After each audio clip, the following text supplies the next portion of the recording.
Hello and welcome to Scarlet Serpent readings. Thank you so much for joining me for today's very special collaborative pick a card reading. Today's reading is going to be all about the chakra system, and what makes this reading so special is that it actually features a total of 8 different readers.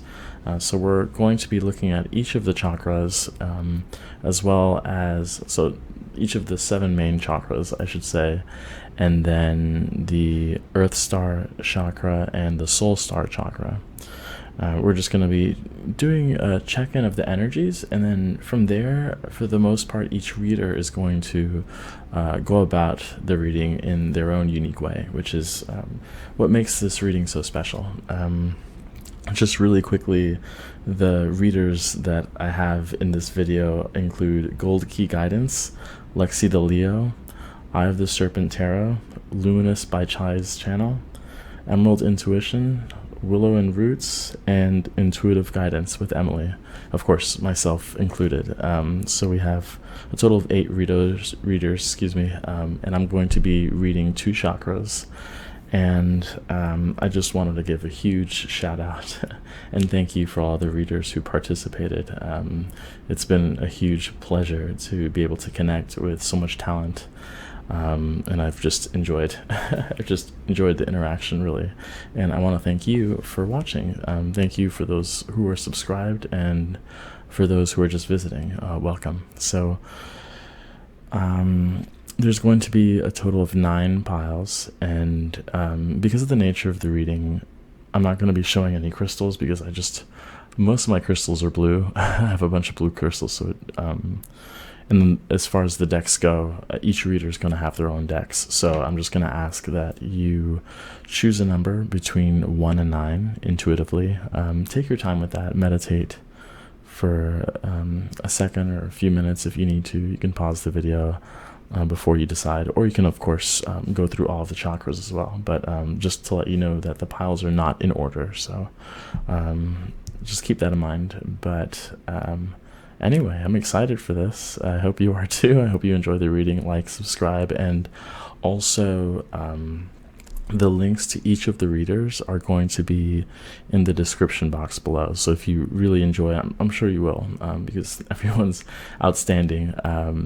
But if you enjoy the reading for that chakra, you can go ahead and look in the description box, find the link to that reader, and then go ahead and check out their channel and subscribe to them as well. So with that being said, I look forward to, or one of us is going to be providing the reading for you, so I hope you enjoy. Oh, it's so nice out today. Oh my goodness, third eye. I remember we talked about this. We said not to scare each other anymore. Huh? Oh, hi guys. Wow. It's good to see you guys. What are you guys doing here? Huh? Oh, you want to know more about third eye chakra? Well, I don't know if we have time because we only have like 30 minutes and I really gotta go to the market. But you know what? We'll do it. All right, meet me on my table.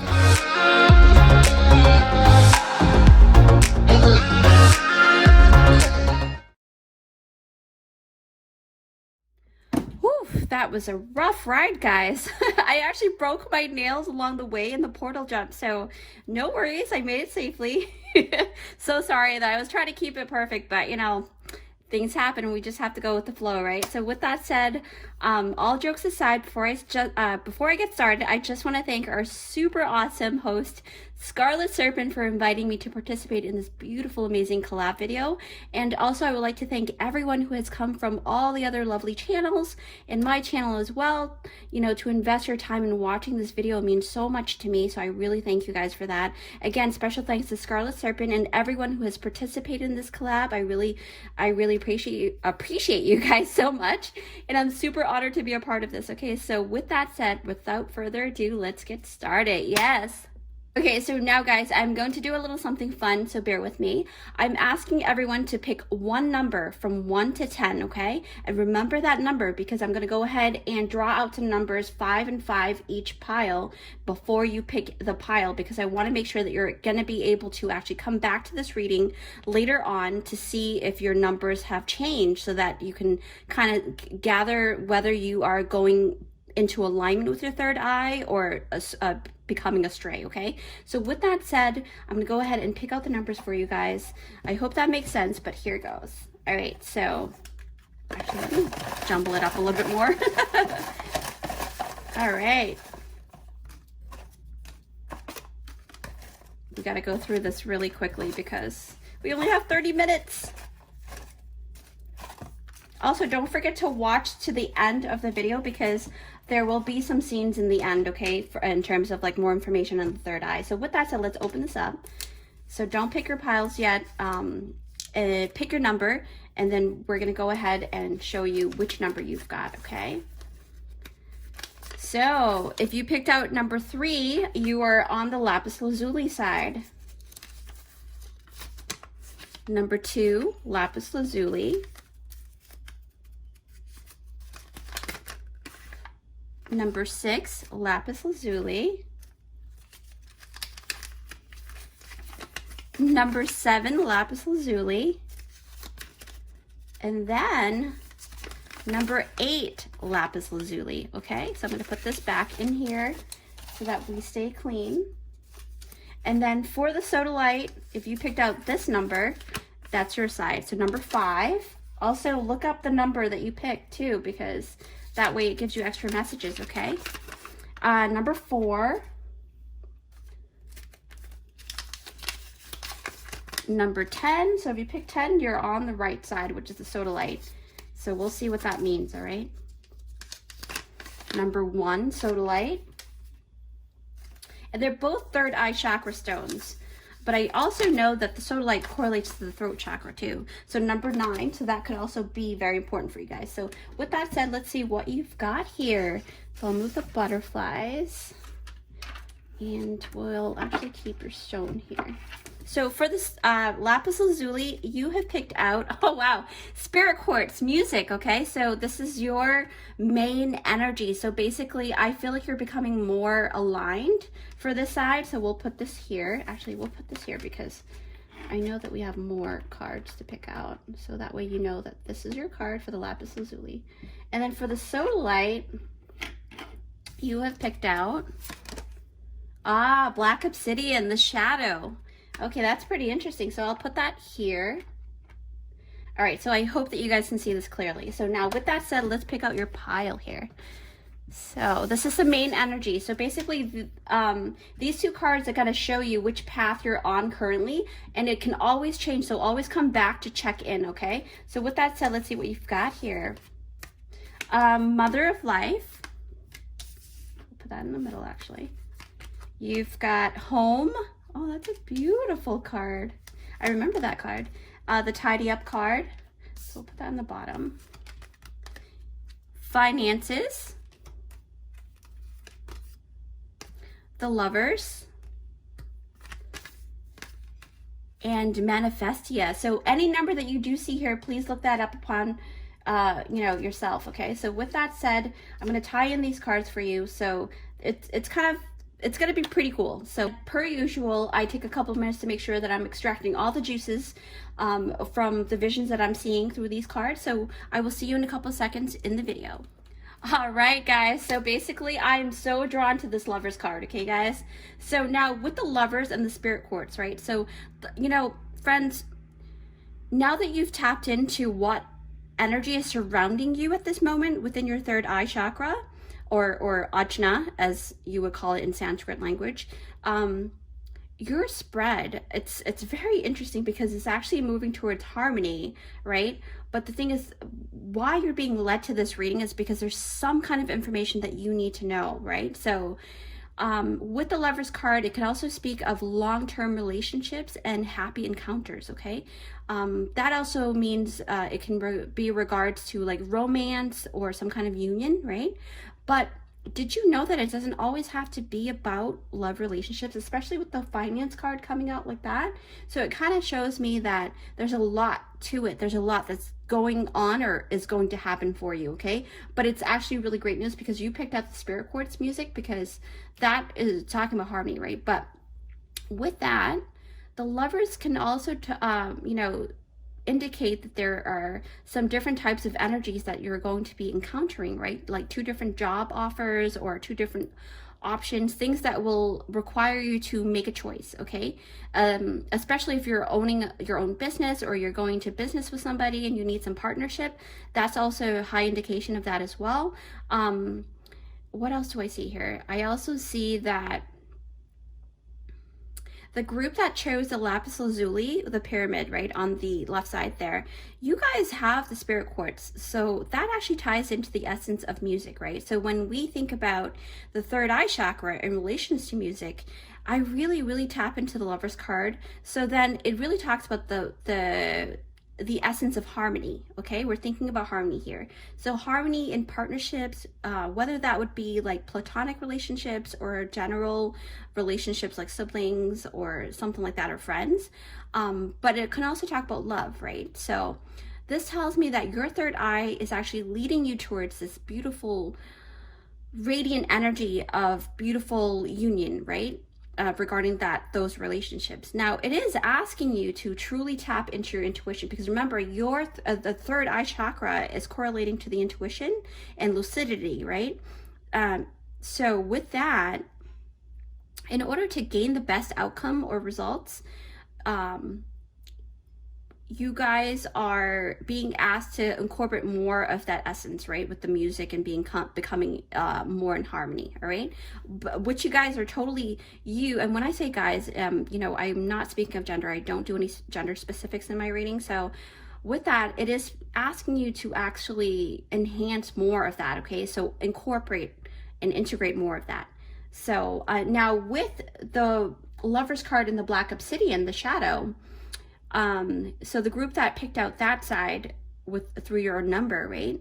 So with that group, I feel like you guys are, not to say that you're not on a good path, but it's just stating that you are on a path, or you're doing something, maybe even if it might be a small thing that's kind of pushing you towards more of imbalance, not being balanced within the third eye chakra, because of the shadow, the word, that essence of that, needing protection and things like that. So that's kind of, or it could be overactive, right? Maybe your crown chakra is overactive, and then it's trickling down to your third eye, and it's just, it could be that. But I also recommend to watch all of the videos that's created within this chakra video, because all chakras are correlating to each other, so it's very important. But you picked up the third eye, so there's some special messages here for you, okay?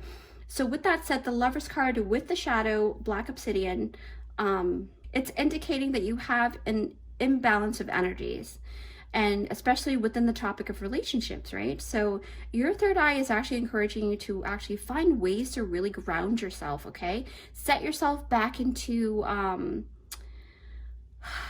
equilibrium, right? That's the word I was looking for. And making sure that you are doing things to balance out your mental space, your ethereal space, and your physical body as well, okay? Once you are able to ground yourself, and because of the Lover's card kind of indicating that there's newer energies wanting to come in, once you align yourself with balance, it's going to actually encourage that energy to usher in more better opportunities for you, okay? So with that, it's like, it's going to actually set yourself back into balance before making any important decisions, because if you don't align yourself and clear out all of that gunk, right? So guys, I truly feel that this is, this whole spread is talking about an opportunity coming into alignment with you for prosperity, okay? So I feel like prosperous energy is coming into your vortex. So especially since the Lover's card came out. So I feel like it is asking you for you to actually go into your feeling, okay? Go into your feels and feel that energy, and it's going to present itself fairly shortly, okay? Now, this is why you have been led to this reading, because you know, I feel like the main takeaway for this portion of your reading is that your third eye is asking you to make a choice at this moment to actually walk on the path that feels right for you, okay? You know, which is, you know, think about it, long-term goals instead of short-term gains is actually much better for you, right? Sometimes taking your time to discern whether your balanced third eye is in balanced third eye, to discern, right? To make sure you are making decisions off of a balanced third eye is what I mean, so that you can actually make, you know, better decisions. And it will, even though with that, like even with delayed gratification, I feel like you guys will be much happier because you'll know where you're being led to, okay? And the gain is going to be so much more substantial, right? And when I think about having to make these choices, it, you know, it really led me to thinking about comfortability, because when I see the Mother of Life card, I feel like it is correlating to that. So let me pick that up, the Lovers card. So see how it says here, nourishment of the golden grain mother, right? So the Mother of Life card speaks of daily routines, and, you know, it talks about mundane activities, right? So this, you know, I really truly feel like it can really engulf our personal life when it comes to routines, because we as humans, we tend to get comfortable with what is laid before us, especially when it's something that we, you know, repeatedly do it, you know, throughout the day. So it becomes a habit, and then it becomes second nature. So with that, unless you have some kind of motivation or some kind of, like, you know, tower moment that create a different scenario that will push you and jolt you awake, most likely you're going to stay in the comfort zone for a very, very long time. Okay. It's just in our nature to do that. So you know, it happened to me, so that's why I'm able to kind of relate that and correlate that to what I'm talking about. So if you find yourself in that predicament, though, you know, it's a sign for you to actually do something to jolt yourself awake, right? So you can get better results and get to your next goal, okay? So speaking of comfortability, though, it also can lead to stagnancy. Now, when I say jolt, I'm not saying go do something drastic. I'm saying it could be something as small and simple as taking a different path to work, or you can probably jumble up your routine for a change, okay? So when you do something slightly different, it changes the energy, okay? So this will actually spark and usher in newer energies into your beautiful life, and it can get better and better. So, you know, you can actually utilize that beautiful refresh energy that's going to come in once you make that slight change, you know, and it'll take you closer to your ultimate goal, okay? So with that said, it's pretty beautiful. I actually really love that. Yeah, wow. And for those who actually pick out, you know, the spirit quartz, utilizing music, right, within your new daily routine is also very beneficial to your third eye. So for those who really want to incorporate that, that's very, you know, recommended from your spirit to do that, okay? Now, with the black obsidian, it's talking about maybe utilizing the black obsidian stone, right? Maybe wearing it or having the stone near you is going to actually enhance that extra protective energy, so that, you know, other entities can't come in to mess with your energy, right? It could, you know, because other energies, if you haven't cleansed yourself, because it's talking about protection, okay? I'm not saying that you're not protected, but maybe there's a leak somewhere that you need to patch up the little spot. So that's why you've come to this reading, okay? Which is really, really indicative of this beautiful card here, because I keep looking down at her braids and I keep thinking about tidy up. So yeah, so tidy up, you know, for some of you guys, it's about shredding, like a lot of, because I see a shredder, the shredding machine, right? I see someone shred, well, obviously, right, she's sitting there, but I see a shredding machine. So it is asking you for you to actually go through all your paperwork, and maybe it's time to shred all of those, you know, old paperwork that you don't need, and it's cluttering up your house and cluttering up your space, okay? There's somebody here who is really correlating to the throat chakra and the third eye, even though I know that this is the third eye reading, but for some reason, I feel like I'm having a hard time getting the words out. So someone has a lot of clutter, a lot. So try to do that work, that energy work for those two chakras, but especially your third eye, because that's very important, because it's starting from, you know, the top. So now tidy up. Let's see. What else does it talk about? It talks about that. It talks about actually getting rid of all your old paperwork. And then for others of you, it can talk about, yeah, it talks about the energy clutter, like I said. It talks about that. It talks about the gunk, you know,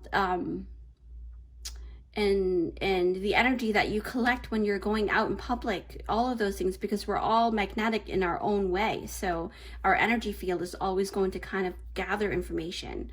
So that's why I feel like you're led to this collab video and you were guided to watch the third eye video portion of it, okay? Because of that. So get rid of all of that energy junk, and you don't have to, you know, lug other people's energies with you, right? So I also recommend, because I just saw someone doing a cleansing bath or a home cleansing, because I saw the word home right over there, and I just feel like that's probably something that's going to be very beneficial for you guys. Actually, let me pick that up right now. Yeah, so home number 27, look that up, okay? For also a sign as to if you see an owl or a fairy or a clock, or a birdhouse, that's also signs for you to kind of take heed with the messages that are coming through today for you guys. But with the word home, you know, I really think about the physical body, because I feel like even though, yes, our spirit is outside of our body, but we are also taking a portion of that spirit and encasing it with our body, right? So that means that your spirit is also inside your body too.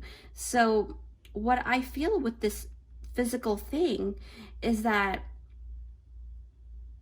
it really leads me to realizing that whether you're moving into harmony or disharmony, whether you're going to that side, the spirit quartz card, or the black obsidian, it still talks about the physical body. Like you still need to, or maybe it's asking you that to let you know that it's crucial that you fully understand the importance of your body, your physical body, because it's co-creating with your third eye, okay?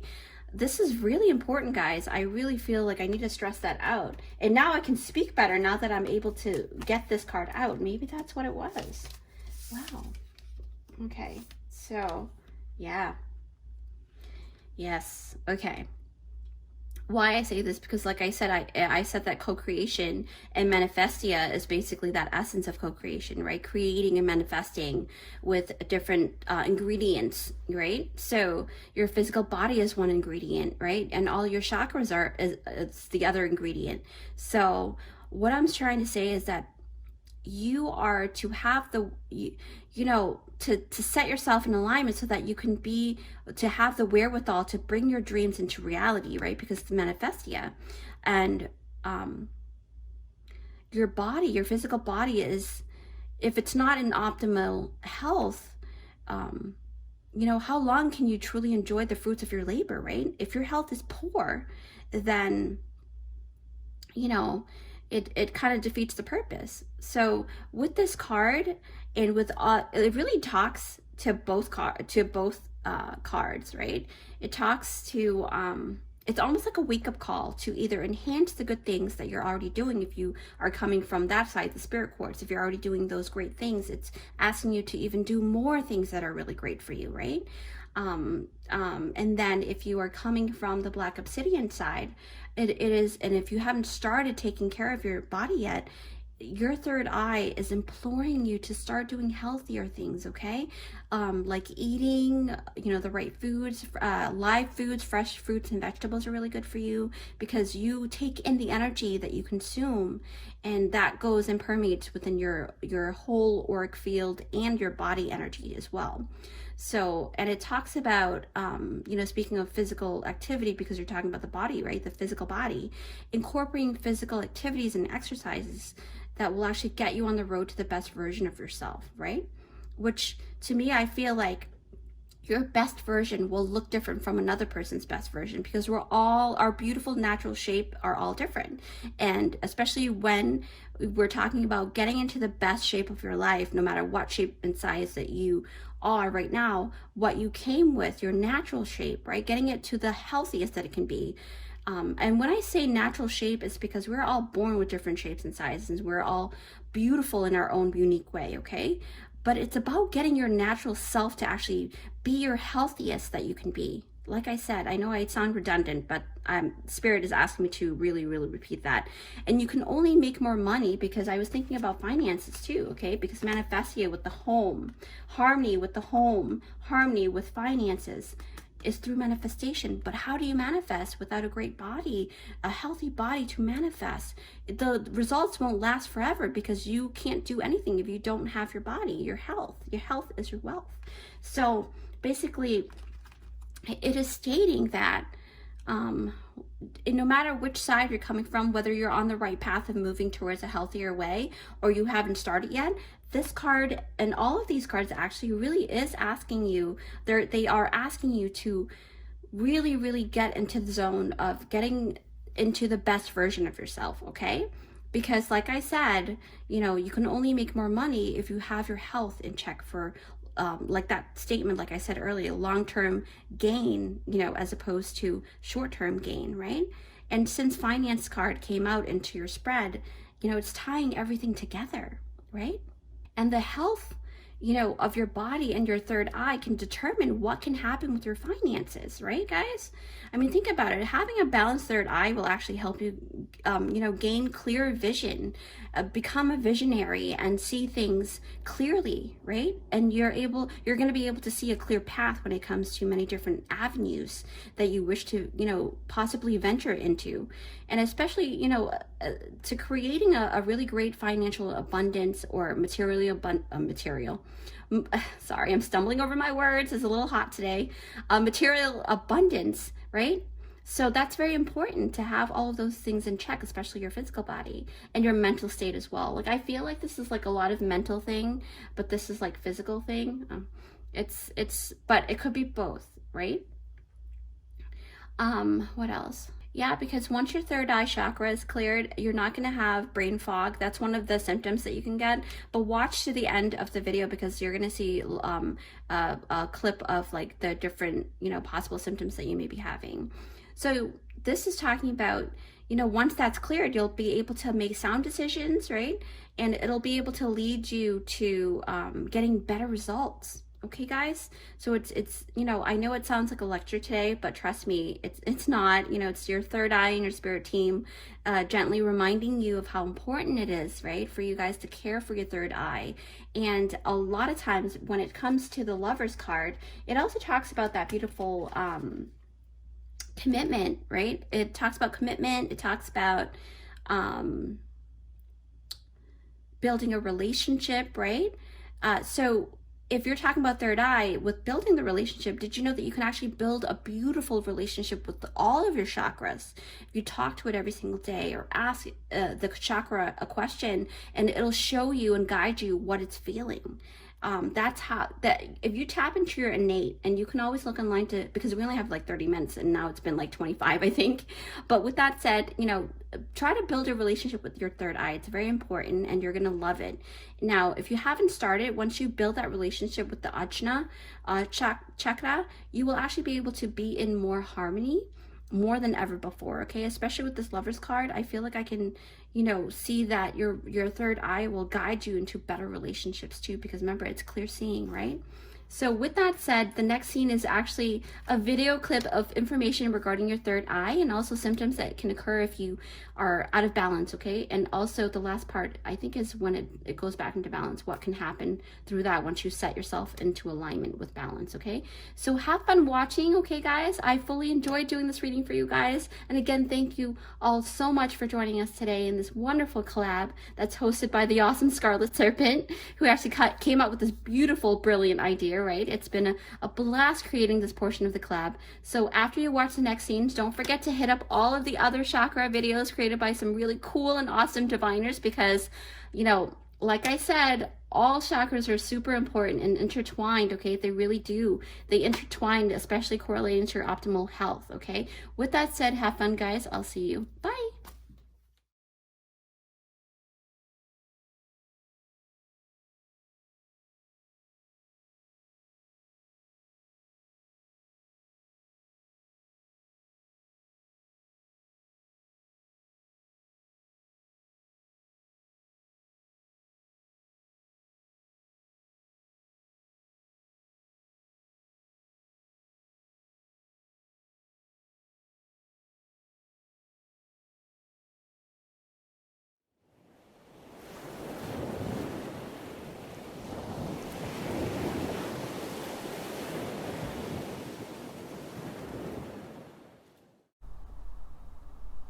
Welcome group number 2. So this is for those of you who picked the sacral chakra. My name is Amanda. I come from the YouTube channel Emerald Intuition, and thank you to Scarlet Serpent for bringing us together in this collaboration. Now let's begin talking about a little bit what this sacral chakra represents. So as you can see with this card, the sacral chakra corresponds to the color orange, and this card says the frequency of the sacral chakra, the orange flower of life, supports our ability to flow with our desires and stimulates our creative power to manifest success and abundance in our lives. So yes, our desires and our creative energy is tied to the sacral chakra, and I have written a few words here as well. So it deals with our sensuality, as I said, our creativity. It deals with intimacy, our gut feeling, our identity. It also deals with synchronicity, which is interesting. So in that way, it has to do with our intuition, as it correlates to our gut feeling, right? And our womb, our divine feminine energy, our raw emotions, and our sense of being in the flow, because it corresponds to the water element. So water signs can have very strong sacral chakra, actually, because water signs tends to be very creative as well. So a blocked sacral chakra can manifest as fear of intimacy, lack of self-worth. It can also be fear of judgment and secrecy and shame. So that's interesting. Secrecy is like we feel that we need to hide parts of ourselves, and that also ties to the idea of shame. An overactive sacral chakra can represent or can manifest as drowning in emotions. It can manifest as emotional ups and downs, and also escapist behaviors, so addictions. It can manifest as obsessive affection that is not returned, so becoming obsessed with someone, basically someone that is not reciprocating as we would like. It can also manifest as inappropriate sexual expressions in the overactive sacral chakra. In the blocked sacral chakra, it can be repressed sexuality. And I feel that this chakra can be almost like blocked and overactive at the same time, because it's like we might have certain fears that are located in this sacral chakra, where we are afraid of expressing ourselves because we're afraid of being judged, like expressing ourselves creatively or sexually. And so because we're repressing that, we overcompensate with escapism and obsessive behaviors, or even inappropriate sexual expressions.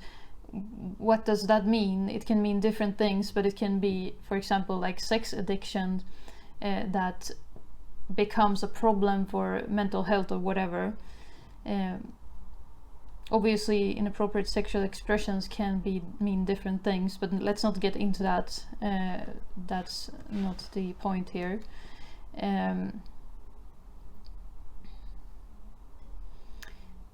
But what I'm getting here with these cards, the comic, the orphan, and the cave, has to do with you being a creative person.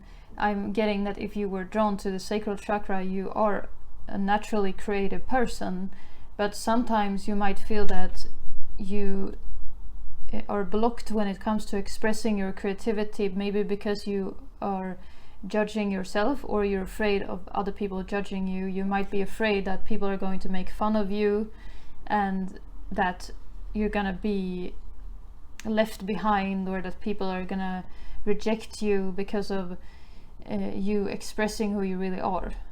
Again, the sacral chakra has to do with our identity.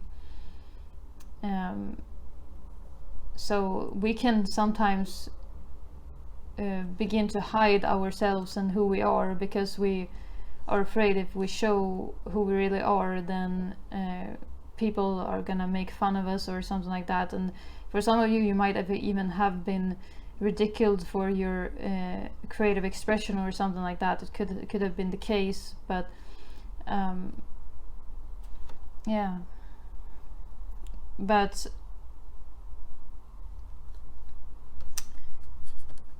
I'm just getting that you shouldn't hide this, because if you really own who you are, and you also get rid of any kind of limiting beliefs around who you are and your own expression, then people will tend to like it. And if you truly embrace who you are and get out of the cave, you will see that you're not going to be abandoned or rejected. Actually, that people are going to like it.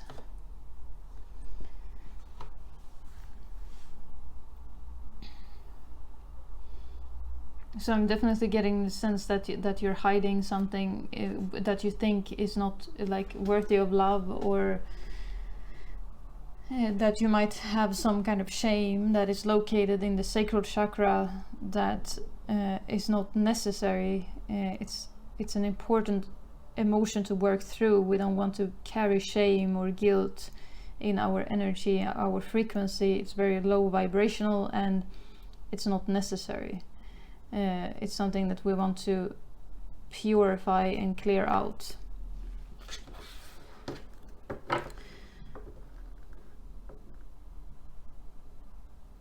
I'm just getting that it could be this sense of you're not safe to be who you are. It could be something with your upbringing that maybe you are a very creative person, but you were never like nourished in that sense. In when you grew up, it's like you had this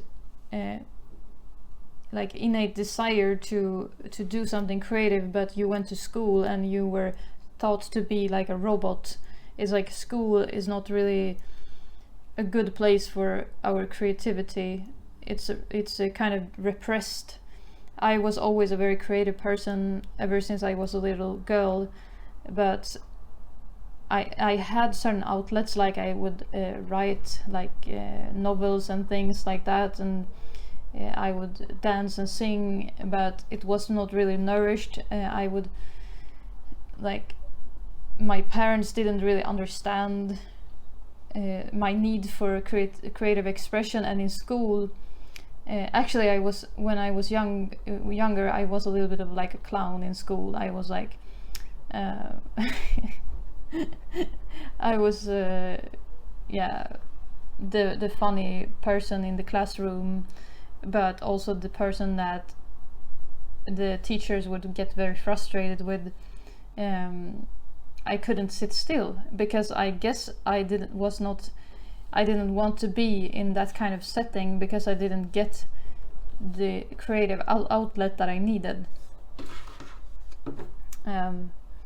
So you could have been also the same, or you could have been like a daydreamer. You could have just been like in your own world, not really paying attention to what was said to you, because you were dreaming of something else than to sit still in like in that kind of setting. So totally relatable if that's the case. Okay. Let's see what else. Group number 2, sacral chakra group. What else? Let's pull some tarot. We have the 7 of Pentacles, the 8 of Swords. So the 7 of Pentacles can be something from the past. The 4 of Pentacles, the Son of Pentacles, 6 of Cups. I'm also drawn to this Mother of Cups. Something from the past, like that you remember, that is still keeping you stuck in terms of your creative expression. There could also be because there seems to be some kind of block here with the Four of Pentacles. There's some kind of repression, some kind of holding back in some regard in the sacral chakra. There's something that could be resolved, and it could have to do also with some kind of mother wound. It could have, you could have had for some of you though, I'm seeing that you've had a very nurturing, very loving mother, but for others it could be that you didn't really get the affection, the love that you should have gotten as a child, or as a teenager could also be. So there could be a lack of nurturing here.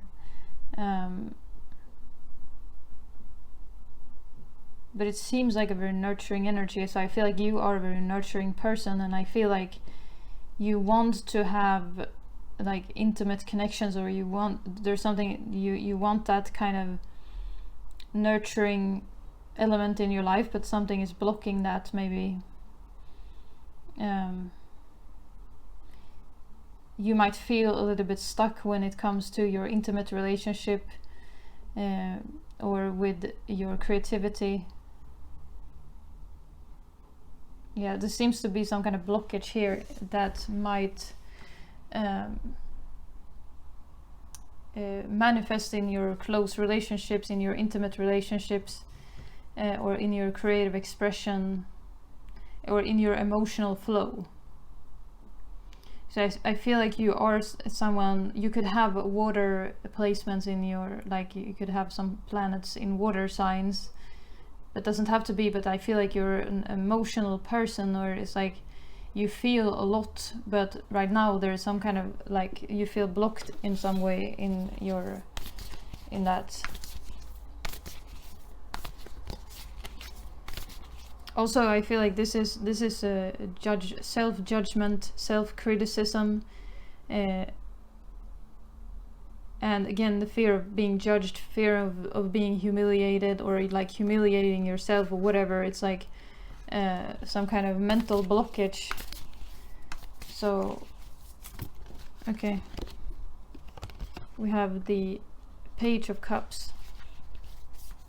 So I feel like there's a need to be more kind to yourself and more like gentle with yourself. I feel like you're the kind of person, yeah, here we have the Father of Swords. You're very like harsh with yourself, kind of self-critical. You could have grown up with, I'm just seeing here, there could be a father that was very kind of cold or like detached, or very disciplinary, or like this is how it is, or just the patriarchal structure of society that wants you to be a certain way, that wants to impose certain beliefs on you on how you should be or who you should be. So you could have been under the like oppression of some kind of authority that led to this blockage, if that makes sense. I hope I'm using the right words. I feel like this is this Father of Swords, the King of Swords, is what has kept you stuck or blocked. And this Son of Pentacles, this Knight of Pentacles, it looks like he's like bowing, or is like just allowing this kind of suppression to happen. So are you allowing other people's expectations of who you should be to determine who you are? Here's the Moon and the Death card. So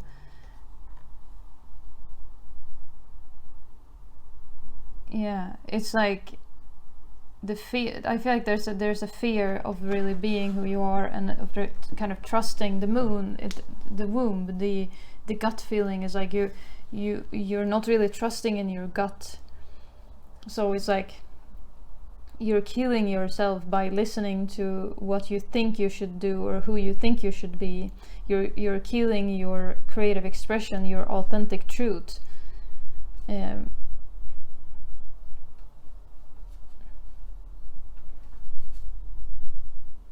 Yeah, so you could be like you could be someone that is kind of like worried, or you're up in your head. You're afraid that, like, if you express yourself, if you just go with the flow of how you feel about your things, and you just trust in your own gut, like you feel you're afraid, there's a fear, and so you're just hiding yourself instead, and trying to control yourself. And there's like a self-destructive feeling that I'm getting. Okay, let's find out more. Let's pull some more tarot. I prefer to use more tarot than oracle cards recently, actually, for some reason. Okay. So we have the devil. Yeah, look at this. It's like she is ruled by someone else. Her actions is like these. There's like a puppet master up here. She might not even be fully aware of it. I'm not saying that you have a puppet master.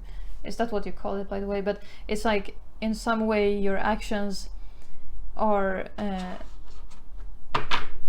limited by what you think you should do, or who you think you should be, rather than who you really are, who you truly feel that you are on the inside.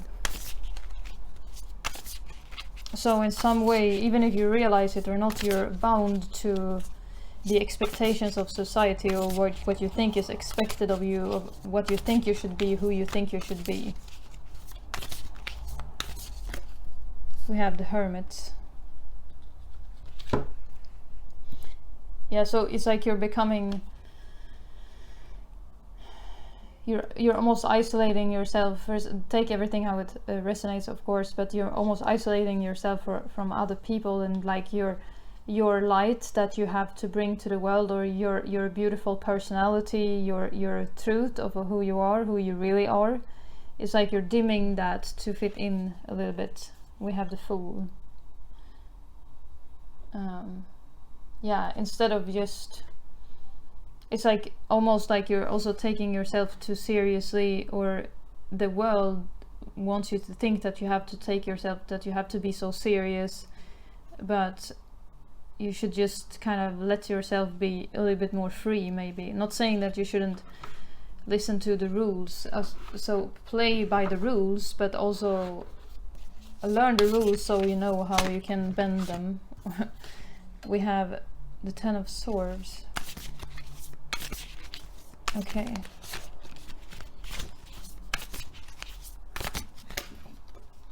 The High Priestess.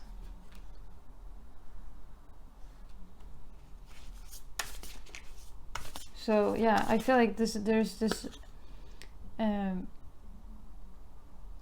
you are being defeated by something that is not you. You're allowing something to defeat you. But this card to me makes me think of like resurrection or coming back. I feel like you're beginning to see through things. You are opening your eyes to see that you are in some way allowing yourself to be controlled by external forces in some way. Okay, interesting. I hope it makes sense.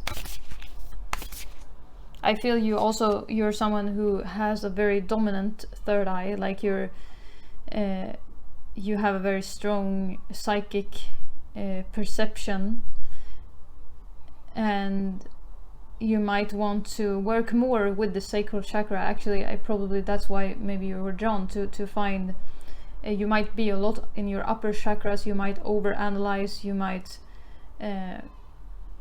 you're a highly psychic person, so you might also be drawn to the group of the third eye chakra, but you could be drawn to every group.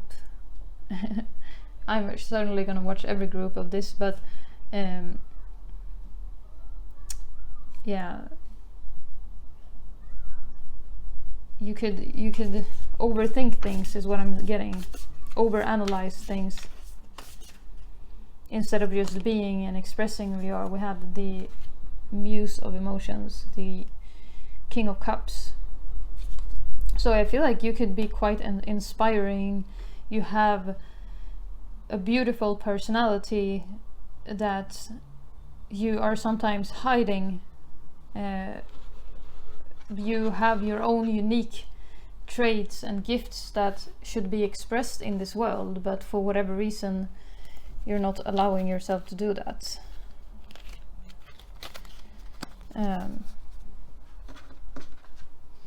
Should we pull from...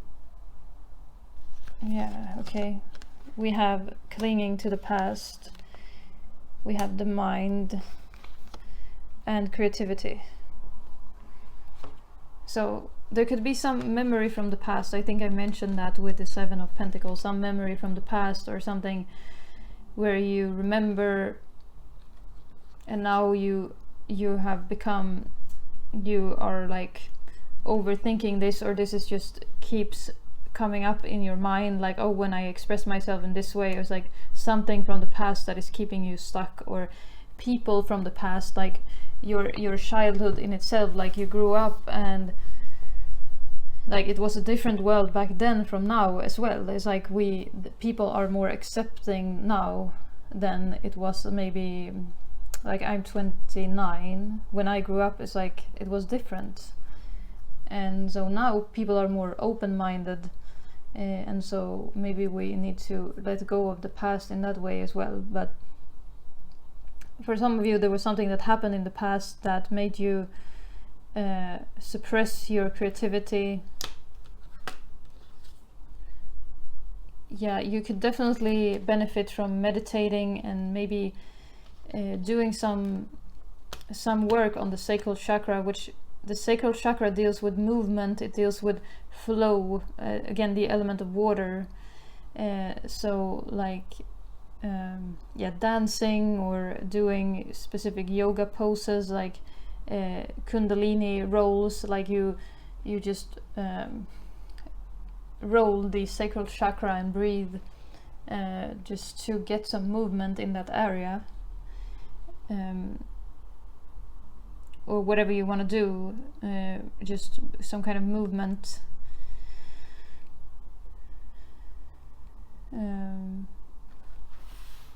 But yeah, you could be living a lot in the head, and that can be a problem. You're overthinking it, and instead of just doing, just expressing and just being. Because yeah, you have a very strong third eye and you see everything, strong psychic gifts, psychic abilities. Okay, let's pull some animal cards for you. Group number, sacral chakra, group number 2. We have Groundhog Spirit, time to let it go.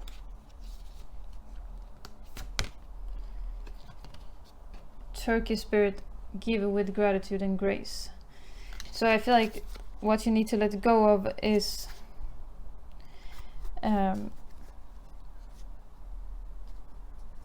overthinking your creative expression and overanalyzing things. I feel like there's a tendency to overanalyze and to just give and see life more as a party rather than something that has to be taken so very seriously. It's good that you take things seriously, that you're a humble person, you're a hard worker and these kinds of things, but yeah, loosen up a little bit is what I'm getting.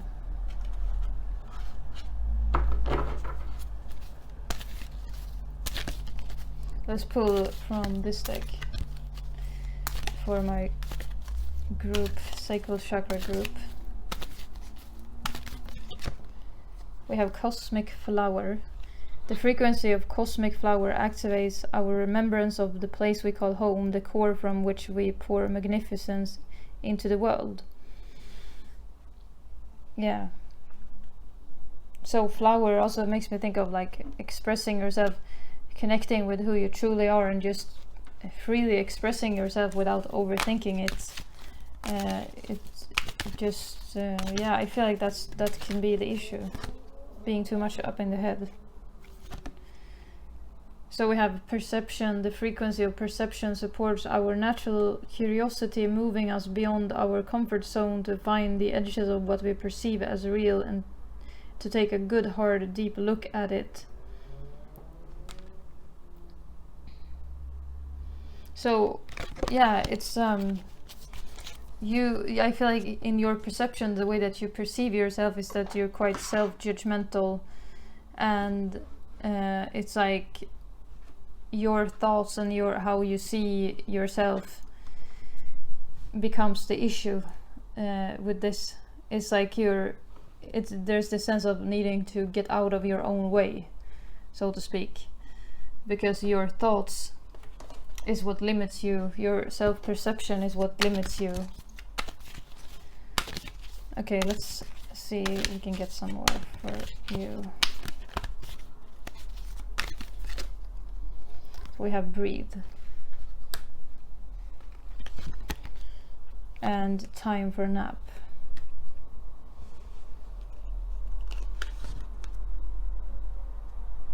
Building blocks. Okay, I feel like that was too much. So it's like finding space with your thoughts. I feel like overthinking is an issue here. I feel like thinking too much, too hard about things is what creates a blockage.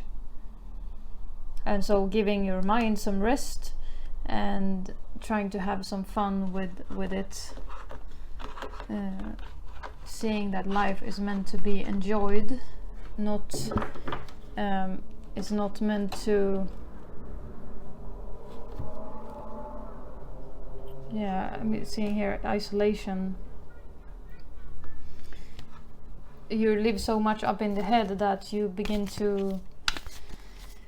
overthinking it, so you begin to isolate yourself instead of just setting yourself free and just not. It's like you're afraid of being judged by others because you're judgmental with yourself, so you might also notice that you are judgmental with other people as well. And so that's why you're isolating yourself and holding back in different ways in your life. Repressing parts of yourself that wants to be expressed. And because you're doing that, it's like you have to overcompensate in other ways, such as with some kind of escapist behavior. Okay. So I just feel this big sense of like needing to rest the mind, give this some spaciousness to the mind. You're overthinking something. It just is what it is. We don't have to have judgments about everything, like this is good, this is bad, this is this and that. It's like we want to label everything, where our mind is like choosing and refusing. This is, oh, I like this, I don't like this and that. It's like sometimes we have to just let go of the likes and dislikes and just be and just see things without having a mental narrative or a comment about everything that is happening. It's just happening, and that's the key to liberation, is what I'm getting within this. Okay, let's pull some more tarot. So we have the Queen of Wands, which she is a masterful person when it comes to creative expression. You see she is depicted here with this instrument. What is it called? Harpa in Swedish, I don't know, or is that the word? The harp, I don't know. But yeah, she is very confident in her creative expression. Here's the Two of Pentacles, the Nine of Pentacles, and the Emperor.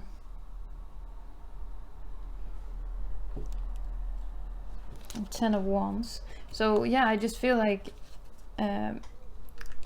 it's like this is again, it's your mind. It's like, is this good, is this bad? It's like it's trying to decide if something is good or bad. It's like you're overanalyzing something. That's just what I'm getting here. And instead of just, you see, she's playing the piano here.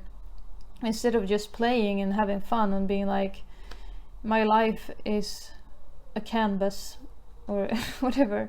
There's a card in another deck that says that. It's like, my life is, my whole life is a creation. So I'm just gonna go with that flow and stop trying to control also everything, and trying to control what other people are gonna think, or how you're gonna be seen, instead of just being you and being like, this is me, this is who I am. And so it's like, you have been too much up in the head, and that makes you like isolate yourself from others. It's like, let go of that, like let go of the unnecessary thoughts and the need to control, and just be free. That's what I feel like saying with this. So just be free in who you are. You know who you are, but you're overthinking it, and that's becomes the issue. That's what keeps you in the cave. That's what keeps you isolated, because there seems to be a feeling of isolation. And the time for a nap, that has to do with the mind. The mind, we often think more than we have to, and that's what keeps us in this stuck Eight of Swords energy.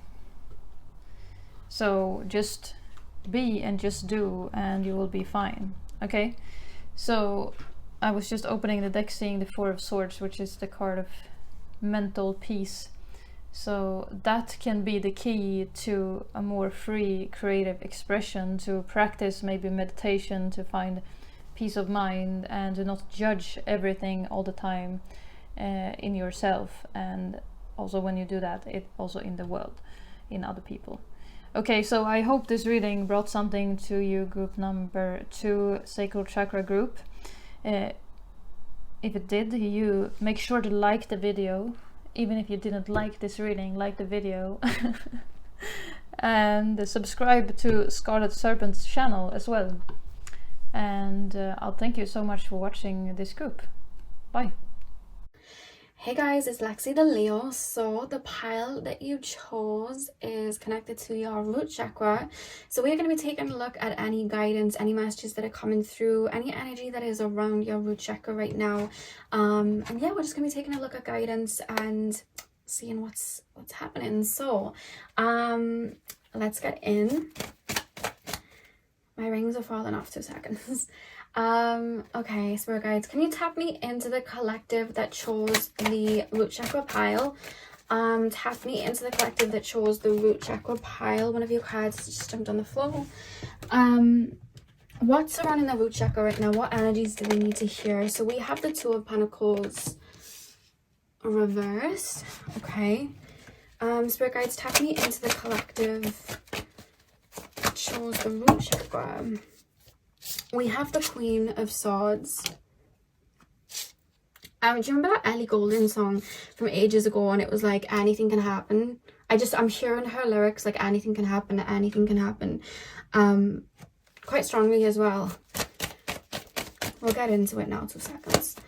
One more card, please, Spirit guides. What does this collective need to know? The root chakra. What do the root chakra collective need to know?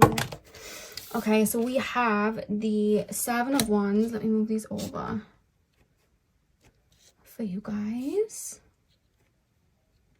And we have Death. Okay.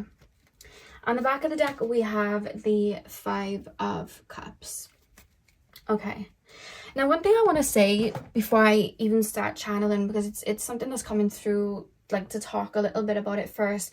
In regards to the root chakra, a lot of our financial abundance and a lot of our physical abundance in the physical realm is connected to having a really healthy root chakra or having a balanced root chakra. A lot of the times when we have a blocked root chakra or we do have imbalances there, it is hard sometimes for us to fully live in the present moment and live in the physical body, as well as being able to build financially, because we're not fully rooted and grounded into the physical world to be able to bring these ideas to life, basically, right? And one thing that I'm being told about you is the reason that you chose the root chakra pile, the reason that you were drawn here is because you guys are probably super psychic. I'm being shown like a really strong crown chakra, a really strong third eye.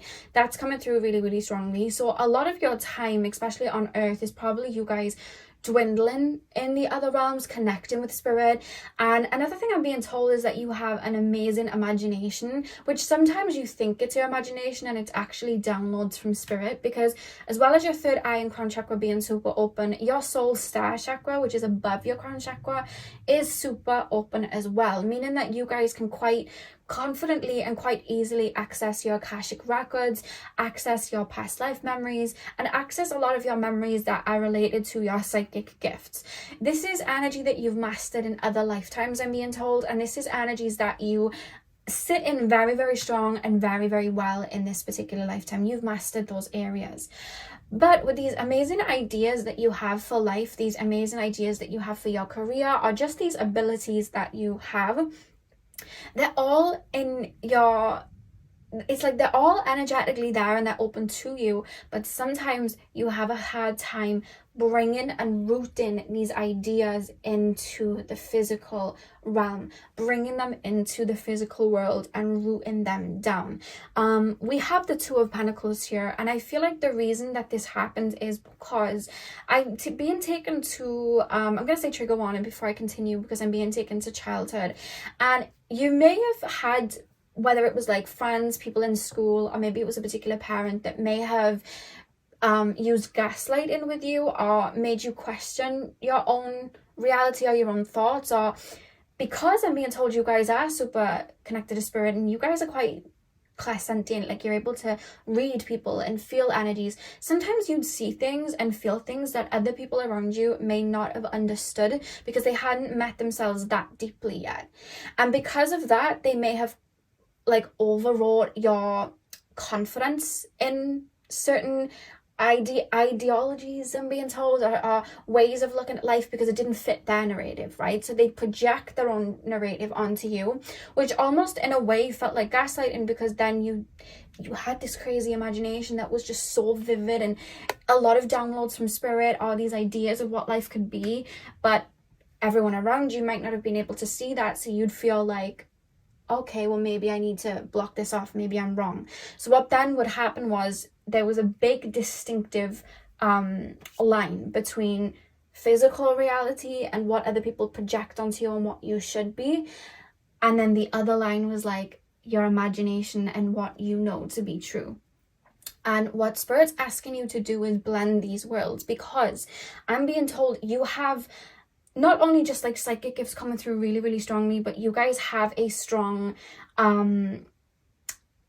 there's something that you're really good at that Spirit wants you to bring into the physical. So there could be like an idea that you have for a career, an idea that you have for your life, just a lifestyle that you may be feeling a little bit like, oh, I don't know if I can bring this in. I don't know how I can even root that in and blend that into the physical world, because it's almost like you're still hearing with the Seven of Wands other people's projections onto you, which is stopping you then from bringing it into the physical world, rooting it into the physical, and building it to make something very fruitful. It's like you have these seeds in your hand, but everybody's telling you there's no such thing as apple trees, right? No, there's no such thing as apple trees. Apple trees don't grow here. But you have apple seeds in your hand, and every time you go to root them, you're hearing these thoughts of people like apple trees don't exist, apple trees don't exist, and it's stopping you from putting that seed in the ground and watering it for this tree to grow, for apples to grow.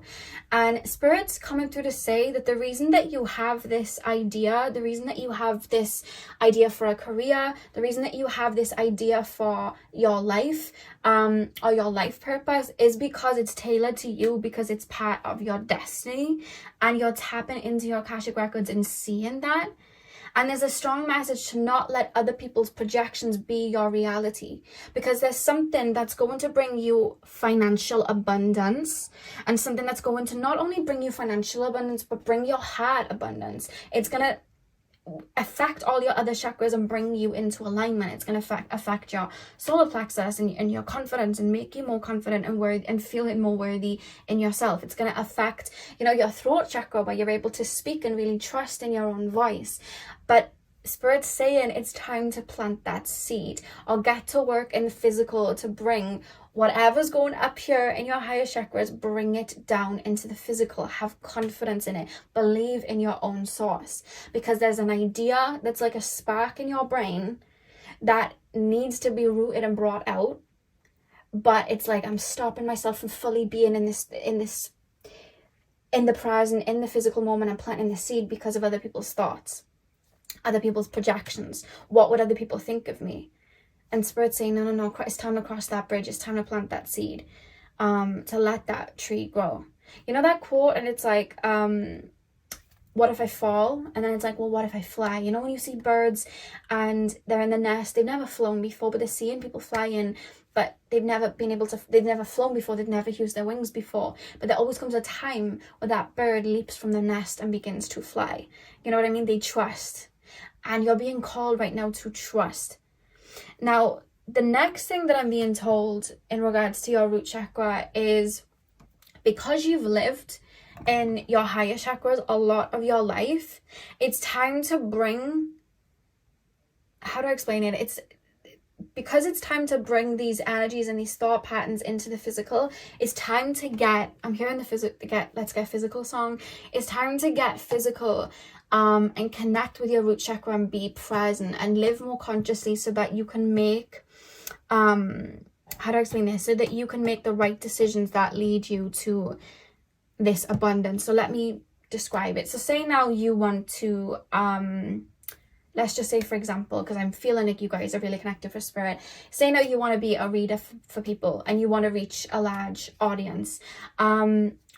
Looking at that in a very physical, practical way, what do I need to do?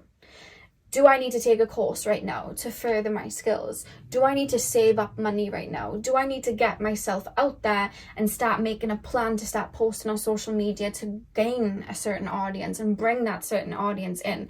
Do I need to work on my solar plexus right now, my confidence, to be able to be seen and put myself out there? Do I need to work on my throat chakra right now to trust in my voice and what I have to say? What is it that I need to work on, and what is it that I need to focus on right now to ground myself in the physical, to be able to put these plans into action, to draw up this blueprint, to be able to grow this empire or this career or this life that I want to live?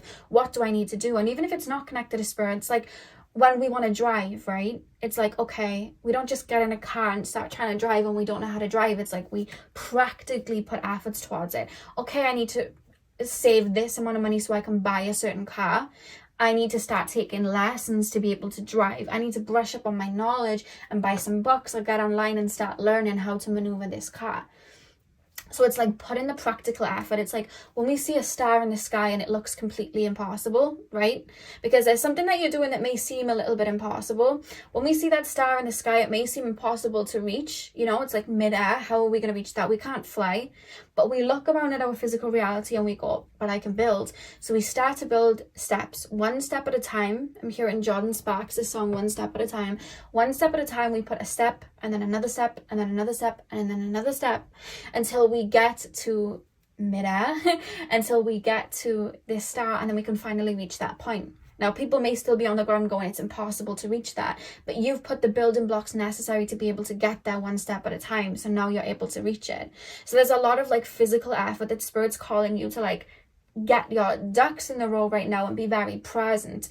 Because I do feel like with the root chakra, and it honestly, it happens to myself. It probably happens to a lot of people. I know it happens to a lot of psychics. When we are very expansive in our higher chakras, we have to make a lot of effort to root into the physical world and make a lot of effort to really be present in the moment and make a lot of abundance come into the physical world sometimes, especially when we're so open with our higher chakras, because it's not an energy we're used to really residing in, that we haven't really mastered properly yet, right? We're learning to master it in this lifetime. We're learning to blend those worlds in this lifetime. So what I'm being called, if you guys can get, you know, sometimes you can get jewelry with chakras on it. If you can get like a chakra bracelet with like a root chakra symbolism on it, or a necklace, or if you can get like symbolism on your walls, you know, sometimes you can get wall art. When I first started, you know, getting into my career, one thing that I would do was I would write root chakra affirmations and hang them on my walls so I could just say them every day. And I would also draw the root chakra symbol and hang that on my walls. I would literally, like, because I didn't have a lot of money at the time, I would like sellotape it to my walls. So my subconscious, because I was subconscious, is always taking in symbolism and things like that. Your conscious mind is taking in those symbolisms, and it's registering with your energy field to root you into your physical body. Another thing as well is your north node, or the sign that your north node is in. For example, if you have a Cancer north node in astrology, drawing the Cancer symbol around your room, so that you're subconsciously taking in that symbol, and it's reminding you of your destiny in this lifetime, where you're headed towards in this lifetime, and it's able to propel you forward. That's another thing that I'm being called for you guys to do, because I feel like that would be really, really helpful for you guys. But I'm also being told, like, again, I'm hearing like expansiveness, and anything can happen, because the Page of Cups is in the middle. It's like you're almost wanting to plant the seed, but then there's these doubts, which I do feel are coming from other people, but also it's like, okay, but how would that even come in? Like, I want to manifest this amount of money, or I want to bring this in. How could I even do that though? That sounds completely impossible. So there's almost like a feeling of not fully trusting the physical realm and how it can be brought in. And Spirit's wanted me to remind you that everything is energy, and our souls, our higher selves, reside in, let's say, dimensions where there isn't even a physical body, there isn't even like a physical construct. You want something to happen and it manifests, because it's not even like liquid, it's like condensed air. Everything forms to the way that we want it. We manifest instantly. The lower we go through these realms, the slower it becomes. It doesn't mean that it stops. It doesn't mean that we can't manifest. It just becomes a little slower because the energy becomes more dense. It becomes more solid. Like when condensed energy turns into water, and then water turns into ice, it becomes a physical matter. So when we come into the physical realm, things may seem slow. It may look like things are a little bit impossible, but that's not actually the case. We're still able to manifest. It's just moving a little bit slower, but it doesn't mean that it's not happening, because even though everything looks solid and concrete right now, even if you're looking around your room, looking around your living room right now, everything may seem concrete, but it's still matter, it's still energy, and we can manipulate energy. And when we want to manifest in a life for us, we have to become it. Okay, we have to literally align ourselves with it. When we want to have for example, when I didn't drive, I wanted to drive. So what I would do was, when I'd get on the bus to go to my old work, I would have a playlist called my car playlist, and I would play it, and I would visualize myself on this bus driving into work, even though I was on this bus, because I was becoming it. Yes, okay, I was sitting on a bus and I wasn't driving, but in my mind, and what I was telling myself was I was driving my car. You know what I mean? And even with the career that I have now, when I started posting on YouTube, I didn't tell anyone around me that I had, that I was doing a YouTube channel. So I didn't have any subscribers, but I was posting like I had a lot, because I knew and I trusted that I had something to say. So I kept posting like I had a strong collective with me, because I knew that I had something to say and that it was my reality.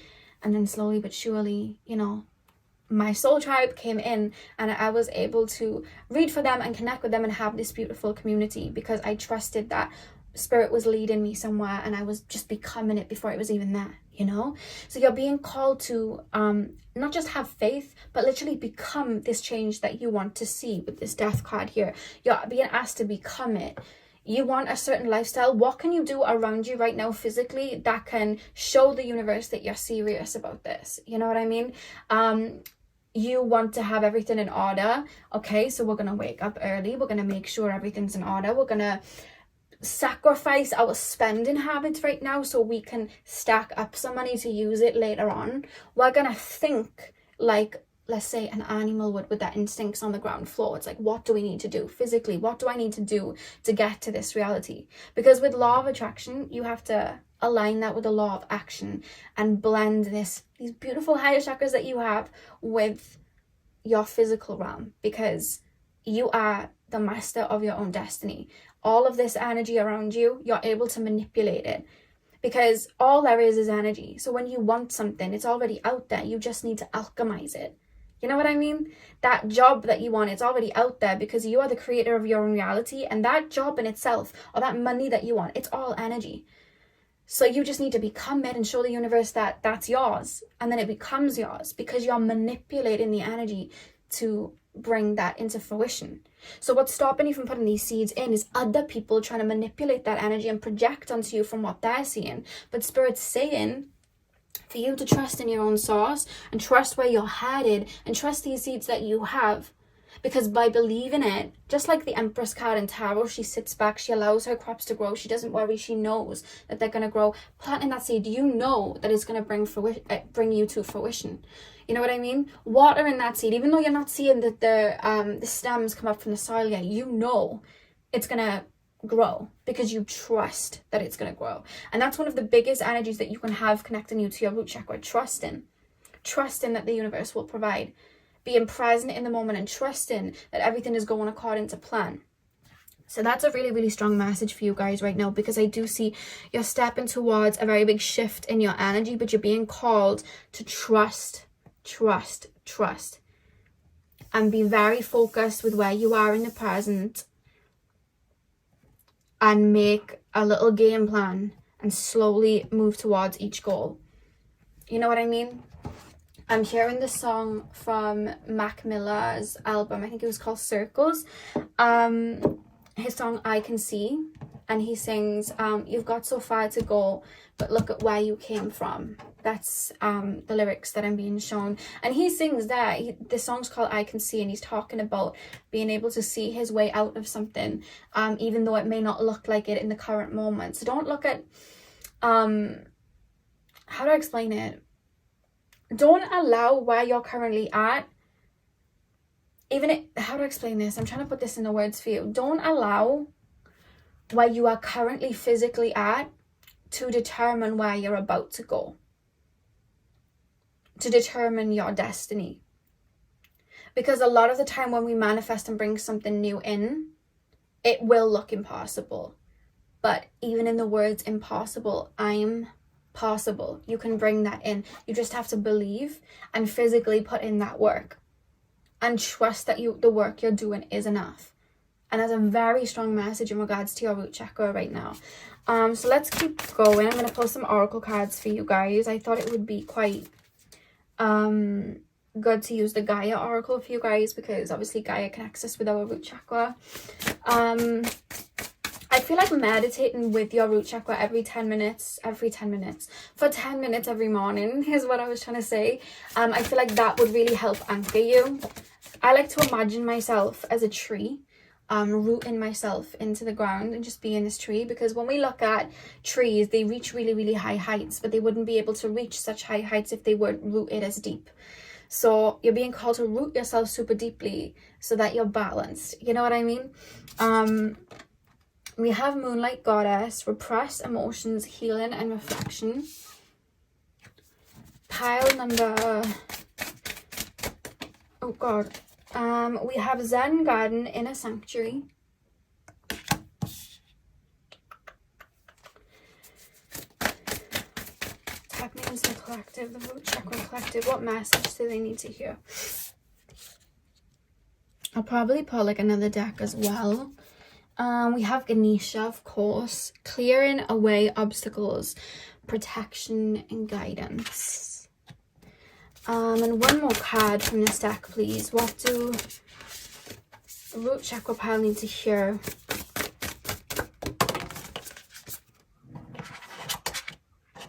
God, I'm being clumsy. 9 of Hearts, fulfillment, harmony, and protection. And look, it's a tree, like I was saying about you guys planting the seed for abundance to grow, when we literally have a tree here.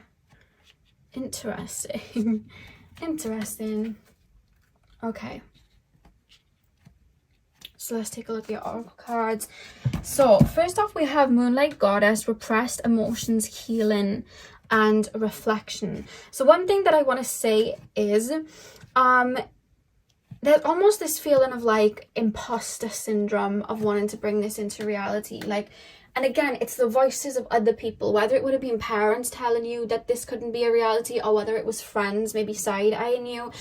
It's like a really strong energy coming through where you're almost having this imposter syndrome, or feeling like I can't bring this in, I really can't bring that in. And I feel like as well that is connected to your solar plexus. So I feel like you may have been drawn to the solar plexus pile as well, because I feel like tapping into your worthiness, aligning yourself with your reality and knowing you're deserving of it and knowing that you're worthy of it, I feel like that sort of that energy I feel like is needed. So I feel like working on your solar plexus as well is something that may be very needed, and something that could really benefit you. And it could be something as simple as just solar plexus affirmations. I am worthy, I am confident, I am creative. You can Google different solar plexus affirmations, but I feel like that's something that would really help you guys as well.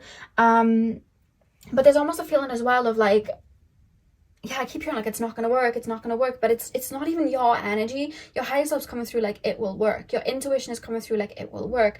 But then it's like childhood, it's like other people's words from childhood and things like it's not going to work. How would that be a reality? Or even people physically saying it to you. You're being called to block that off. Observe, don't absorb. Don't take on other people's perception of reality. We're all looking at life through different perceptions. You also have your own perception. And I feel like there's either someone or something has made you not feel worthy of this outcome, or worthy of your own gifts, or not feeling confident in your own gifts. And I'm being called to tell you to believe in your own source. You would not have this in your eye line if it wasn't a reality. And I'm being called for you guys to listen to the saying, which is one of my favorite sayings, leap and the net will appear. You know, we don't want to leap before the net's there, because it looks like we're going to fall. But if we take that chance and we make that leap, the universe is always going to catch us, especially when we're aligning with a soul purpose, something that is like sacred energy that we've worked with before, something that's in our intuition and in that prophecy of our life and in our imaginations, because it's been planted there. You know what I mean? By our higher selves. It's like you're being called to trust that, trust who you are, trust your abilities, trust your desires, really trust in your own source is a strong message here. We have inner sanctuary. Again, it's like clearing out the weeds, clearing out other people's projections of your own reality. And then with Ganesha, like clearing away obstacles. You guys may even benefit from calling out to Ganesha. Ganesha helps us remove any obstacles that are in our way, as well as putting obstacles on our path to deter us to something that is more in alignment. So I feel like his energy is coming through really strongly around you. So some of you guys may already work with him. But that's what I'm being called to reference. You're being called to weed out anything that is stopping you from planting these seeds, these thought patterns that are stopping you from planting these seeds. Or even, I saw this guy once and he was talking about when he has doubts, he likes to look at it as someone taunting him, like, you can't do that. So he replies to that energy like, yeah, well, watch me. So there's almost this thing of maybe humanizing these thoughts and going, you don't think I will? Well, watch me. I'll take that as a competition. You know what I mean? I'll take that as a challenge. Watch me. You know what I mean? And maybe playing with it in that way to be able to bring this into reality. But yeah, that's really strongly coming through. And with the 9 of Hearts, fulfillment, harmony, I'm being told this path is going to lead you to not only physical abundance, but like I said, harmony of the heart. It's not being planted in your imagination. It's not being planted into your higher chakras for no reason. You're meant to bring it into reality. So the strong message from your root chakra, so we're going to like do a quick little recap. The strong message from your root chakra is 1, these ideas, these beautiful ideas, these creations you have in your mind, they're meant to be made into a reality. You're being called to trust in that. Other people's projections are not your reality. Let go of your doubts that other people, I feel like, are placing on you, or what society is telling you is normal to be doing as a career or doing as a lifestyle. Allow these doubts to fall away and start to physically put in practical effort towards this goal. It may seem daunting and like a really big, huge task, but one by one. Start with something small and work your way up like ladders. You don't just jump from one part of the ladder to the top. And when you look at the top of the ladder, you don't step away and walk away thinking, hang on a minute, me getting up there, it's impossible. Can't even reach up there. No.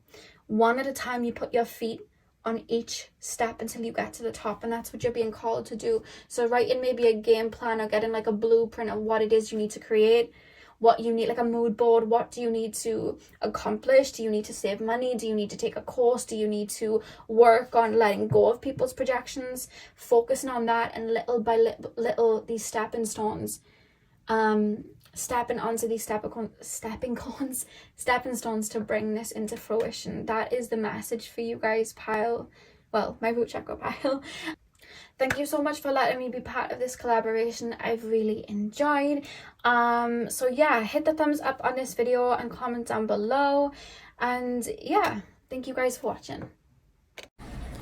Hi pile 4. If you chose pile 4, this is going to be a reading. Again, I'm Scarlet Serpent, and I'm going to be presenting you your reading on the solar plexus chakra. I actually have with me, I'm going to show you real quick, 2 stones that I associate with the solar plexus. This one's golden healer's quartz, and then this one is the sunstone. And I'm actually wearing the sunstone, so I'm kind of trying to bring forth that energy of the solar plexus chakra. So I wanted to quickly recap, I would say, on what the solar plexus is. I know many of you already know, but just so we're on the same page, it's associated with the fire element, and it really has a lot to do with power, personal power, kind of our I am presence, who we are at a very deep level. And we could use the solar plexus to manifest our aspirations into the world. It's a manifestation chakra, really. When it's out of balance, it can lead to, you know, if it's understimulated, low energy, like sorrow, kind of deflated ego, not feeling confident in yourself. And the opposite could be true, of course, if it's overstimulated, where you could almost use that power to try and control others and to kind of exert your will. So I'm sure we've all kind of experienced that overly authoritative person who's just a bit pushy. So with that being said, I just wanted a little recap, I guess, on the solar plexus. So this is going to be a fairly large reading. I'm going to try and go kind of quickly on this, but it has a few different parts. First of all, I wanted to just pull a couple special oracles for those of you who chose this pile first, because I know there's a few different piles. A lot of people like to go through all of them or just choose multiple ones. So a special message for those of you who chose this pile first is Archangel Sandalphon is with you now, and Karma, untying the knots. Okay. And what this is telling me is, first of all, you might carry a lot of weight of karma, of course, in your solar plexus, and that might be a potential blockage. We're going to find out in this reading, obviously. And for those of you who chose this pile first, definitely a connection to music that might be part of your expression. And if not, if you don't feel like that resonates with you, it could definitely be an indication of just healing the solar plexus through music. So you could do kind of sound meditation, or just music in general kind of opens that solar plexus up for you. I also wanted to do really quickly, because I'm not, astrology is not really a strength of mine, but I wanted to know what your astrology, your chart could say about your solar plexus. In other words, kind of how it interacts, like a description of that within your chart. And for everybody, this is not, you know, the collective who chose this pile. So I have the 3rd house, Mars, Pisces, and trine. So you might have a trine with Pisces and Mars.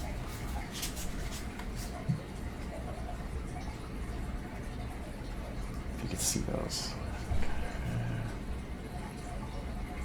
And really this is telling me kind of a few things. You could have, of course, a trine with Pisces. This also shows me about balancing, very strongly balancing and harmonizing different aspects of yourself, and even more so expressing the love that you have and your creative vision. And that's part of what the solar plexus does, obviously. But with Pisces here, I get that sense of being very dreamlike, having big dreams, and then communicating those dreams. with the Mars and fighting for them as well. And that could be just something you feel a calling to do. And then we have the third house too. So you might have these placements in the third house, or you might have kind of your solar plexus. Look out for the sun sign. So you might have the sun in Pisces, or you have Mars, well, not Mars but the sun, but next to the sun, and then definitely the third house. Just to check those out. Again, this is a collective reading, so take what resonates with that and leave the rest. So that being said, let's check the general energy, your overall energy of the solar plexus chakra in this moment. I have 5 cards that I pre-shuffled. There are 2 of them are face down and 2 of them are faced up, like they just popped out that way. So I'll look at the ones that are faced up, they're on the right side, and then 2 are face down on the left side. The ones faced up, the one in the center, is the 9 of Swords. This could indicate a potential blockage. And next to that is the Page of Swords. What's interesting is the Sun. It's actually in the card, if you could see it. So, and she is actually facing the 9 of Swords here. So what I'm getting at is kind of just the idea of the self and trying to take the mind, because it's kind of interesting how manifestation, the exertion of what you believe, and to manifest that into reality, and what might cause a blockage for you is kind of the racing thought patterns, and I feel like that might be of other people. We're gonna take a look at that in a second, but look at the contrast in light, where you stand in light, and the thoughts. And this is kind of, I feel like you're in a position where you're starting to organize your thoughts, especially when it comes to who you are, and not be as influenced by just the mess of other people's opinions of who you are. Because you might, and as this card is going to indicate, you might feel like exhausted by carrying the expectations of other people. You have the 10 of Wands here. So Wands showing up in this reading is definitely, expected, because it's the solar plexus chakra, but it could be, this is kind of showing me a little bit of that, I'd say like polarity, where you might have the low energy and low self-esteem sometimes, depending on who you're interacting with, just because of the expectations of other people, who you're supposed to be. And that's why this Page of Swords is so big. This is you, this is your power with your sword. And I also think of, in a way, we'll get to this again later, but with the sword, the way she's carrying it, people attach themselves through the energetic cords to the solar plexus. So cord cutting might be a ritual you'd want to consider doing. If you don't already, it would be an indication that that's actually really beneficial for you, but just to keep that in mind. Actually, I'm really curious. I'm gonna find out what this Page of Swords is about. Let's just clarify. The Queen of Pentacles. So this is definitely you. And what this tells me is that your biggest strength with the solar plexus is being grounded in who you are, being really sure and confident in what you are as like an individual. In an egotistic way, but not in the negative sense. That's really given a negative connotation all the time, but this is who I am, and the outside influences of the people around me and their expectations do not define me, you. And that's what the Queen of Pentacles is, being really grounded and seated in yourself. So let's look at the 2 cards that were facing down. Interestingly enough, these 2 cards that are facing down are above the family and friends relationships. I have like another part of the reading, sorry, but this might kind of hint at what's coming later, so we'll see. We have the Ace of Wands and the 5 of Cups. You might, this is, of course general again, I'll say that a few times, but you might feel as though what's stopping you from implementing and creating an idea is that it's not, I was going to say financially viable. I was looking at that as the 5 of coins, so maybe that's interesting. That might be like a disconnect between material lack and emotional lack, and there might be some sort of dissonance there. But what I am getting as well is that you have an idea, you have a desire to break free from kind of the norm, and it's still a strong feeling that there's outside influence, there's that sense of energetic cords that might be kind of draining that emotional satisfaction that you would get from the Ace of Wands here. But this is a very powerful card to have in your solar plexus, and it's upright, which means you have the energy, and you have the strength to direct it in a way that is suitable to you. And it's really a mind game here where you're discerning between other people's expectations and your use of that power, your deliberate manifestation. So let's look at this next part of the reading. I have 3 sections here. The cards are all face down. Don't worry, I'll shuffle more later. So we have how this solar plexus reacts or acts around family, friends, and relationships, romantic relationships, co-workers in the workplace, and then finally strangers, how this could change, and how your solar plexus either expands, contracts, gets muddy around these different people. So let's look at family and friends first. We have the 6 of Swords and the 10 of Cups. I'll show this to you. It's interesting. If you look closely at the cards, I'll show them. Notice the color of the turtle, how it turns into a rainbow as it moves towards illumination here. So I think you're at a point where maybe at once upon a time you were a little, you couldn't separate yourself from your family and friends. You might be an empath, and that's kind of where the solar plexus would get kind of like your sense of self might be scattered, just kind of like my thoughts are right now. And what you're, especially now, this is the present moment, you're moving away from those thought patterns and into, because the 10 of Cups can be about like an expression of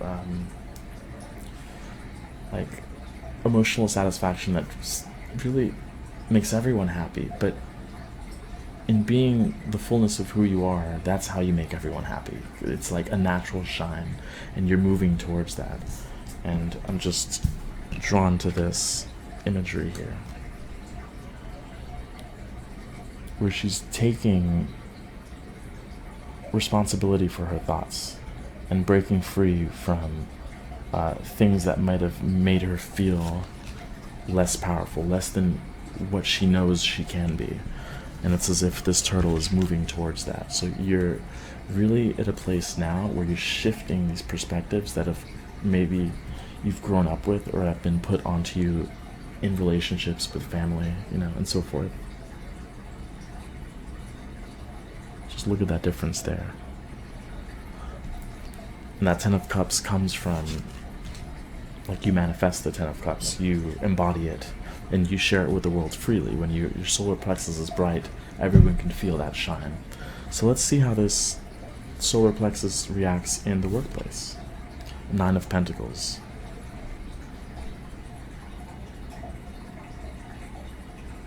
Interesting how the Pentacles would show up in the work environment.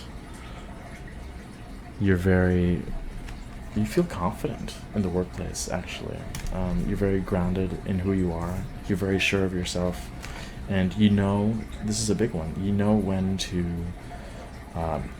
put a little more authority out there, to demand a little bit more of people, put your expectations out there in a balanced way, where it's kind of like using your words as power to kind of talk to the subconscious minds of your coworkers or clients or what have you.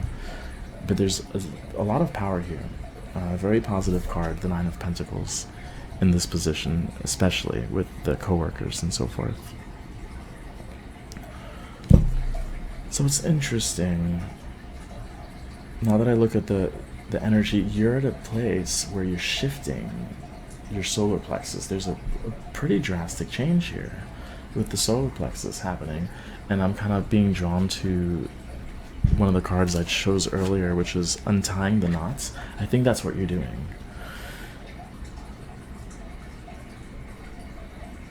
With blue, there's kind of this essence of Archangel Michael. We'll get to that a little bit later, but where you're cutting the cords, you're being a little more autonomous, more sure and confident of yourself, and kind of being discerning again of your own thoughts and how those thoughts manifest into reality, because that's part of the power of the solar plexus. And then we have the Eight of Pentacles. Sorry about that, the video kind of cut off, but I have the Eight of Pentacles for strangers. I'm going to clarify this one because it's a little interesting. Why is the Eight of Pentacles here? The Page of Wands. So we have a couple pages here.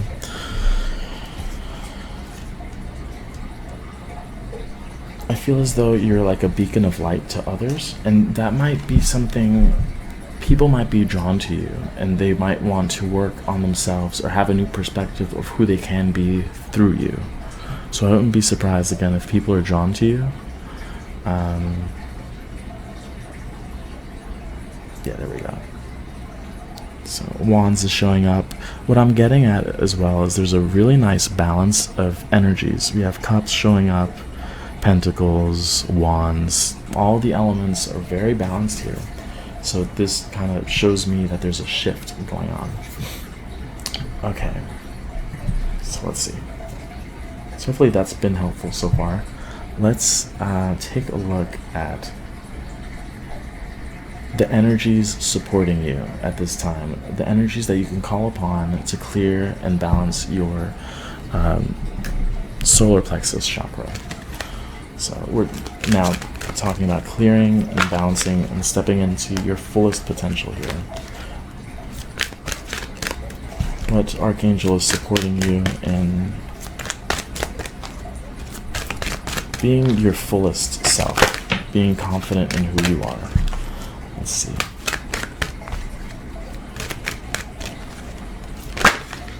Oops. We have Archangel Raziel.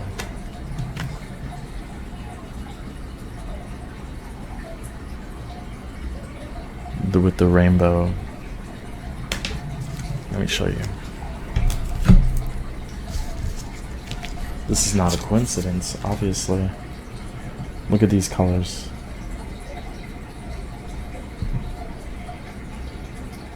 This might be, for some of you, like the final phase in truly aligning your chakras and truly being your luminous self. Seek and you will find. Be a wise one. Be a wise one in, again, the power that you wield. And you could definitely call upon this angel, Archangel Raziel, to assist you with your solar plexus. And I did this on purpose because instead of people assuming that this archangel is associated with this chakra, which is certainly true, I think it's cool to have a different energy kind of provide a different perspective on that particular chakra. So this is all about wisdom here. Wisdom in how you see yourself. And again, wisdom in the use of words. We have a book here, so being very, very mindful of what you say and how much power and influence that has, not only on yourself, but on others as well. I am strong, I am powerful. Or when people say, you know, you are not strong, you're not powerful. That's something people can't take away from you. So let's look at a dragon energy as well to assist you in clearing this energy of the solar plexus. And we have the silver lunar dragon. Bathes you in divine feminine light. Come into balance. Again, practice peace, harmony, and co-cooperation. It also says expand your causal chakra. So that sense of balance. There's a lot of wisdom here.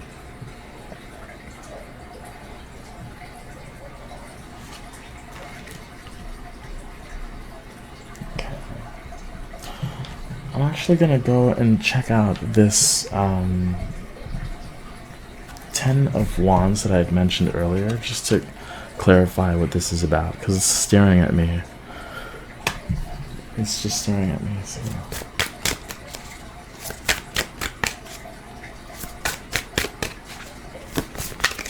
Let's see what the 10 of Wands is about, and then we'll go on to a message from your solar plexus itself. The Hierophant.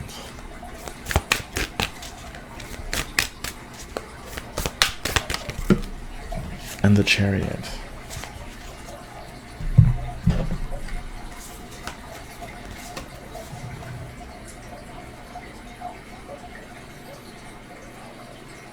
This Chariot card looks pretty interesting. It's almost like a snail.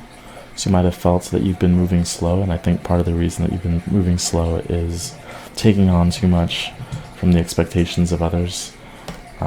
With the Hierophant here, it's kind of being your own authority. I mean, it's not like the Emperor, but it's wisdom, and this wisdom is kind of mirroring Archangel Raziel here.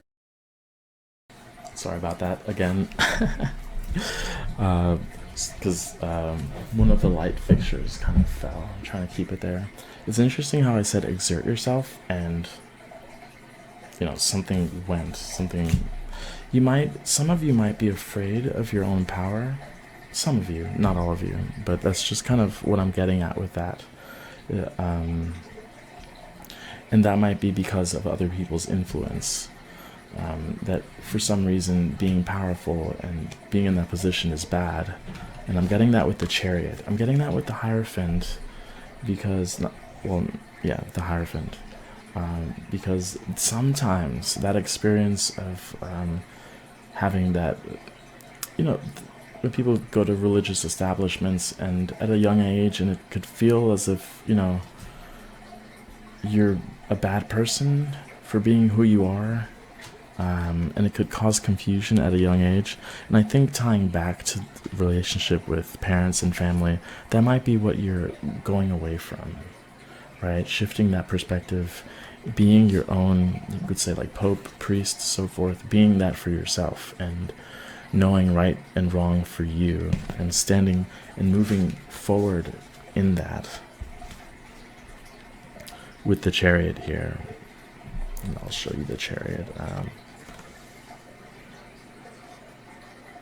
Right? So this energy, this 10 of Wands is what's shifting. You're shifting this energy from the burden of the expectations again of who you should be and trying to be too much for too many different people. And I think that's why Archangel Raziel is there, is providing the wisdom and insight. I would highly recommend doing a meditation on your solar plexus chakra. Well, obviously, because you chose this reading, but call upon Archangel Raziel, and instead of, you know, there's a lot of different ways to, you know, clear and balance your chakras, but you might want to try doing like a rainbow. Try a rainbow in your solar plexus and be creative, allow the thoughts to come through. So finally, let's get one message. What does your solar plexus want to tell you? A message from your solar plexus, please.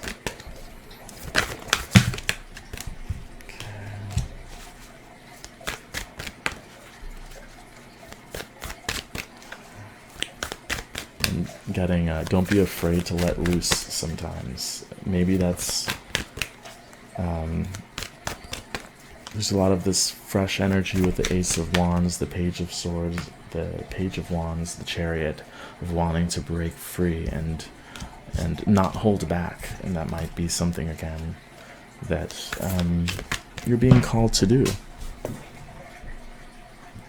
The card that fell to the fore is the Strength card. You know, and this card in particular is about going against the current. You know, you say going with the flow all the time, but that's what and the Three of Wands as well. So the Leo with the previous card, the fire's back. This is the fire talking, you know. With the Sun in Aries, so the Sun coming through as well. because this is like your inner sun. But not being afraid to go against the current, because sometimes the current could be, I mean, of course, the universe, but that's how you build strength, right? Like, you can't get stronger without lifting heavy. You know, it might be sore, it might seem like a lot, but you get stronger through the hardships, through the resistance sometimes. And that's not to say, like, being aware. I think that's what Archangel Raziel is also saying. Noticing the contrast between, you know, moving easy and not moving at all, you know, being okay with being stuck because it feels like that's where you should be, you know. But that's what I'm getting at with the Strength card, is that to push through. If you're in a situation where, you know, you're facing a lot of hardships, especially with that Ten of Wands, is that you could exert your will. This is part of manifestation, and stepping into that power and expanding it is, I want things to change. I have a vision for what I want to be, and I'll move towards it regardless of the resistance that I face. We also have the Four of Wands, so Aries coming through again. You might have an Aries Mars placement in your chart because Mars came up.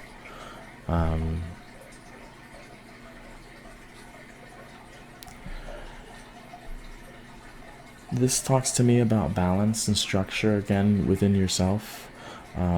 Could be part of a relationship and keeping, again, balance in giving too much or not giving enough to your partner, or within a household here. But definitely, whenever you can, kind of stepping back and reevaluating who you are, and not to merge too much. Like, of course, that's beautiful and it's wonderful to do that with your partner, but not to lose your self-identity of who you are, because next thing you know, you might lose track of your values, you know. We have the Devil, so that's probably what that was about. What I just said has to do with being too tied down, and I had mentioned cord cutting as well. Just to be aware of your energy, what's being asked of you.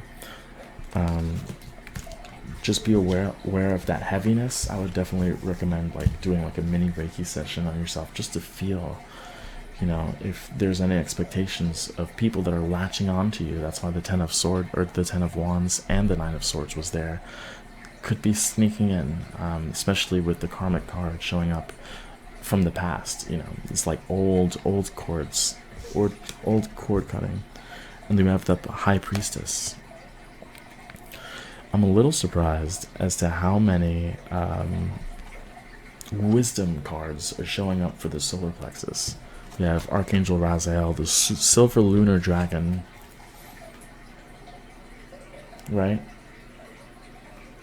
And we had Mars, or not Mars, but Pisces earlier. Lots of receptive energy here. And that's part of the balance that was mentioned in the Archangel Raziel card, is just the wisdom that comes from yourself, and opening that up and allowing that to be, and being discerning in the people you interact with and the energies that are connected to your, specifically your solar plexus, because that, again, that shine that comes through, a lot of people are attracted to it and are going to try and shift your perspective.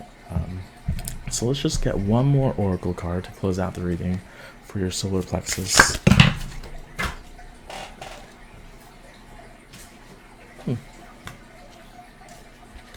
gonna do two, actually. But what's interesting is that it's the Learn card.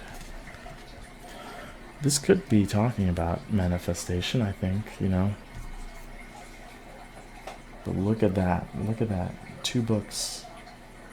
You could learn from Spirit as well. Learn from the other realms. And then we have Aura with orange and gold here.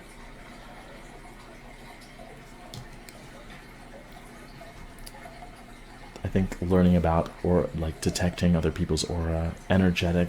This is a lot of with the High Priestess here, being aware of the subtle energies and how they influence your solar plexus. I think that'll take like your whole experience to the next level if you're able to easily detect when someone's trying to latch onto your solar plexus, when the solar plexus expands and contracts, when there's dirt and debris in it, when it's balanced and imbalanced, and how the world affects you and how you can influence the world just through your solar plexus. So hopefully this reading is as powerful as it felt. Please consider liking, subscribing, commenting. Let us know how you enjoyed this type of reading, and I hope to see you in the next reading. Take care.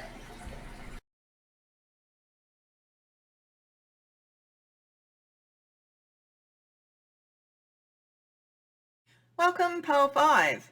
So for those of you that chose Pole 5, my name's Helen. I'm from Eye of the Serpent Tarot. Welcome to the reading. I hope that you enjoy this. My chakra is the heart chakra. So we will be looking at how the energies are for your heart chakra at this point in time. You know, how is that operating for you positively? Also, what might be some of the challenges or issues to look at to clear any blockages and to work as best as possible with an open and positive heart chakra. So before I even start, thank you to Gian for this wonderful, Gian from Scarlet Serpent, for this wonderful idea and for inviting me to be part of it. I'm really excited. I think this is a really interesting way of doing a collaboration, and I'm really excited to see the inputs from the other readers as well. So what a brilliant idea. Thank you, Gian. I'm really pleased to be doing the heart chakra. That's a really obviously powerful and important chakra for people. And one that has a very big impact on how we view our life and how we're feeling in general. Just because it's our heart, it's our center, it's also very mystically very powerful, as most mystical traditions say that the real pathway to the divine is through the heart. And that's not in any sense to limit what the other chakras do, or the crown chakra is a direct communication line, but it is kind of the path of the mystic. So I really like the fact that I get to do this one. What I wanted to do with it was have a look at it across a number of areas in life to see how it's operating, because it could be that it's working very well in one sort of aspect of your life, but in another there are some blockages or issues. So I thought the best way to do that was to contemplate in and ask Spirit to show me some tarot cards for all the different elements. So using in a sense the shape of a pentagram, with this being the spirit element, which is how your heart chakra is now operating for your spiritual path. And then this is the air element. So this would be your philosophies, the way you communicate, the way you think, and how that impacts on it.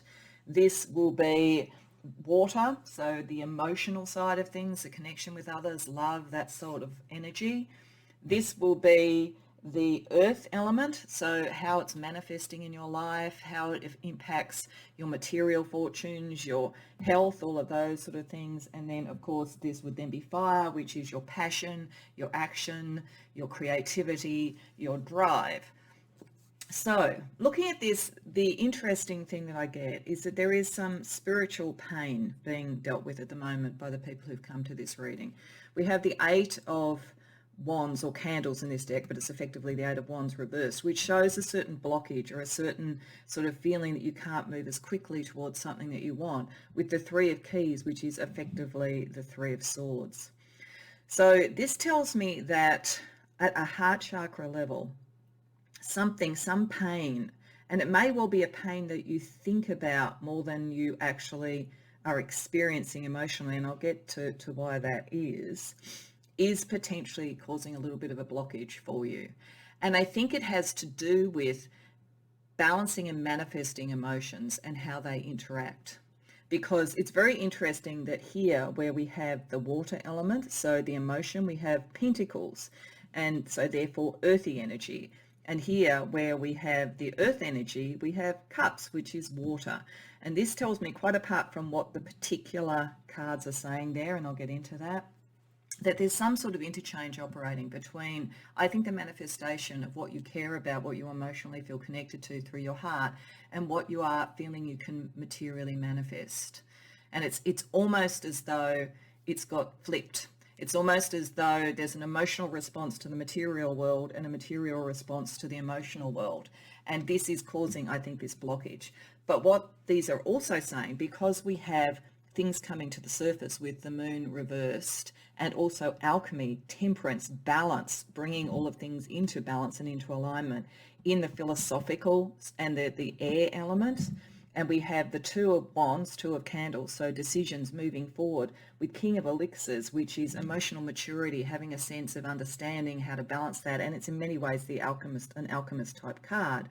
This is saying that the answer to this issue is in fact in how you think about this and then the action that you take. So it's effectively saying to me that the people who've come to this reading, you have a shift. If you have a shift in the way you think about your heart chakra, the issues around what you would manifest, what you want emotionally and so forth, that is literally the key to bringing this back into alignment and almost flipping this, as I say, and getting things back to their proper element. So looking at it in more detail, and we are going to look at different things like color, energy and so forth around this, and then we'll bring it all together. But just looking at it bit by bit, as I say, with spirit here, there is, as I say, this is where you are most experiencing it in some way, although I do feel there is something about, you know, relationships that you're in or how you want to manifest and how you emotionally feel about that. But there's a pain around a lack of progress. So it could be literally that you are in a relationship and you don't feel like you can ground it as much as you want. You've got the Six of coins or Six of Pentacles reversed and then the Five of Pentacles upright. That suggests that there's an imbalance around your emotional nature about the material benefits of a relationship. Now, this doesn't have to be a love relationship. It could be anything, but it could also, I mean, it could be, you know, friendship, it could be family relationships, but it could also be that there is a sense of how do you get the balance materially around emotional things. So if there is a block operating here spiritually, it may be because on an emotional level, you are more focused on material outcomes than you are on what would emotionally nourish you.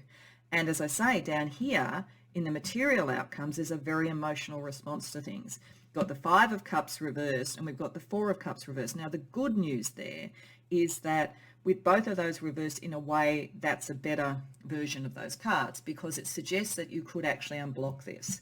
It suggests that this emotional sense of things haven't worked out the way you would want. And as I say, it could be in a relationship, it could be materially around your career. I mean, you could feel, you know, I haven't, you know, found my dream career yet, or I haven't been able to manifest what I really want, you know, and I'm working on it. I'm working on it emotionally and I'm working on it spiritually, but it isn't happening.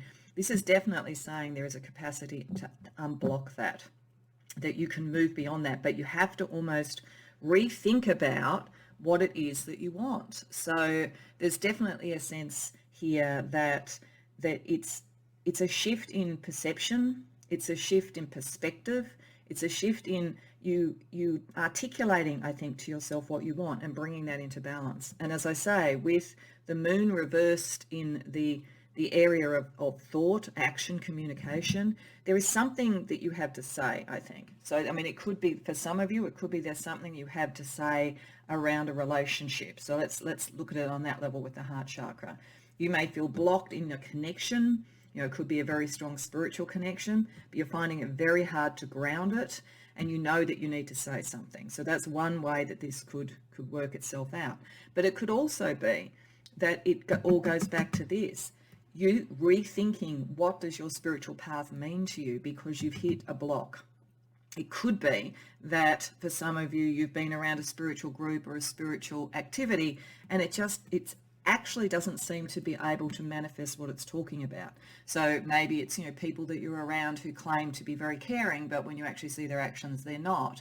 Or people who say, you know, you can manifest X, Y, and Z by following these practices, but it isn't happening for them and it isn't happening for you. It could be any of those sorts of things, but it's about looking at the pain.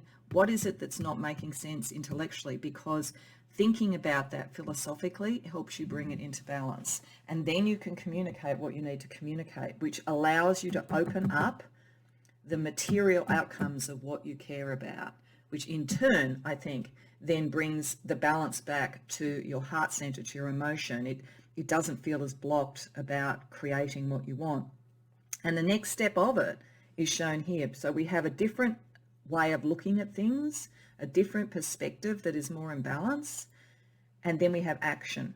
The Two of Wands suggests action, suggests making a choice about alternatives. Could be different relationships. If this is about, two relationships and you're not sure which one is going to be emotionally manifesting and is also going to be nourishing on a actual emotional level. It could be a choice about two different careers and which one is actually going to really unblock any sort of sense of I'm out of alignment with what I care about, what my heart wants, but which will also bring you a better outcome materially. It could be, as I say, spiritual philosophies, whatever it is, and tuning it back to what is the heart needing, what is the healing that is needed here. So you have, I think, suffered some form of pain, some form of disappointment, and it is affecting your heart chakra. And it's just, the main thing it's doing on a spiritual level is just slowing you down. So it's saying that you can unblock some of that energy just by understanding that the first point is to rethink it, have a new perspective, then take some action, make a choice.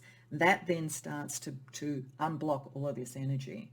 So let's ask for a clarification from a different tarot deck, because this tarot deck I chose because it has green. It's an emerald deck. It has green as the underpinning color, so that's the color of the heart chakra. But I also want to use a deck that has strange sort of imagery, but it's also a tarot deck, just for clarification on each of these, to see if there's any other point to come up and where there's imagery that might sort of be something easier to relate or resonate to. So we're just going to get one for each. So clarification for each of the lenses, the sort of elemental lenses through which we're looking at the energy of the heart chakra at this point in time. So spiritually, the Sun reversed. Philosophically, Nine of Wands reversed. Emotionally, the Moon reversed. Materially, the Hermit. And Seven of Pentacles reversed for action, for passion, and so forth. So this energy definitely has affected your self-esteem. Something has affected your self-esteem spiritually. I think that most of the people who are here, you're actually on a very profound spiritual journey, and I think that you've had a lot of progress.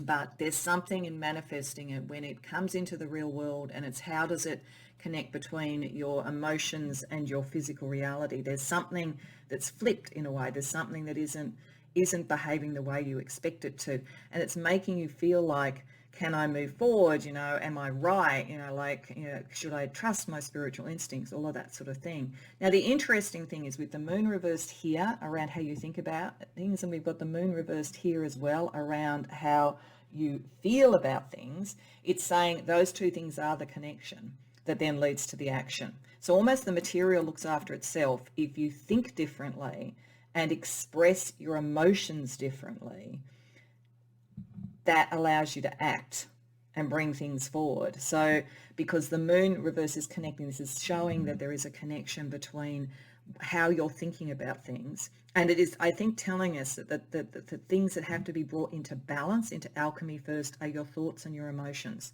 Like at the moment, it looks like maybe the minute that you try and manifest something, it goes into an emotional space that kind of stops you from being able to manifest what you want, almost because it means too much. And also potentially because you feel you can't fully express what it is that you want, what you're trying to bring into being. So by connecting those things, you'll have a better chance of unlocking the Sun, turning that around. So that is interesting. The Nine of Wands reversed here shows that you want to do it, but you're feeling really careful about what you say. You're not sure whether you should continue with something you're doing. You're not sure whether you should change it significantly. So I feel like for many of you, this is around other people. And that kind of makes sense for the heart chakra, whether it's love relationships you're in, whether it's spiritual groups you're in.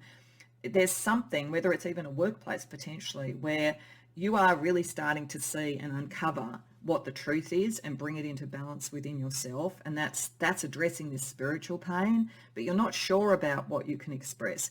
And this is saying that the level of expression needs to be around the emotional impact of things. So it's saying that's the connection. If you just did it if you only express straight from the mind, it may not be as resonant a message either for you or for others. You need to connect those two things. It makes me think of when people talk about doing mediations, or they talk about how you have a conversation with someone and sort of express how you feel so that they don't get instantly defensive. They say, instead of sort of saying, you're really a bully, for instance, they say, when you do this, this is how I feel. It unlocks the empathy. So it's almost as though there is a concept about what you want changed, and it's like there's an audience of some form, a person, a group, whatever, that you need to say this to, which is when this is the structure that I'm working with, when this is what is being expressed, this is how it makes me feel. That seems to be the way that you can bring things to the surface and not feel as careful, not feel like you have to sort of be very, very careful about what you say and do and so forth. So it is giving you license. This is saying your heart is right. Your heart is actually, and your philosophy is well in balance. There's actually nothing wrong with that. It's just how it's being expressed. So that over here with the moon reversed, as I say, it's bringing things to the surface. And it's got something, given that we have the material side here, to do, I think, with the difference between rhetoric and action, or what somebody says emotionally, the words they use, and then what they're actually doing. There's a very material impact here around your heart chakra, around what experience you're having. So it really is that kind of concept of if someone says they love you, but they never return your phone calls, for instance, then it's expressing that that's something that you need. That's something in your love language, for instance. If it's around a spiritual situation, it could be that you feel that you're not seeing the action that people are saying that they espouse, for instance. There's something very material about it, and there's something where there isn't a reciprocity of energy operating. Like, you could be very much someone who is, one of the reasons you're getting the Eight of Wands reversed there is that you're feeling exhausted because you're putting a lot of spiritual energy and support into other people. It's not getting returned. It's not in balance. You're being drained. So that's the other way that this could be operating. And you do need to express something. Express it, or express it through action, because action is a way of dealing with this by moving away from it. If you feel that in discussing this with people you're only going to get pushback, then that may be the sign that this is the only way to relieve that blockage, is to move away from that sort of situation. And for some of you, that could be the case with the Hermit here. For some of you, to get the emotional thing back into balance, you may literally need to withdraw. Some of you may need time out, and then you may be able to go back to the situation. But for some of you, it may literally be, this is not the right spiritual path anymore. I'm going to withdraw. And that unblocks the emotional side of it. That allows me to get back into balance with what my heart wants and what I want to manifest as a result of it. It's quite possible for some of you that, as I say, it has a very material aspect with the Seven of Pentacles reversed here. It's like making a decision that stops a kind of a drain on your energy materially and so forth, a sense that, you're not getting a return on investment. But you can bring this into balance. You're not going to be wounded and hurt all the time. You just need to make some decisions, articulate what you can to those that you can articulate it to, withdraw from those that don't.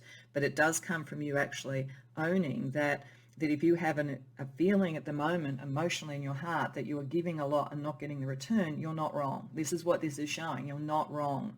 And there is pain, and you need to kind of bring it to the surface, recognize it, and make decisions, take the actions then from those decisions. And in some cases, it will resolve because you'll articulate it and it will rebalance itself. But in other cases, it may be time to withdraw from a situation. So the blockage in your heart chakra at the moment is an understanding that things are out of balance in your relationships with others in one form or another. The blessing is that you're right. The blessing is that your own pain and your own understanding is bringing this to the surface so that you can bring things into balance better. Because it's wonderful in many ways to just love and just care and be unconditional, but the reality is that you also need to have a return. we are meant to be loving each other, not just being just the font of love for all. And so I think it's just bringing those sort of things into balance for you. So I wanted to look at a color energy against each of these as well for how your heart chakra is operating. So spiritually, where we see the sun is there and you are meant to be following a spiritual path, but your pain and the amount you're giving out is not being returned at this point.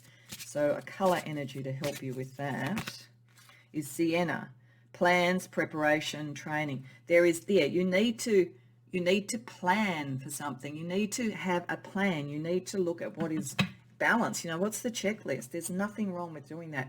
You may have felt that, in fact, the block was you, that you were too material around, your emotions and too emotional around your material things. But the reality is it's more about how you're connecting with others and using those abilities, using the mind to plan, to bring it into balance and take action.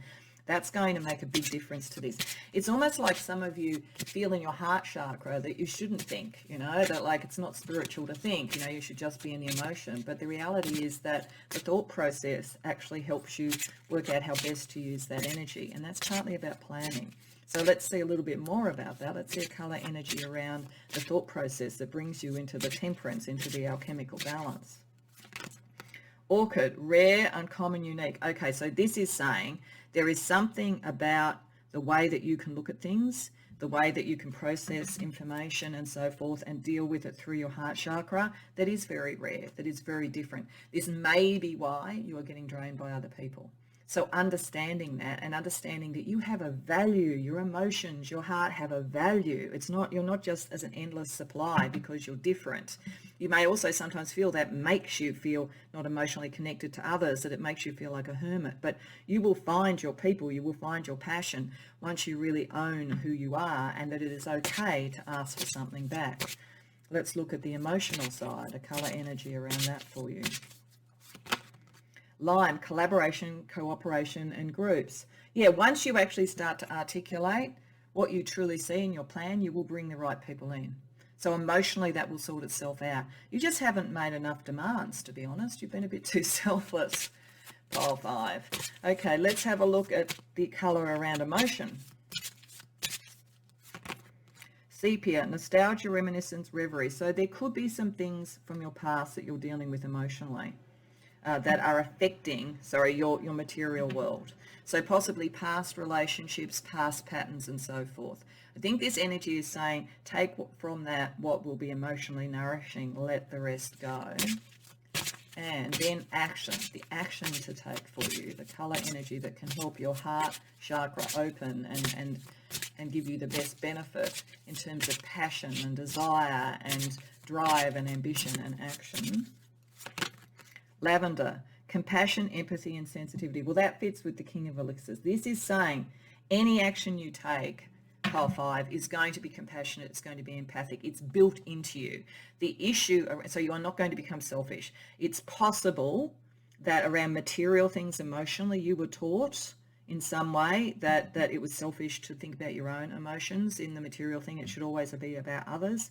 This is saying no. In fact, it's inbuilt in you to care for others. The issue is to also be able to care for yourself, because that actually opens your heart chakra, makes it more possible, but also makes it more balanced and fair. Okay.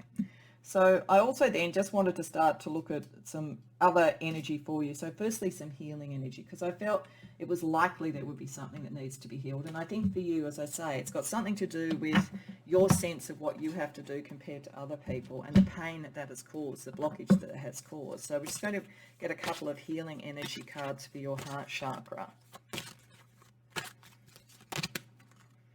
Recognize divine timing. Listen to your intuition. Yeah, so firstly, you are very psychically and spiritually attuned. If you're feeling blocked, it's just the pain. It's just you kind of know this, pile 5. You kind of know that it's out of balance. You don't want to think that way. You feel that that's somehow not being compassionate, or you're feeling that it's you're too different or whatever. But I think and listening to your intuition, listening to what's coming up, and it's coming up through your mind. Your intuition is speaking to your mind, and then it goes to your emotions. So it kind of travels to your heart chakra through, I'd say, almost the crown chakra, to your mind, to your heart. listen to that, recognize divine timing. The right people are going to come in at the right time, but you need to have started to articulate what you want around relationships, around emotions, around everything that the heart chakra looks at. So it's really just understanding you're not off course, you've just been a bit too giving. But if you realign with that unblocks that energy for you, particularly spiritually. Let's get some astrological energy as well.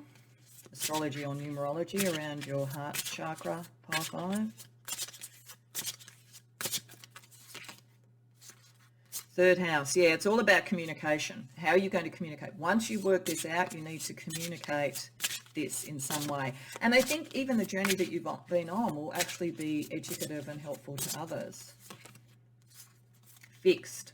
You may be a fixed star sign, but this may also say that one of the things you have to do to unblock this is to get a little bit less fixed, to do things a little bit differently.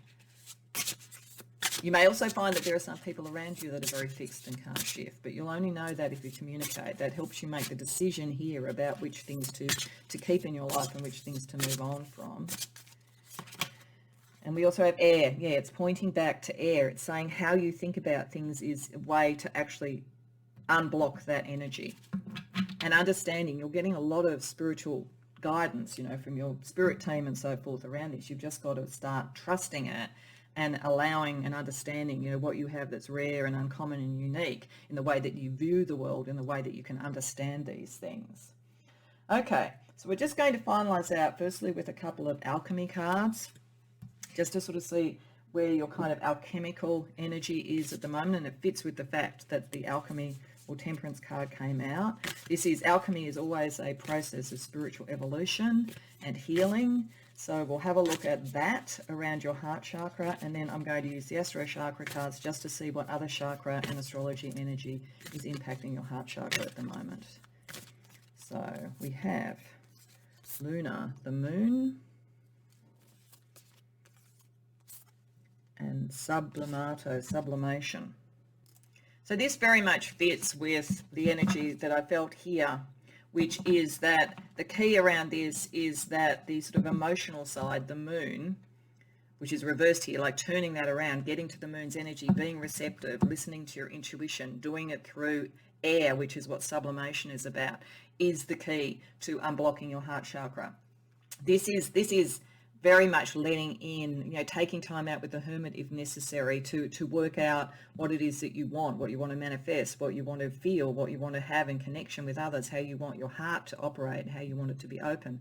This is a time of receiving information, contemplation, understanding. And sublimation is around getting a higher level perspective. It's through rising into the air. This is why the way you are thinking about your emotions is the key.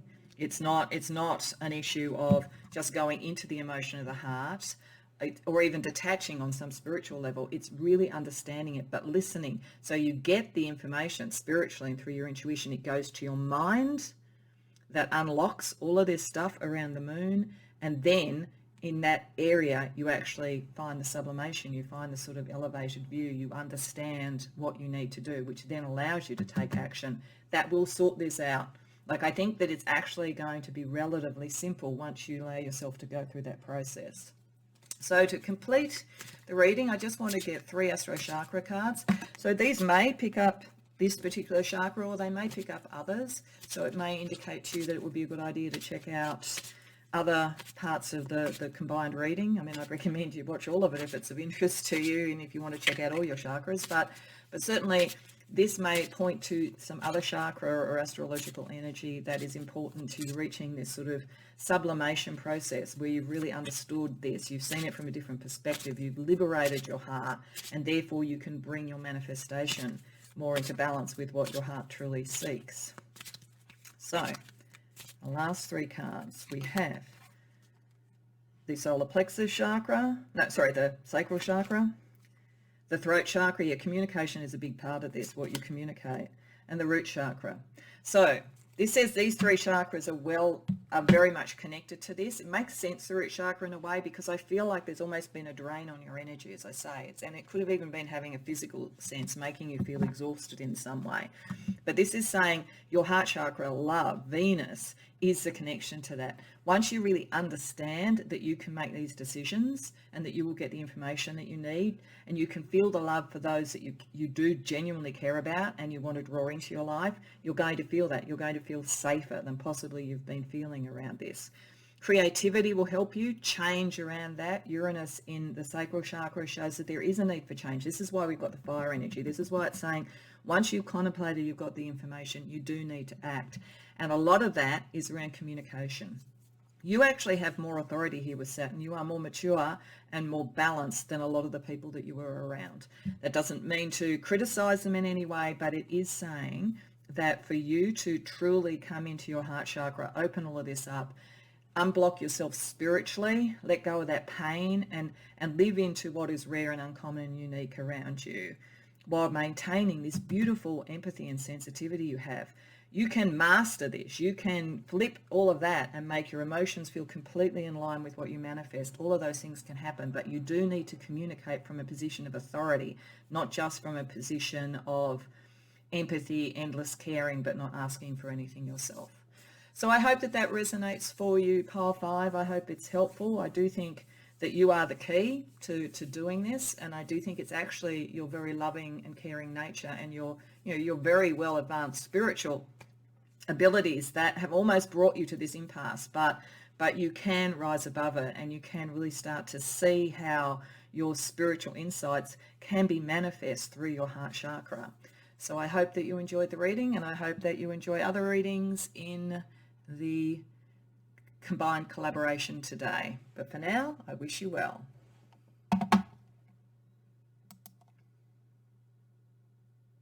Hello everyone, my name is Michelle from Willow and Roots. You selected the Crown Chakra, option 6. Now here's your reading. The Crown Chakra controls our connection to spirit, the universe, our higher selves. It is located above the crown of our heads, and that's the individual center of spirit, enlightenment, divine wisdom, universal consciousness, connecting to the higher guidance. Right?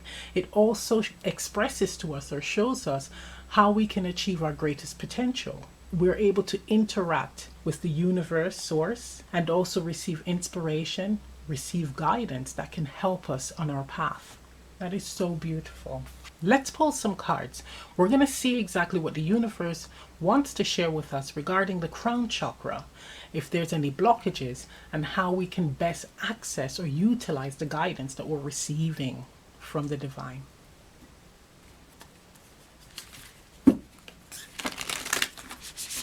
Okay, that one just wants to pop out. Let's see what that says. The void. I'll put that back in. It's giving me the energy with the void of like releasing expectations, but it's almost like it's something that's not meant to be figured out fully, understood fully.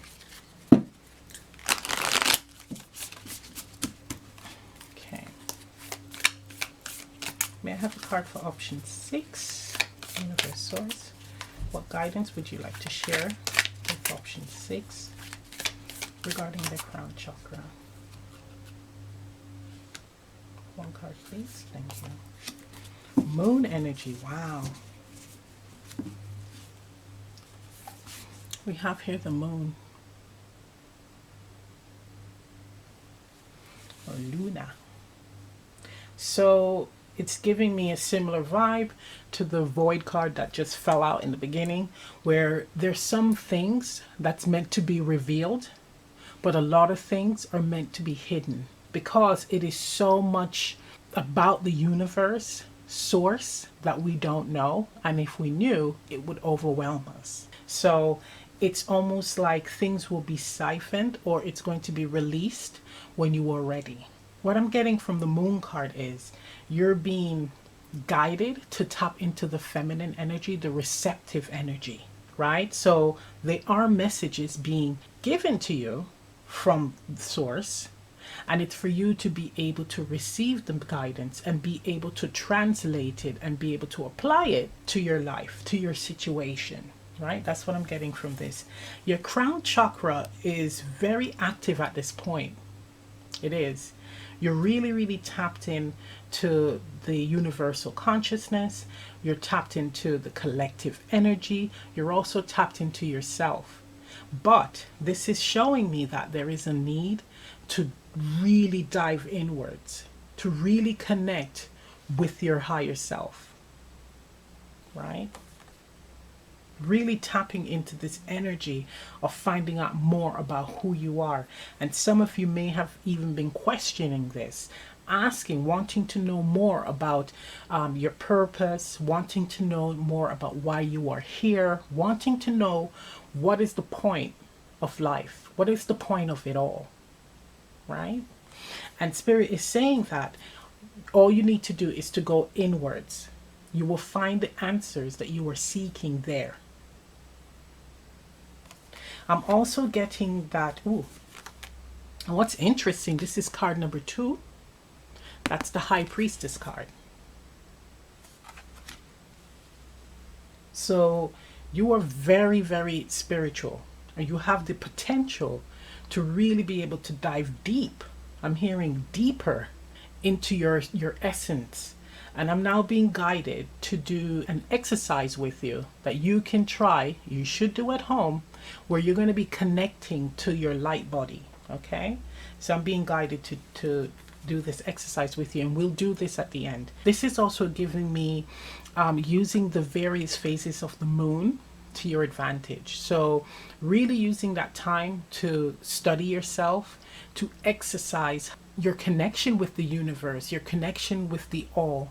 Because remember, the crown chakra, it's the connection to all that is, right? So you're connecting to source and the all. So it's studying the flows and the cycles of life. That's what it's asking you to do, to tap into this energy where you're actually feeling the essence of your soul and the essence of life. It's calling for you to tap into your emotional body, right?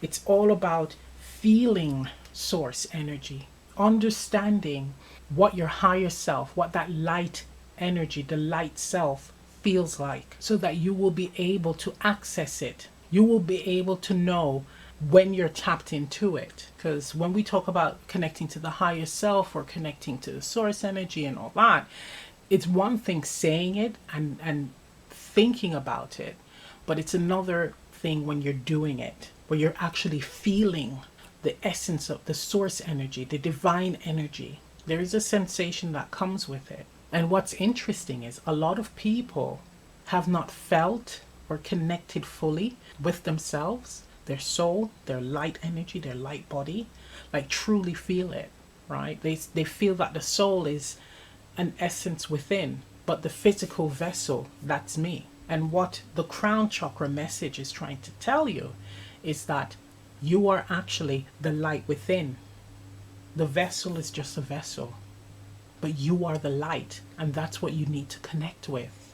I'm hearing when you connect with the light, you connect with me, the I am. Okay, let's get some more cards. Okay, so we're going to pull a card from the Devas of Creation. This deck is my spirit deck. This is like the universe. This deck, I know that I'm like speaking to source. It's very strong. It's very powerful. Right.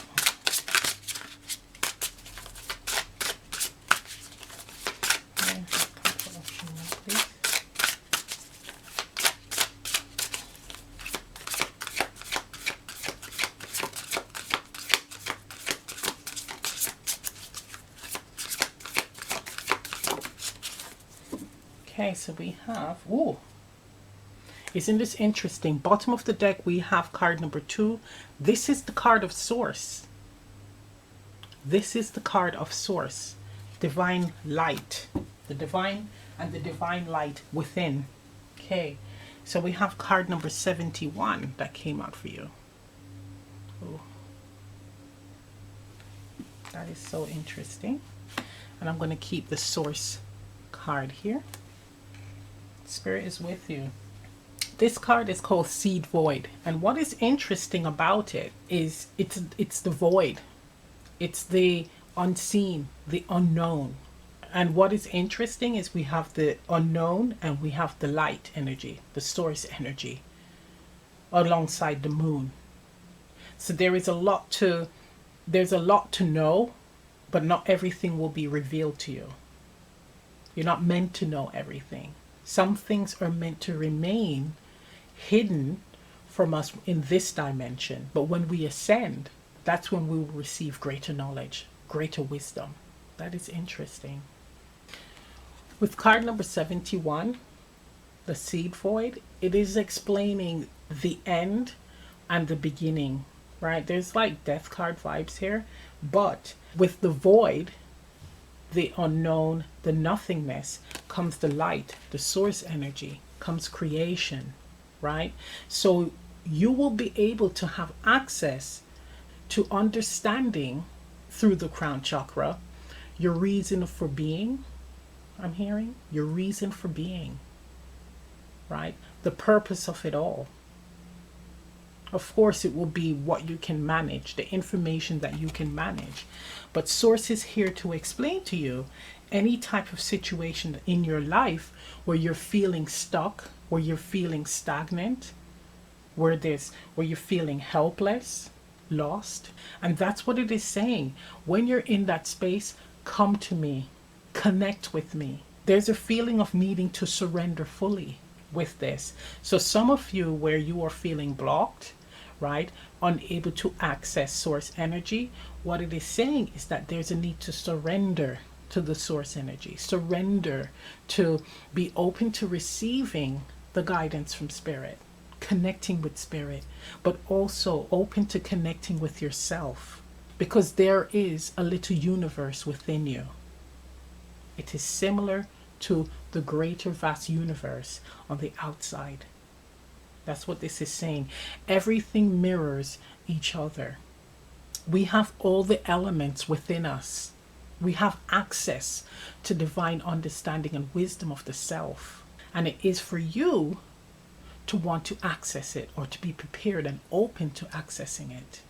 But by doing that, it is requiring you to go deep within, to connect with your light self, to connect with your soul, and truly try to understand, or be open to understanding who you are.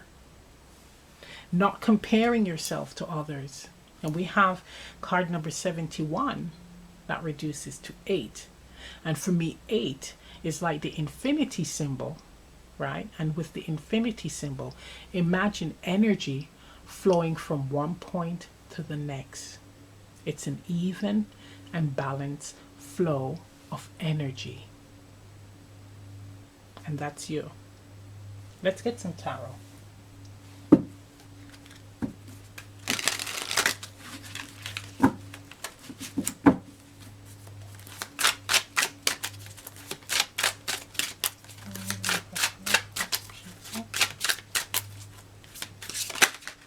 Okay, so we have here the Page of Cups. That's the Jester of Tides. So we have divine inspiration. We also have here, it's like, don't run before you can walk. You're learning how to connect with your emotional body. Once you connect with your emotional body, understand it, or starting to understand it, that's when the doors will open. This is actually feeling, starting to understand your feelings. And for some of you, it would help if you were to write them down. But be honest about how you are feeling in the moment, right? But this is starting to explore your feelings, starting to understand how you are feeling in the moment, connecting with yourself in that way, without judgment, I'm hearing.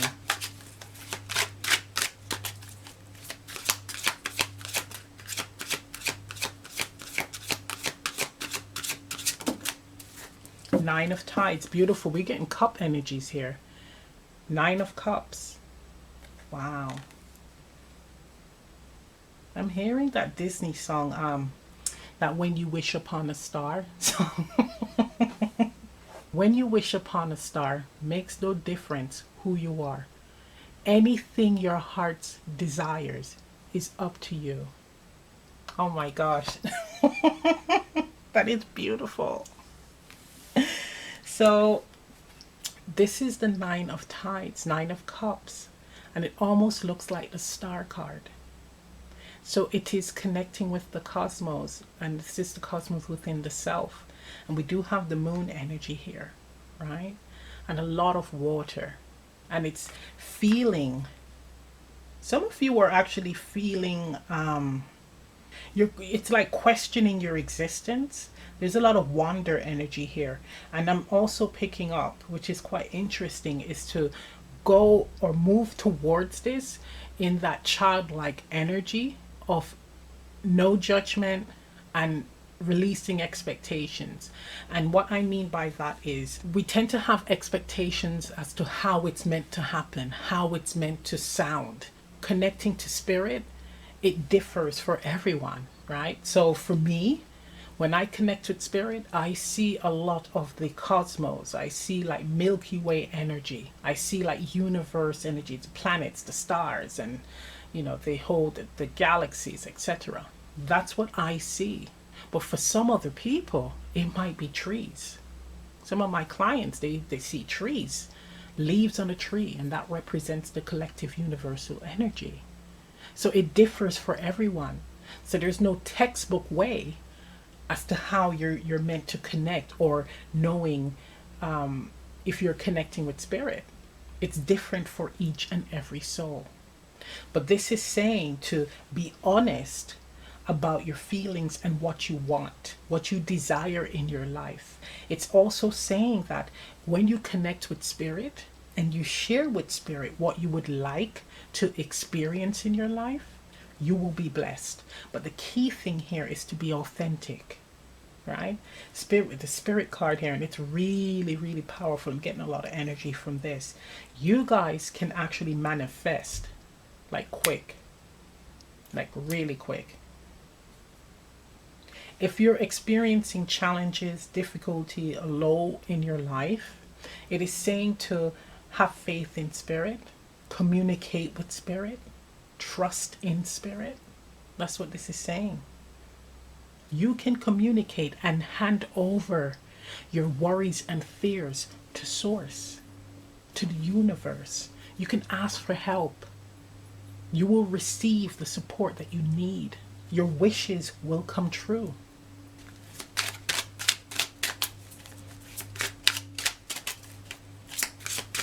There's something very magical about this.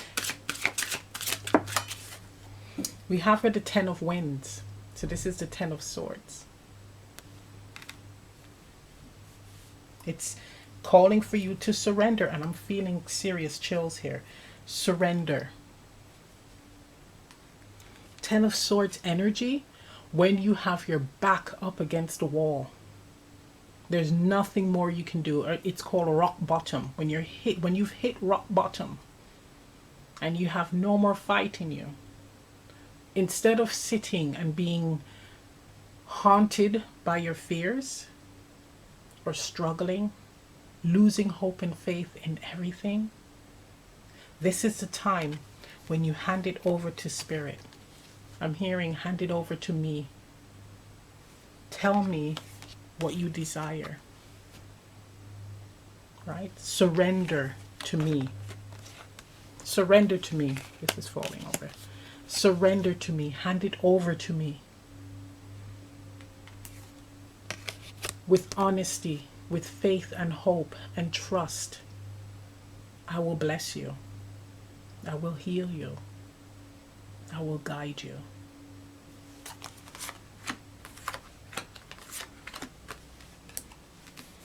That is beautiful, guys. Spirit is saying surrender. There's no need to be in an energy of hitting rock bottom and remaining in rock bottom. But you can elevate with help, with assistance. But it's for you to access it. Ask for the assistance, right? And for some of you, it's saying, don't wait until it gets to the point where it's dire here. Don't wait till it gets to this point. You can ask before then for help.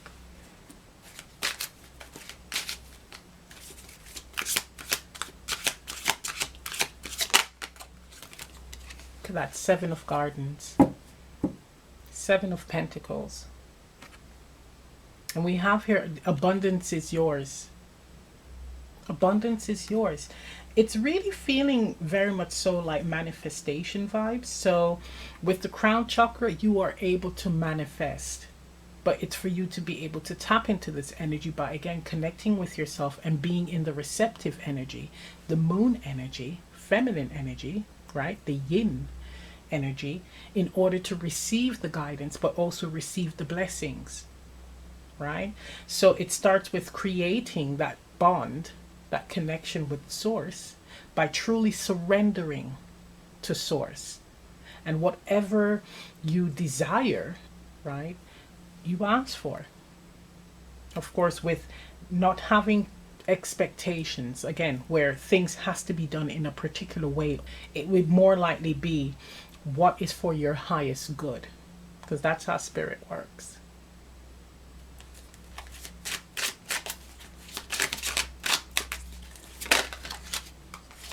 Yep. King of Tides, King of Cups.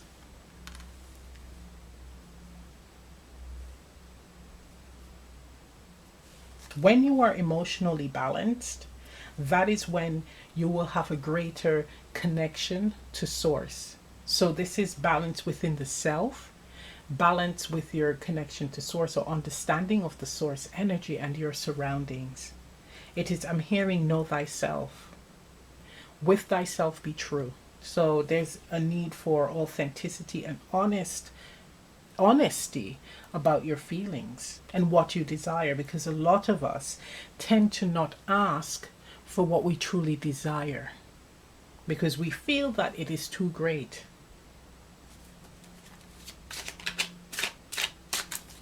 This is a reading of wishes. Yeah, look at that. We have the Chariot. Beautiful. A card of knowing what you want, knowing what you desire, and moving towards it no matter what. Willing to ride through the difficult times, the challenges, and the great times to achieve your ultimate outcome. Right? Your road to connecting to source is through connecting to yourself, your emotional body. Right? That's what it is saying here. And that is where you're going to see the bounty. You're going to receive a bounty of blessings, a bounty of wisdom about yourself, about the universe, about source. But the first thing that you need to do is to surrender. Surrender. Get out of your head. Get out of the what ifs, right? Get out of what others have told you about it. This is actually a journey that you need to walk on your own. You will be guided to spirit. So I'm going to do this exercise that spirit has asked me to do with you. Now, make sure that, for one, you are not driving. You're not handling anything that can cause harm to yourself or others. If you're around children or anything, pets, make sure that they're safe. Make sure you don't have the cooker going and you're cooking food. Turn that off, right? Make sure that your environment is safe, you are safe, and those around you are safe, right? You can fall into meditation and end up sleeping, so you have to be very careful. So what you're going to do is you're going to be seated and you're going to close your eyes. So be comfortable, sit comfortable in your seat, and you're going to close your eyes. Now I want you to feel the weight of your body. So connect with the weight of your body. So you're feeling that grounding, that heaviness. It's solid.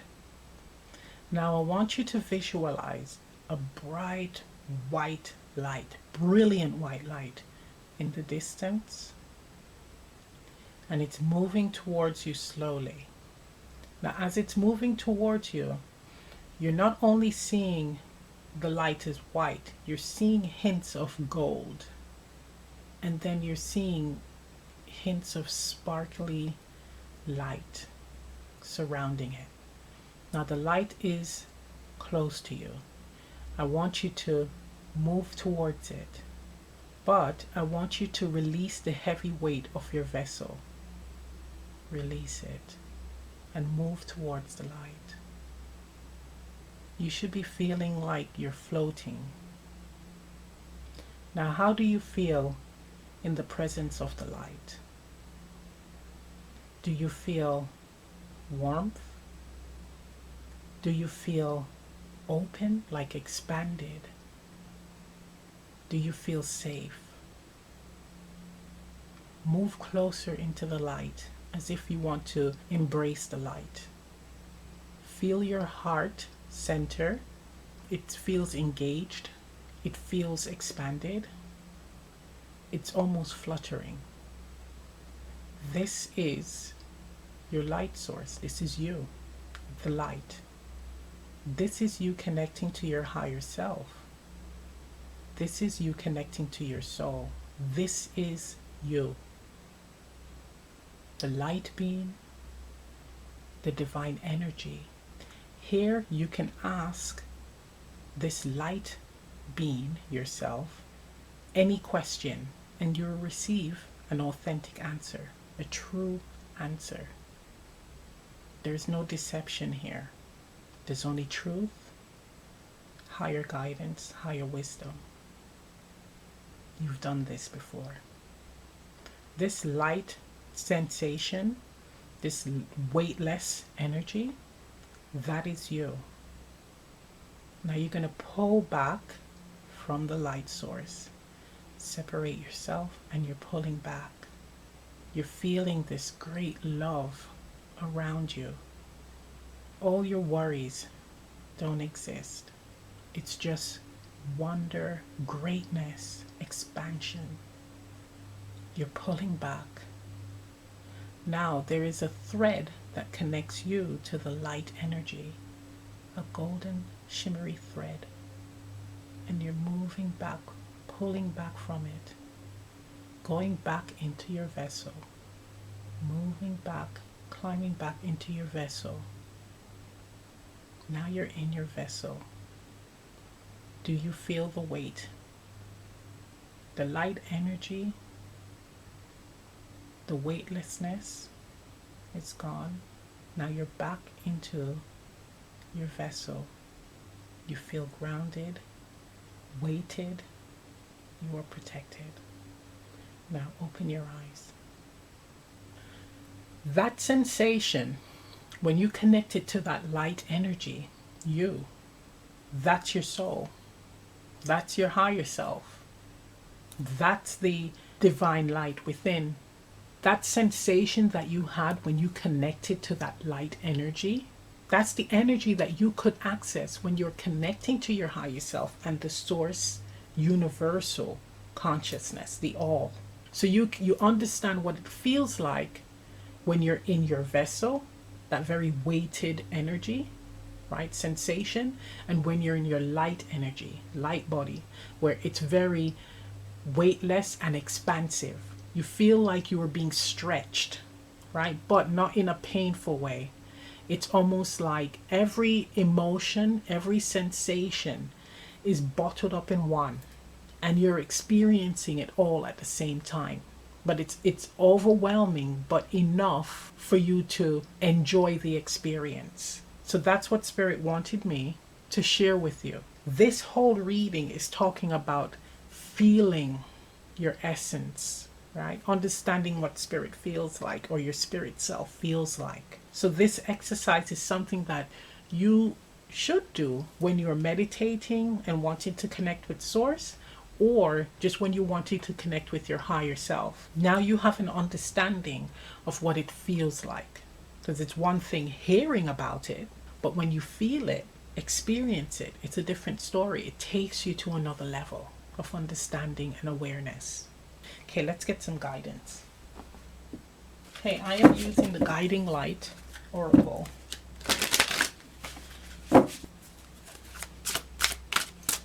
for choice. Do you have any guidance for option 6? What guidance do you have for option 6? Okay. Look at that. It says, healing cocoon of light. Card number 55. Your angels come to you now and surround you in a healing cocoon made of light. You see that? Just take that in. Ooh, bottom of the deck. This is interesting. Stretch yourself. Card number 7. 7, the number of the divine.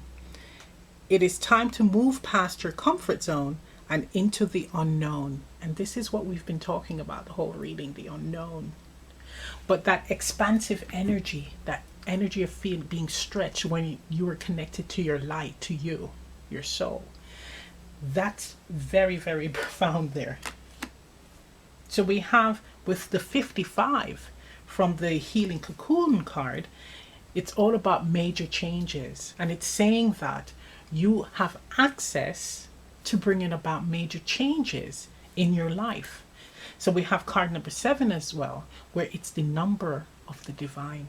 So Spirit is with you during all these major changes in your life, or Spirit will be with you when you're ready to create major changes in your life. And we have Spirit here twice. We have card number 2, and this is the source card, and then we have number 7 card. It's expanding yourself, taking the time to tap into, right, your crown chakra energy, right? Tap into your crown chakra and expand like the universe. It's like really moving with it, flowing with the universe, letting go of control and allowing yourself to be guided on a path to source. I'm hearing that is beautiful. So I'm going to end the reading right here. If this reading resonates, leave a comment down below. Please remember to like, share, subscribe, press the notification bell, and I'll see you next time. Bye. Hello, pile 7, and welcome to your reading. This is for the throat chakra, which is what you picked, Vishuddha. My name is Rena. I am from Gold Key Guidance, and I'm very grateful for Ji involving me in this collaborative reading to come and give you these messages about the throat chakra. So throat chakra is called Vishuddha. It is essentially meaning purification. So what we're going to look at is you know, what's going on at the moment with your throat chakra. It's usually represented by this color, which is why I decided to kind of bring out the blues. It's usually represented by a dark sapphire, but we also can view it as like this kind of color. And this is solidite, which is also a very good stone for this chakra. I've also got celestite here, which is also very, very good for this chakra as well. It helps you to speak your truth in the most purest form possible. It's essentially the channel of what your heart speaks through. So coming up through all of the chakras and finally pushing through from the heart chakra into the throat chakra is now the place where you speak your truth. You speak from your heart. You speak where you really resonate from. You speak with truth and integrity in all forms, in all manners, in all ways. So with that being said, let's have a look at what the tarot is going to give me initially about the general overview of the throat chakra, of what's happening. And then we will move on. Wow, look at that. The Fool. So there's a sense of freedom already that's being, you know, instigated by approaching this chakra.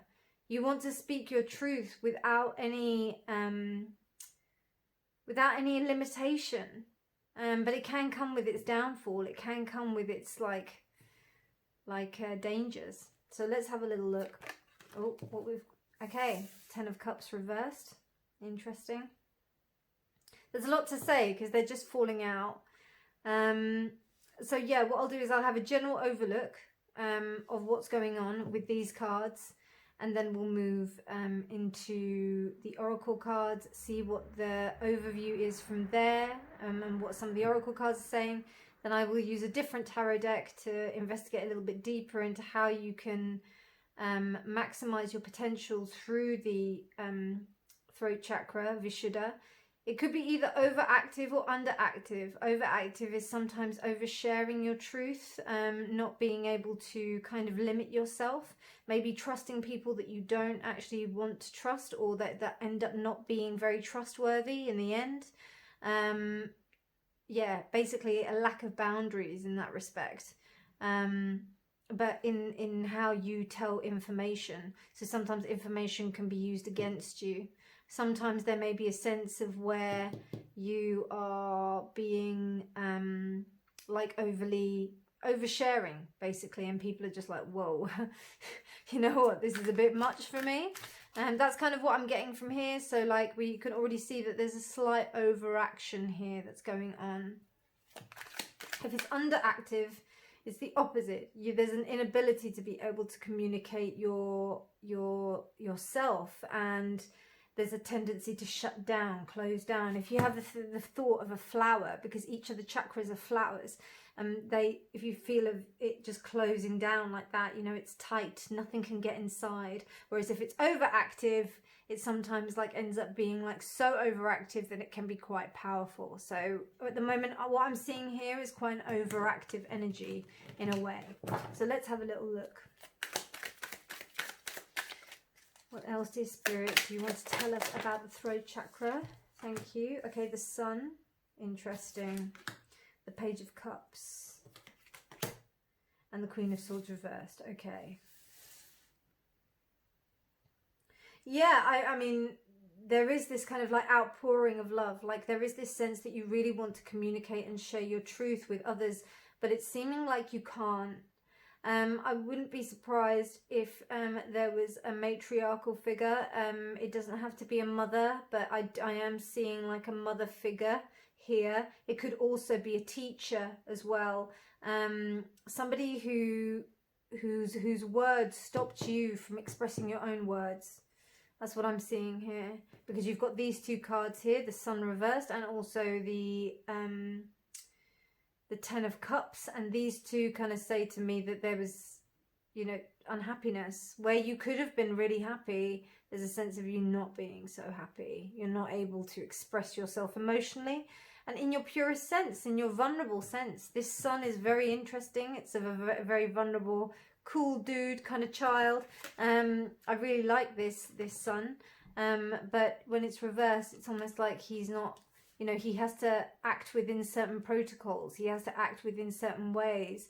There also may be a sense of you not, you know, when I said about the underactive and you not being able to express that yourself, it can also express itself like as overactive in other ways. You know, underactive would mean almost like on the sense of depressed, but if you feel that you're restricted in some way, and then other times when you communicate with people that you think that you can trust, then that ends up going forward in that respect. Just bear with me 1 second, I didn't time, so sorry about this. Sorry about that, my friends. Okay, so we've got these, so there is a sense of overaction, I feel, like a sense of overactiveness. And this is a result of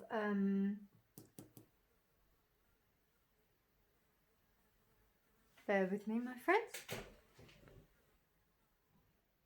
Well, that was very interesting. A blue bottle came into the space and expressed itself. So, and it's interesting with blue bottles, what they do is they eat very horrible things and then they transform. Like if you look at them, they've got this beautiful kind of hue, which is almost like this iridescent blue green. So there's this transformative energy for you. So there may be this quite transformative time happening. I'm thinking that this might be a whole process of you being able to harness this sense of like restriction on yourself and turn it into something else, particularly with the Fool here, because there's a real There's a real childlike quality to that, and that's what the sun embodies. But it's the more mature sense, because it's quite later on in the major arcana. So it's, even though it's a child, it's the more mature sense of the Fool. It means that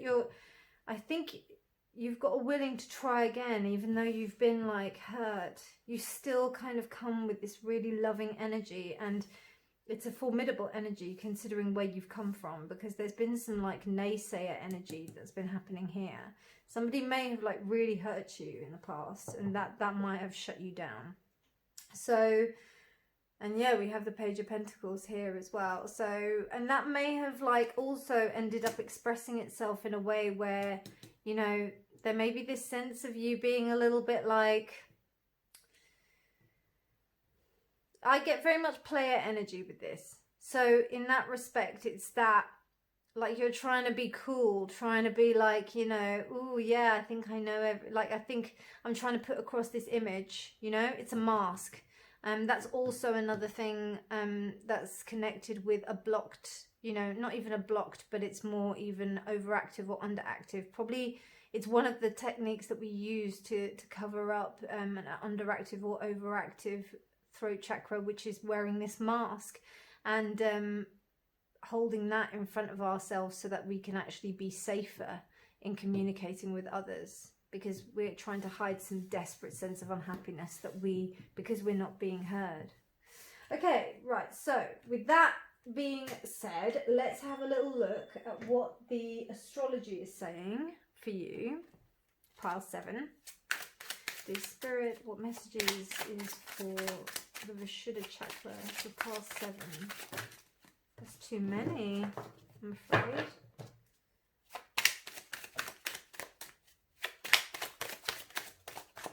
Thank you. We have Aquarius, it is reversed, and it's a fixed sign. What's really interesting is that, you know, the idea of Aquarius is, for me, detachment. When we are being too attached to certain things, even with the knowledge of detachment, and it's 11th house as well, so it's communication with others, and friends, and it's not so much family. This is about friends and about how we put ourselves across to other people that perceive us, that see us, social media, things like that. So you may be posting actually quite a lot on social media. That might be a little bit like intimidating for some of the people. You might be I just get a sense of oversharing here. If you're not doing that, then there may be a sense of you to actually think about what you could share with others. Maybe seeing the ideas of social media being actually like of a benefit to you, or if you don't like that, then how can you communicate your truth and your feelings with others in a way that would really be congruent with your values and who you are, and express yourself in a really beautiful way, and also a truthful way, something that's going to help you, because this Queen of Swords really hurt you. So okay, some animal. Wow, look at that, Nightingale reversed, and the Nightingale, oh my god, and look at the blue, look at this. You can't make this stuff up, can you? So the Nightingale is a very plain brown bird, but it has the voice of angels. It's about you being able to be clear and sing out loud, sing out true. Your voice is needed, pile 7. Your voice is needed on this plane, on this planet. You are needed to have, you need to sing out. Your heart is begging for you to sing out. Your heart is so full of love, and you just want to give this, and make light out of the darkness with your voice. This could be also public speaking. This could be public speaking. What else? Anything that's gonna end up with you having a voice out there. And this is also to do with you, actually, your voice, yeah? This isn't just to do with you just typing. This is to do with you and your voice actually being heard. So it's needed. It's needed, pile 7. You need to get yourself out there. You need to get yourself out there. Okay, so I will pick a colour for you.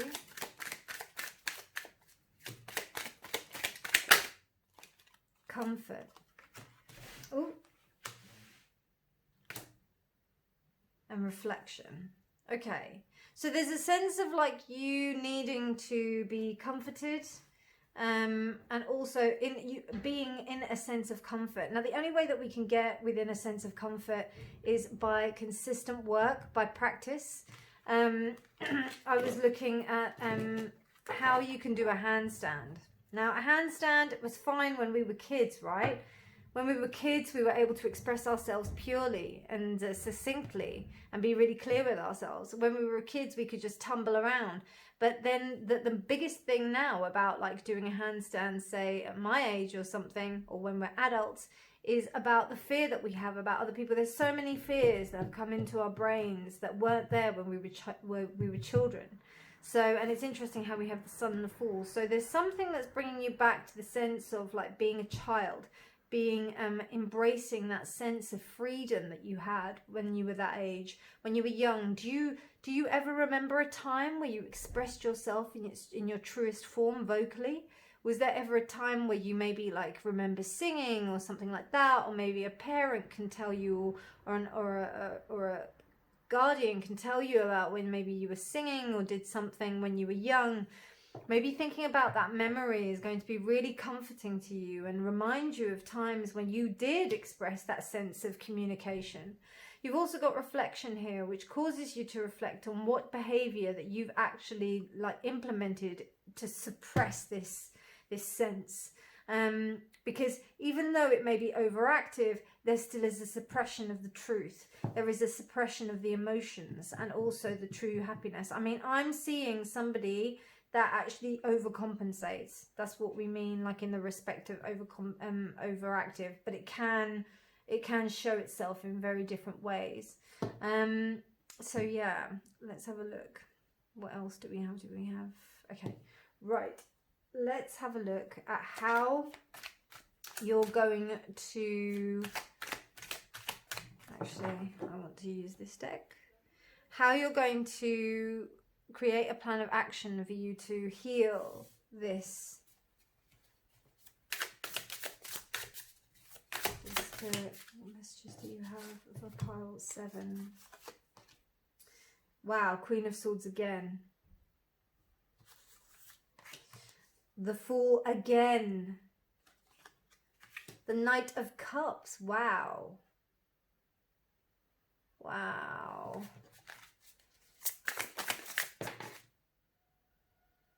The Ace of Pentacles. Look at that, the 2 suns. That's insane. The 10 of Swords reversed. Oh, sorry, 10 of Swords upright. I will take the Tower because it's just come up right. Okay, cool. Stop. Okay, so I'm sorry if you can hear some background noise, my friends. There's just some dodgy sounds going on at the moment. Outside. Queen of Swords coming up the second time around is telling me that there is some deep trauma here. Considering this person, and you need to get over that, because there's almost a sense where you could almost exhibit that same behavior that stopped you from vocalizing your truth. Sometimes you may see it in others. You know that that thing where if you see something in others, you know, and it triggers you, it's usually an attribute of yourself that needs to be healed and integrated. That's what I'm seeing here with the Queen of Swords. And because this Queen of Swords is reversed, and she's particularly menacing, this Queen of Swords, she's got a crown of swords here. And it's also this indigo blue. It's the same blue as this. So we're looking at something a little bit more evolved as opposed to like the lower kind of, the light teal blue. So it's about you being able to not be that Queen of Swords. It's almost like, it's this sense of recognition, you know? Remember, Vishuddha, the Sanskrit name for the chakra means purification. So it's about you purifying yourself and purging yourself of this stuff. It means recognizing and going in and looking at what is it. Are your words impeccable? Are your words truthful? the Four Agreements by Don Miguel Ruiz. I think that's how you say it. He goes into four rules, and one of the rules is being impeccable with your word, which helps you to go towards happiness and truthfulness of the self. And that's what this is about, because the Queen of Swords reversed is the most cutting out of all of the, you know, she's the one that's going to spread the rumors about you. She's the one that's going to chat crap about you. She's the one that's going to say things not only about others but also to herself as well. So you could almost see the dialogue that's going on. I see you being able to do this, and I see you being able to really, you know, blossom through this. I mean, look at this fall. This is so gorgeous. And I know that the white dog is very, very prominent in that, but like, it's almost like they're in the distance. So it's like you're already heading towards something that's so beautiful, and it's almost like you've transcended all of the stuff that's behind you. So I'm feeling the people that have come to this reading have a really good sense of who they are. They just maybe need a little bit of encouragement. You just maybe need a little bit of a, you know, you can do this. You can do this, and there are people waiting for you on the other side of you doing this. And you have to give yourself a sense of love, you know. Page of Cups going to the Knight of Cups reversed. It means that there's a little bit of, there's a bit of hesitation in you being able to be confident in giving that cup of love to someone, or giving that cup of love to yourself even. Because it's about you being confident in expressing yourself. And if you're allowing others to be expressive, or if you're not saying the right things, you know, if you're like just charming and funny and, you know, trying to like put that mask across your face so that you can like be protected, that's not really going to work out, is it? You need to be like vulnerable. And through that vulnerability, you create opportunity.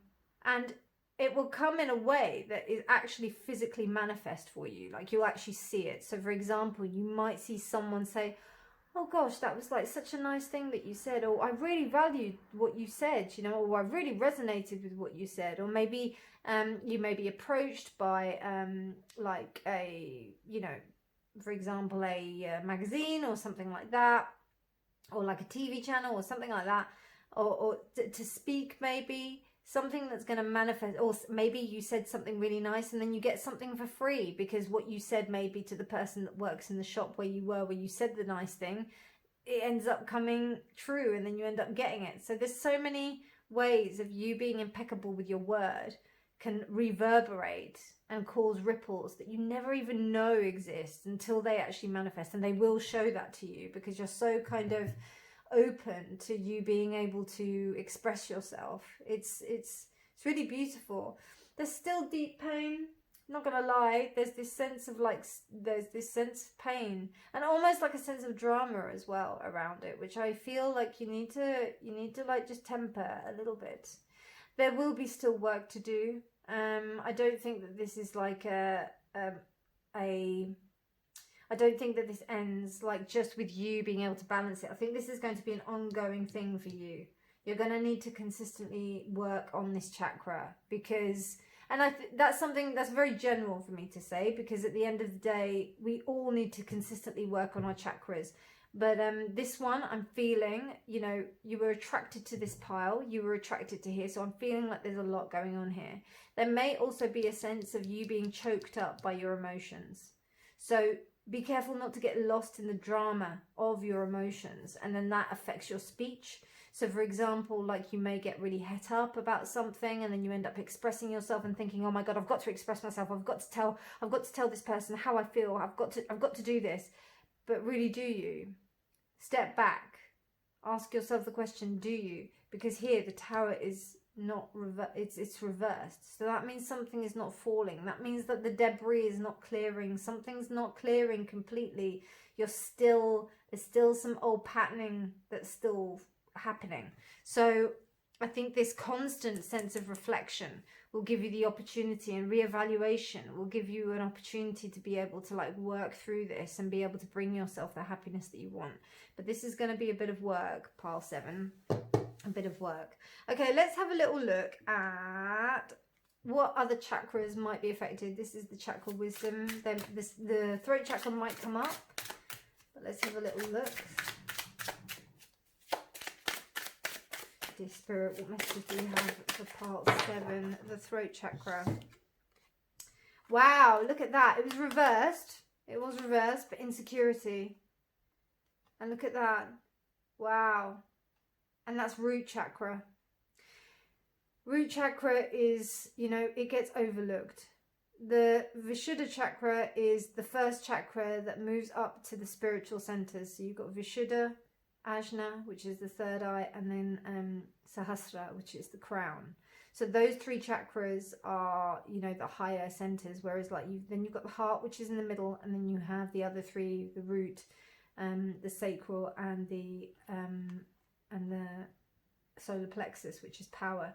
If things aren't right in the root and you are insecure from the root, this may, you know, this kind of comes back to this sense of like, you know, this maybe a female figure, it may be a mother, or a teacher. I'm thinking it might be a teacher. It might be, I don't know, but somebody who was a strong influence in your life that told you that what you say is not valid. It's time to let that go. And I think you really understand that that's what it is. Like you're like, no, I'm going to let that go. I'm not going to allow myself to fall victim to that anymore. I'm going to change that about myself. So anything that makes you feel like insecure, look for sources of comfort. Like think about if there's a feeling of insecurity that you have, think back, or just for a moment sit with it and see what memory comes up. Because if you try to remember the first time that you ever felt that feeling, that will give you a wonderful indicator into how you can help yourself to overcome that, and see what skills you have now that you could bring back to that self of yours that experienced that emotion that first time. And then you are able to help yourself, either mother yourself, father yourself, whatever you want to do. You want to come in and then you want to like help yourself, give yourself the skills that you've acquired now to that self of you back then, and say that it's okay. That will really, really help you. Okay. Let me have a look at the mansions of the moon as well. Hold on. Is there one that turned over? So you've got 2. So we've got here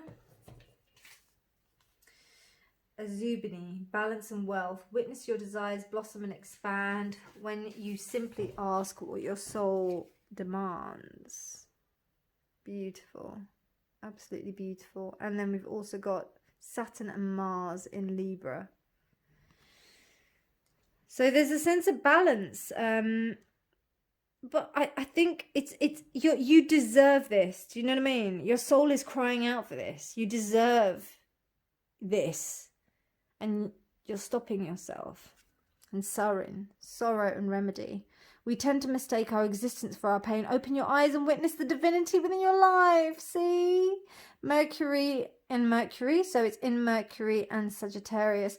So, oh my God, see? So you've got such beautiful, beautiful energy there to tell you, you deserve this. You really deserve this. Oh, that's so beautiful. So, so beautiful. Okay, right. So I'm going to pull one of these cards as well for you.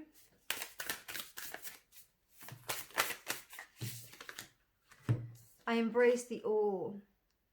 I embrace the all. I embrace the all. All of the elements are there. I think you do that anyway because of the Fool. You know, this Fool energy is so powerful within you, Pile 7. It's so beautiful. It's the divine spark. Nothing can happen unless that divine spark is there. Nothing. So this is what you have. And it's your duty, it's your job to be able to vocalize this to others, because they need to hear that. Oh my God, past 7. So beautiful. Okay, and then I've got this. Just get one of these. We got 2. hope and conscientiousness. Wow. Buoyancy, despondency, delusionality. Wow, I didn't even know delusionality was a word. That's amazing. So hope, having hope. We don't have the star here, but like I feel it here. I feel it. You know, we've got that Aquarius reversed as well. So like, this is about you having hope despite, you know, despite like, I don't know, I just feel like there's a sense of this insecurity that feeds into this lack of hope, and you know, it's okay. And conscientiousness, ethicality, unscrupulousness, and immortality.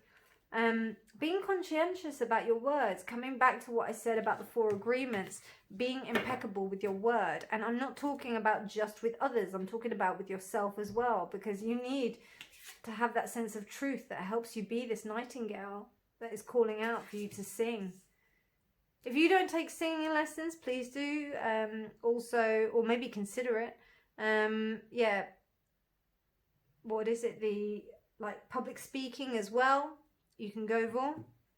So yeah, there's lots of ways that you can nourish yourself, even if it is by humming as well. The mantra that is for this chakra is hum, H-A-M, hum. So even it by you like chanting that and just focusing in on your throat chakra, that's going to be something that's really going to help you, enrich you and lift you when you're feeling a little bit blocked in your throat chakra, or a little bit like there's something going on with the throat chakra. You feel like you can't communicate yourself. That's an immediate thing that you can do. If you sing it within the key of G, which I'm sorry, I'm not musically, I meant to look before I started this reading, but the key of G, just double check what that is, and then sing hum in the H-A-M with the vibration and focusing on your throat. That's going to really help you heal this chakra and integrate all of this stuff, and also heal the swords that have cut the cords of you being able to communicate, because those cords, I'm talking about your vocal cords, because you know our energy body works just like our, you know, our human body here. So you know, there may have been these actions from these Queen of Swords that have ended up cutting your throat, you know, cutting the communication for your heart. So lastly, I have got a deck which I've been really looking forward to using, and then when I got told I was going to do this reading, I thought it was perfect. Now, I'm sorry if you're not a Britney fan. I'm not a major Britney fan, but when I saw this deck, I was like, I have to get it, and I have to check it out, and it's a powerful deck. I'm not gonna lie.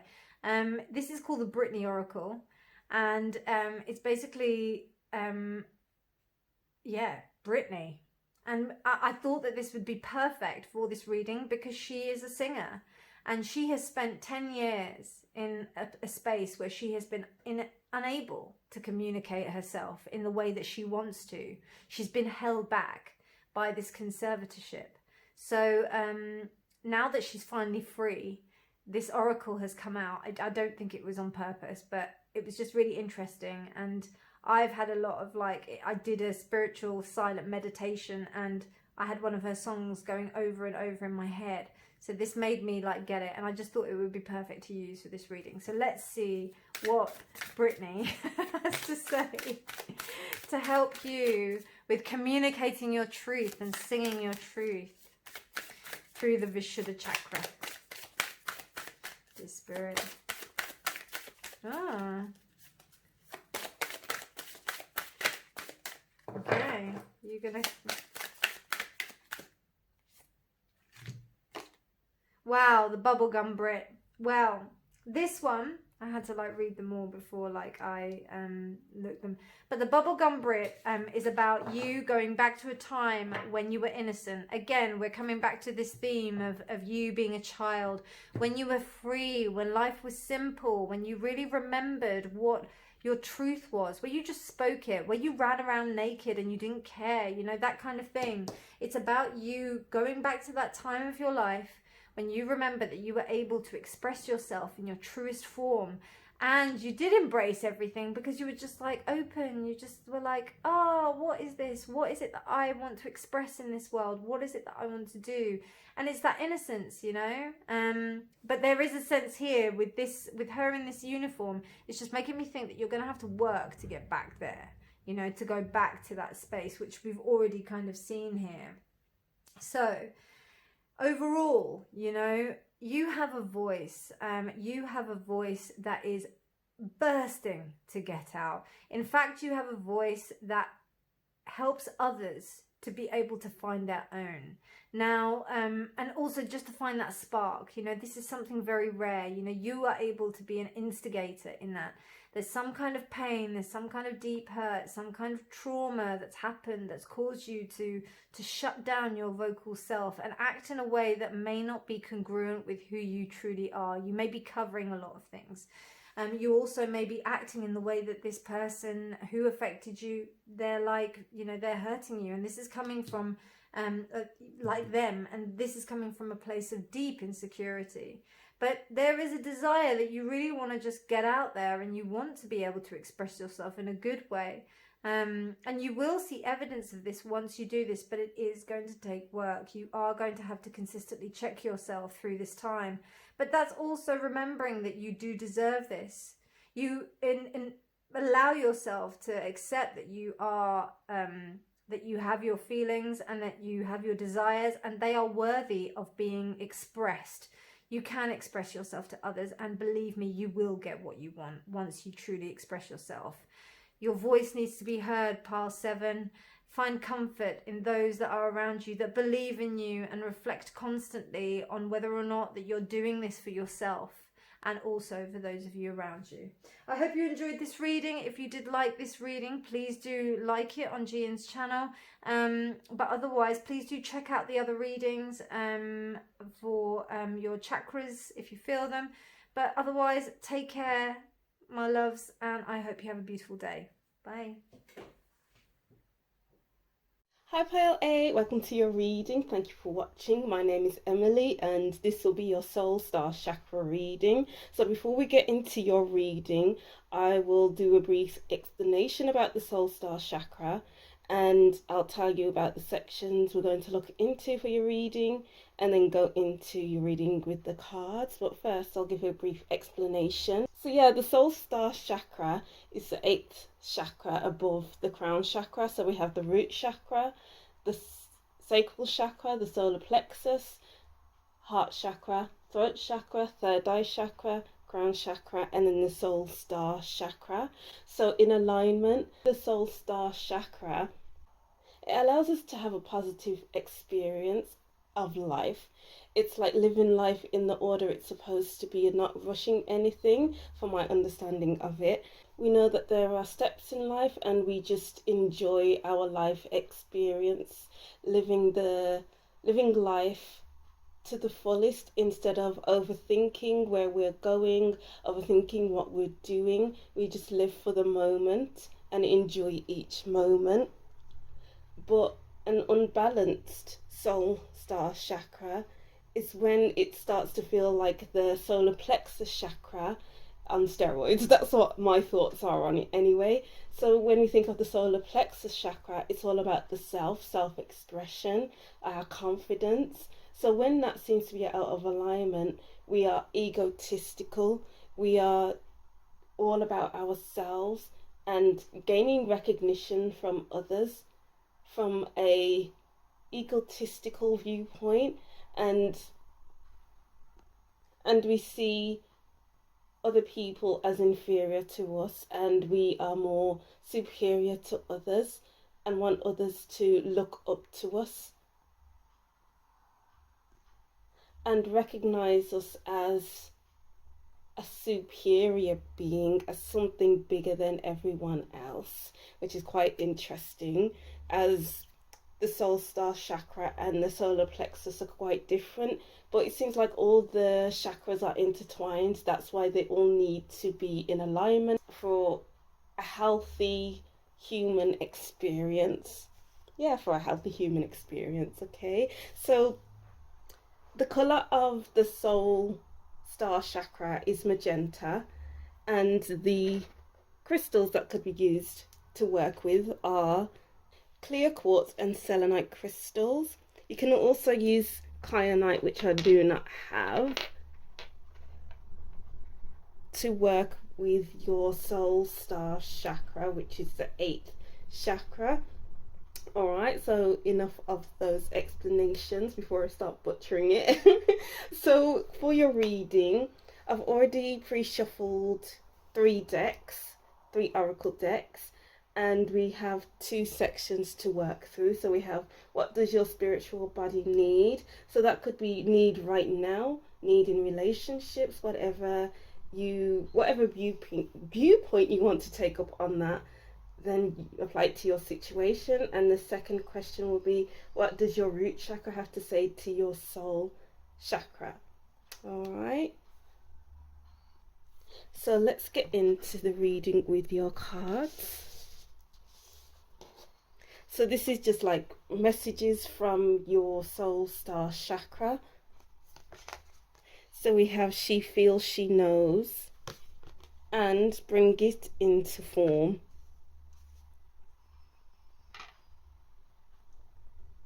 This is giving me masculine and feminine energies. So she feels, she knows, that is that intuition that I am going to rest and it will come to me.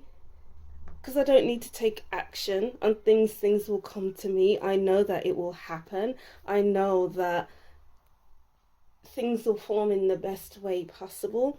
But then this is the masculine energy with bring it into form, where it's like being pulled into a direction and actually moving towards it. So it's like your soul star chakra knows that something big is going to happen in your life, but it's just about the steps that you are willing to take to bring it into form, basically. It's about leaving your mark on this world, because we have the footprint. Let me show you. This footprint in the sand or wherever she's walking, this person is walking, to create a mark. So what mark are you leaving on this world, in this physical form, in this physical world? Because I feel like your soul star chakra, which is your spiritual body, wants your physical body to move towards something, moving based on intuition. You know that you know what you need to do, so do it. I know I said before that the feminine is all about not doing much and letting things come to you, but sometimes we need a balance between that feminine and masculine energy, otherwise nothing will happen. Too much in your feminine energy, it's like allowing things to happen. Too much in your masculine energy, you're just going, and you'll be burnt out, or you'll be lingering on that burnt out feeling, and you won't listen to yourself when you need that rest. So it's like you need a balance in your life. Group 8, bring balance into your life, because big changes can happen when you move. 4 + 1 = 5. So the more you move is the more changes will happen in your life. It's like not sitting around.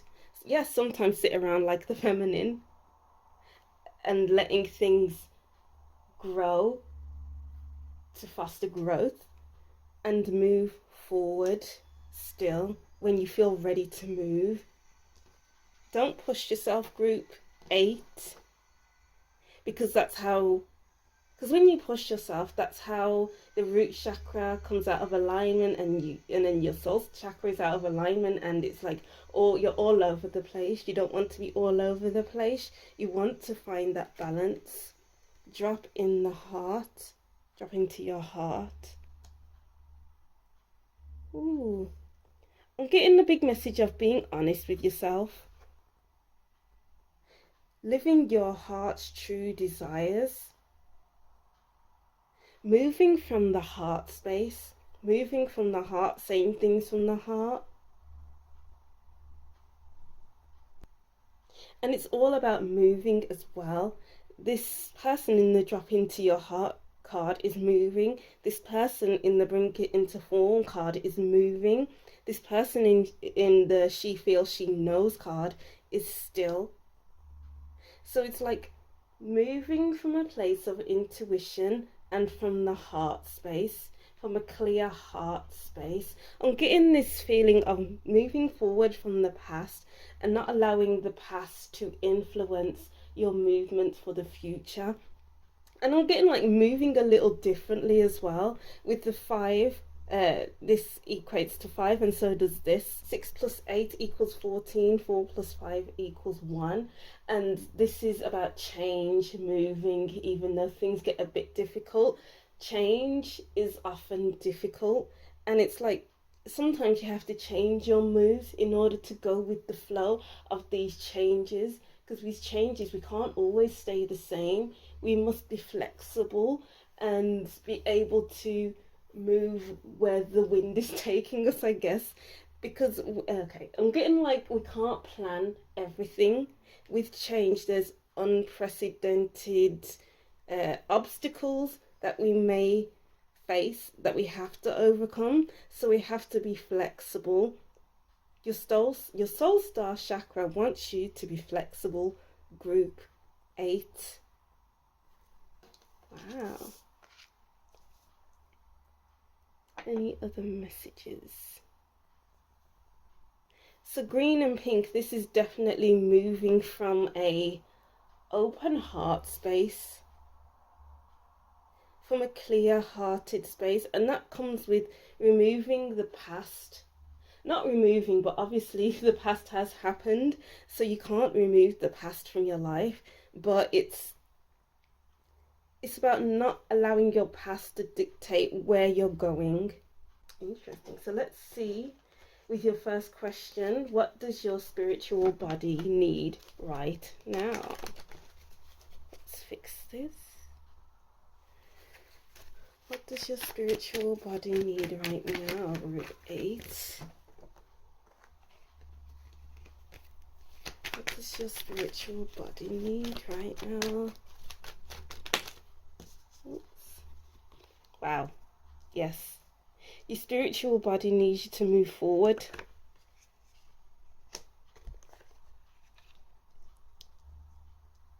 Let's get one more card. Wow. Yeah. This is beautiful, group 8. Oh. I just feel like I need to sit back and admire these cards. So I feel like maybe sometimes you just need to sit back and admire your life, admire the changes that you have made in your life. It's like the soul star chakra gives me an energy of a card from the... Oh, let me get that card actually. It's here. Bear with me, guys. Oh, it's in here. From the Earth Magic Oracle deck. Let me see. Oh, yeah, the Nurturing card. I'm going to leave this card out. I don't know why I was seeing that card while I was reading this message, but I'm sure we can figure it out together. I hope I haven't messed up my setup. So we have Gaia Nurturing. So the Soul Star Chakra is giving me an energy of your highest self looking down at the earth, at your life, and looking at the progress you have made, and not trying to influence anything that is going to happen next or something like that. Anyway, that's the kind of message I'm getting here. So it's taking an observer role. So I feel like your solar star chakra wants you to take an observer role at the changes that you would have made in your life. Once you have made them, and admire them, and feel proud of those changes you've made, because you created these changes. You took it upon yourself to move when others are staying still. you took it upon yourself to take care of yourself, take care of your business. You took it upon yourself to grow as a person and to make life what you want from it. Wow, I'm just gonna put that up here. So I'm really getting here to give yourself a round of applause, to give yourself a pat on the back, because it's time for you to move yourself out of this situation that you're in right now, or to just let go of the past. And how can you let go of your past, or to move forward from your past? Have you been lingering on it for too long? Is this something that you haven't been able to get past? If it's something that's too difficult to get past, maybe consider counseling, maybe consider journaling, maybe consider meditating, maybe consider something that will help you move past certain situation, because an end of a cycle is needed here. Healing is needed here. Patience with yourself is needed here. And we can't run away from our past. We can't run away from things that have happened. It's just about detaching ourselves to remove ourselves from that situation. That way we aren't running away, if that makes sense. Because if we're running away, we're still attached to that certain thing, and then we have to come back to it every now and again, because we haven't actually detached ourselves from it. We haven't worked our way out of that situation. So your spiritual body needs you to detach. Your spiritual body needs you to work through your past. Your spiritual body needs you to end that cycle and to feel proud of yourself for ending that cycle. Your spiritual body needs you to... I'm getting like when a cat is wet from the rain or something, and they shake it off. They shake off the rain from their fur coat. And I'm kind of getting that kind of image for you here. It's like you're shaking off everything that is at your detriment, is unclean for you, is unsafe for you. And you're moving on to emotionally better times. You need to feel more emotionally balanced, because maybe you have been all over the place emotionally, and you need to open up your heart space and live from the heart space some more. Move from the heart space. You have to open up your heart chakra, group 8. Because how are we supposed to move with good intentions if our heart chakra is closed off, is struggling to remove the past? We must open ourselves up to the past, no matter what you've been through. Some of you may have been through traumatic times in your life, but it's still important that we must not hide these certain aspects of our life, because it's a part of our lives. And you must do that in a safe container though, if it has been a really traumatic experience. And that's where counseling comes in, because that is a safety container. You are working with someone you may be able to trust. You're working with someone who you can build a therapeutic relationship with over time. And it's important to have that safe relationship to fall back on, because maybe you haven't had many safe relationships in the past. And I'm getting like a safety net here with this World card. This person is in the middle of a circle wreath, and she feels safe, feels contained, and that's what a therapeutic relationship feels like. It's feeling contained within that relationship, and trusting and believing that your secrets, your deep darkest fears won't leave that room, won't leave that counselor's mouth. Wow. Amazing group 8. Let's see. I'll get 1 or 2 more cards from this deck. So we have here the Fool. You need to start a new beginning. The 8 of Chalices is moving away from the past, moving away from everything that is dull, everything that is so yesterday, and moving on to newness in their life, opening themselves up and balancing themselves out with this Justice card. The past will have its judgment day. I'm getting here because Justice is the judge, and you need to judge situations fairly, even though things may seem unknown with the Moon card here. We must judge things fairly.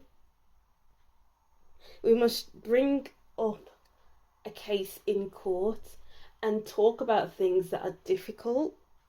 It's time for you to talk about the things that are difficult so you can open up your heart chakra. Ooh. Talk about things that you fear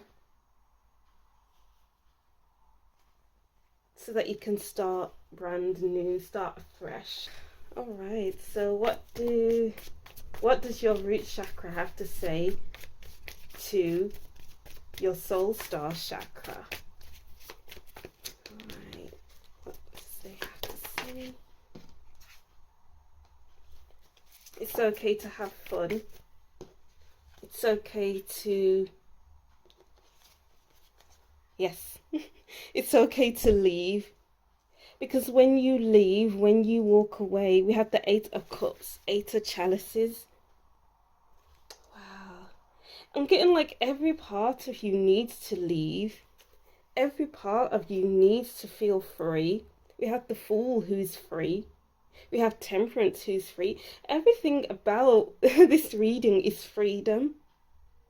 Your root chakra wants you to be free. Your root chakra wants you to lean into your fire, your passion, your need for exploration, your need to tap into your inner child. The Fool is basically a child. It's a new, fresh energy, and the Knight of Wands is a fresh energy, wants fresh experiences. So it's like your root chakra wants you to tap into your inner child. What do you love to do? What did you love to do as a child? And tap back into that. Tap back into that. Yes, we can be stuck in the Emperor who's constantly moving the chess pieces to end the game, to one up their opponent. But sometimes we need to just let loose. Your root chakra wants you to let loose. Because maybe you've been working too hard, working too much. You know, being stuck on the past or whatever you've been stuck on takes a lot out of your body. So have fun, dance a little, move a little differently. Because that will aid you in your movement forward too. Tap into your spirit, your heart, your body. Because you are stable with the number 4 here. You can move to stability with this 8 of Cups is moving. And your root chakra just wants you to be happy. Just wants you to be happy and stable. Maybe you haven't had much stability in your life, and that's balancing out with the Justice card. You're doing what needs to be done. It's time to do what needs to be done. Your root chakra wants you to do what needs to be done, group 8. And do it with vigor. Just do it. I'm probably getting the banging on the table. Oh, sorry, cat. I'm probably getting the banging on the table. Like, I'm going to do this, and and you can't stop me. You can't make me stay. You need to, your root chakra wants you to believe in yourself. Have a strong belief in yourself. You've got this. Wow. Okay. Well, let's see what else your root chakra has to say. Now, let's see. What does your root chakra have to say? We have the Hierophant. You're stable. Your root chakra wants you to be committed to yourself, to your journey, to what you want in life. Because if you aren't committed, how are you supposed to get to where you need to be in life? I'm getting like a stop, start energy. Have you been stopping and starting what you wanted to do in life? Your root chakra wants you to be serious. We have the Hierophant and the Emperor. Yet, find ways to have fun. Be serious about your moves. The next step forward. Be serious about what you want for the future. But have fun in the now. Tap into your inner child. The Knave of Wands is a childish energy as well. And it's like, what gives you joy? What are your passions? And tap into your passions. Because you never know what that can lead you to. It's not all work. You have to have all work and play as well. Whew. Wow. Alright, and so for your last cards, we have box. You will receive a gift. This is giving me stability again. This is giving me the Four of Pentacles as well. Let's look into your next card. Barrel. You feel something is lacking in your life, perhaps love, money, or goals. Yeah, maybe there's just been a lack of something in your life for the Eight of Cups, the Eight of Chalices to come out twice. And maybe you've just been rolling and rolling. This barrel looks like it's been rolling and rolling and has been stuck for a while. And it's time to jump out of a box that you found yourself in. Older man, dealings or relationship with an older man. Fair woman, oh, dealings or relationship with a woman. And then we have Turkey, someone is behaving stupidly. Because the Turkey is so loud, it's about being loud and proud. Your soul star chakra is about being loud and proud. It's about talking, because it's like the turkey exercises their throat chakra. And when they exercise their throat chakra, their heart chakra is cleared, because they are expressing themselves. They are being their true self. And it's like you need to be your true self. By moving away from the old, you can tap into your true self. By moving from the heart space. Wow. Because you don't want to stay stuck. You may feel stupid for being yourself, for tapping into yourself and properly exploring yourself. But you can't stay in the box for too long anymore. Maybe you're a fair woman or an older man, or maybe a fair woman and an older man are helping you. Maybe this is to do with your mum and dad. We have the Emperor card here. Plus I saw the Empress card when I went to shuffle this deck at the bottom of the deck. So maybe it's about a mum and dad kind of situation, or it's a husband and wife kind of situation. Maybe you're moving away from a marriage because you're taking a step forward. You're leaving someone or something behind. We have the Justice card and the Hierophant card, which can signify breaking something or breaking a contract. So maybe breaking a contract is something you need to do for your spiritual body to feel more aligned with all the other 7 chakras. Wow. Okay, so that's something for you, group 8. Oh no, let's get this card, sorry. I forgot about these cards. What other messages do we have for group 8? What other messages do we have? Boldness. Don't take this lying down. Get up and fight, but fairly. This fight will be remembered because of the respect and dignity you bring to the battle. And then we have assuredness. It's time to challenge this situation and say, this is not good enough for me. Stand tall and take a stand. It's time to show the world just how damn tough you are. Yes. Assuredness. I was just seeing the word assertiveness, and that's basically boldness. And it's like taking the lead in your own life.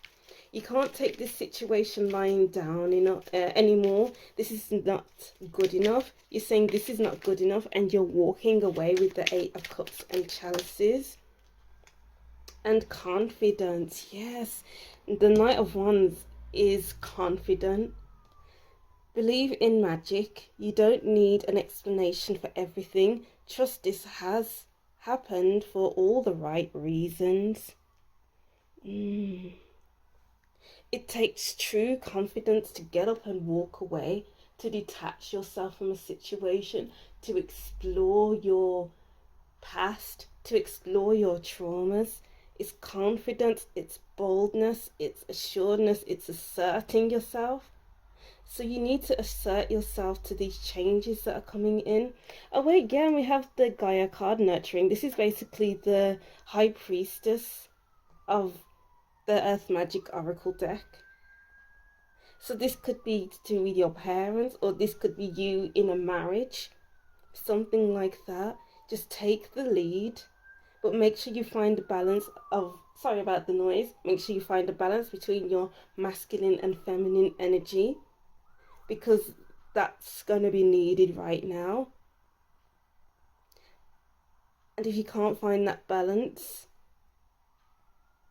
or if you are reluctant to find that balance, then it's like you'll be out of alignment for quite a while until you realize, okay, Emily was right, I need to listen to Emily's reading and find my balance. Ooh. Okay, so that's what I'm seeing for you, pile 8. It's turned out to be a really good reading as far as what I'm concerned anyway, but I'll just leave that here.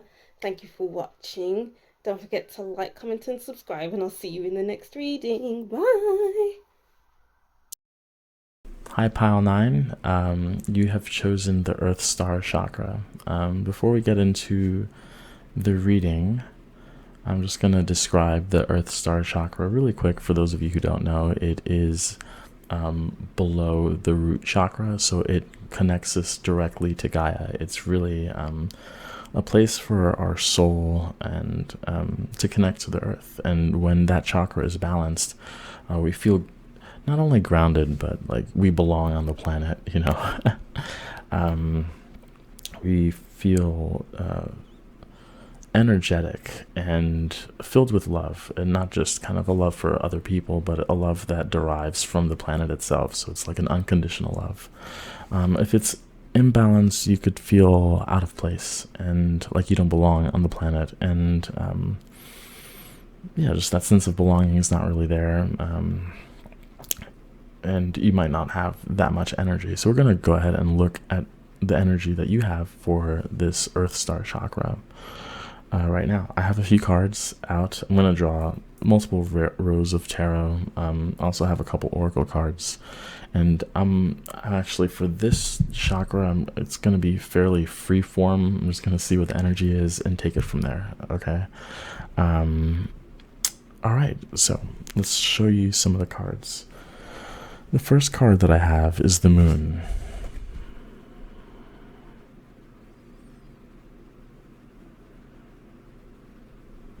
I'm going to get into it in a second because I want to show you the Empress card that's right next to it. I do feel like this Empress is you. I do feel as though you feel very comfortable and grounded in the earth. So there's a couple things. Some of you may not have always felt this way. You might have not recognized the connection that you have with the planet initially. This could also kind of reflect the mindset of most of humanity, and kind of there's this kind of I want to say battle, yeah, that you have when it comes to convincing people to take care of their home. And I think part of that would be your awareness of this chakra, or your awareness of your connection to the planet.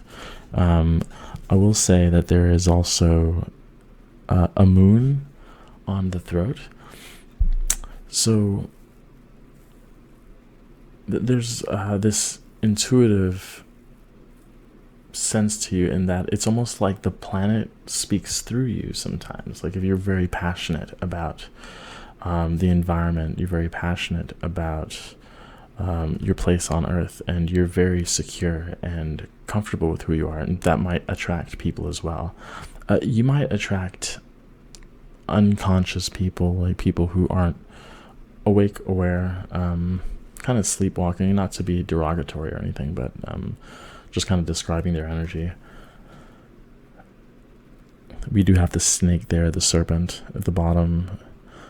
So there are a few spirit animals in these two cards, and there's also this polarity between light and dark.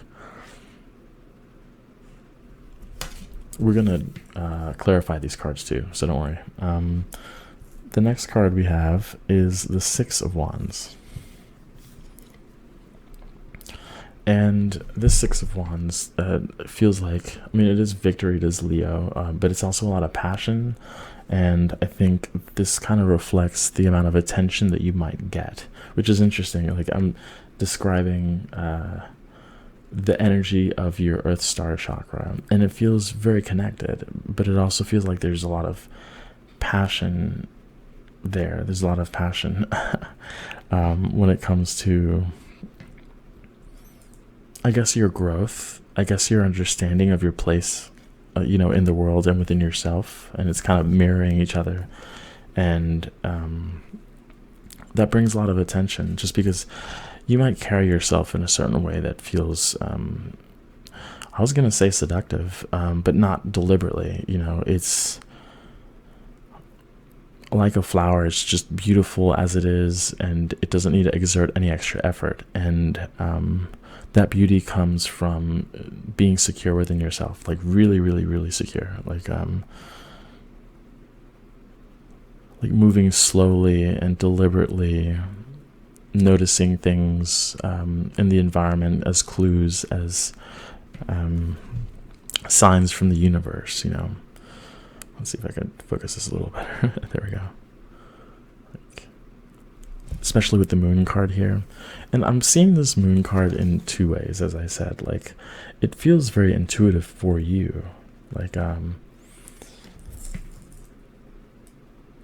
connecting the unconscious.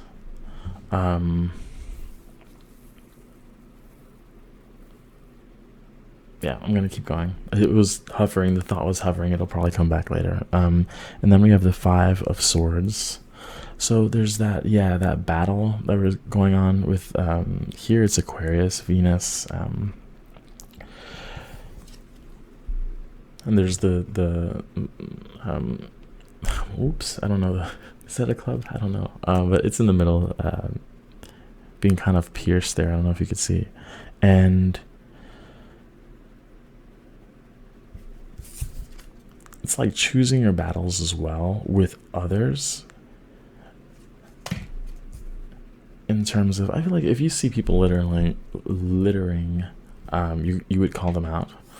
And sometimes it's not really worth that fight, but at the same time, it is, it's just a sign of disrespect, not only to the planet, but to themselves. And that's kind of why people litter, treat the place like trash, because that's a reflection of how they treat themselves. And that's, that you're someone who knows that, and that's why you carry yourself so well.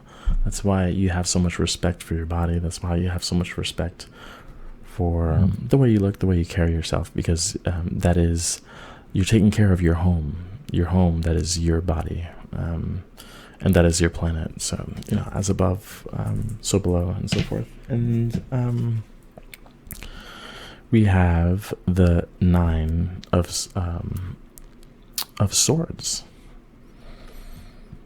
I'm just going to look at it for a sec. It's a frustration with the ignorance of other people.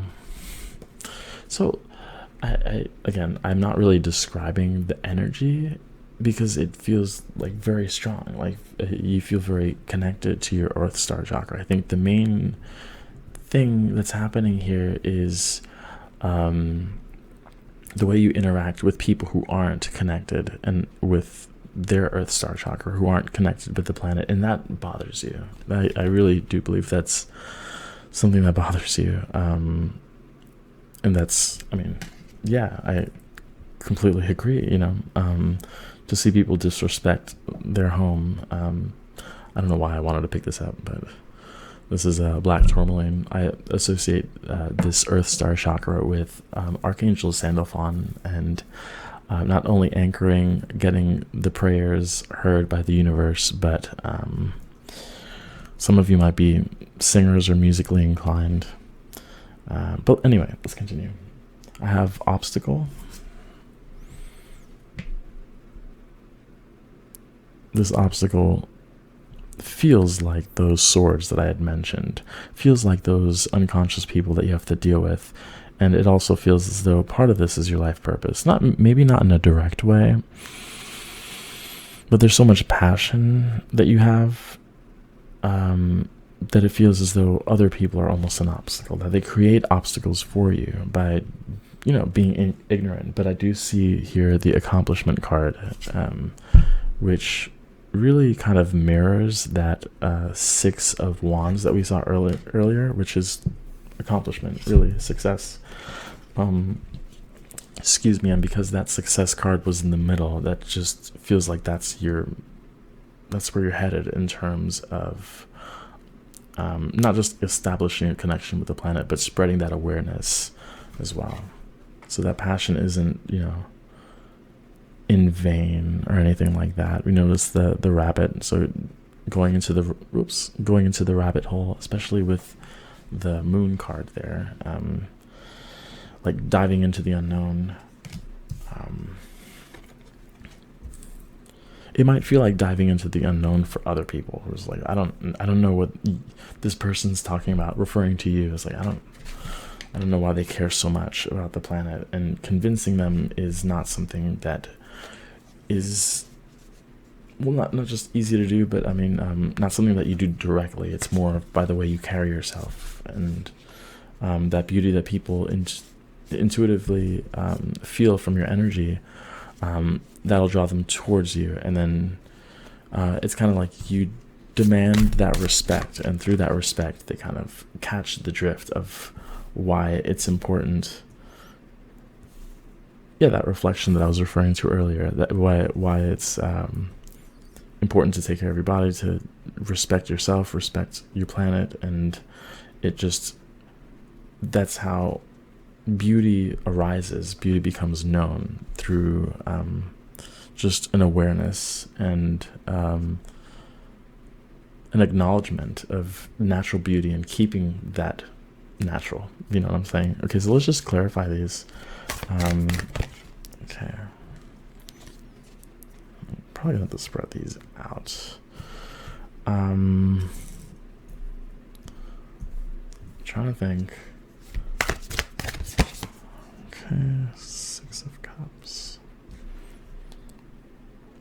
So the clarifying cards, so far we have 2 cups. It's a lot going on there. We have 2 cups there, so it's the Ace of Cups and the 6 of Cups.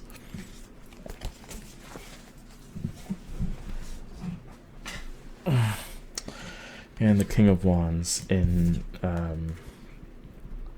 underneath the Six of Wands. Okay, so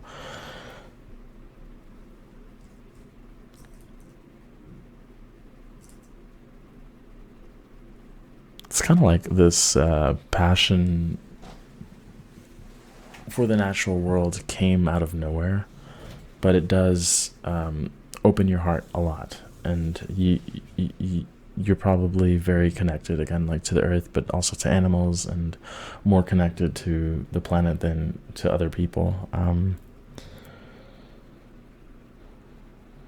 There might have been a situation where it almost seemed as though the earth was more comforting than even parents, friends, family, where you could rely more on the planet's natural rhythms than people who seem a bit sporadic.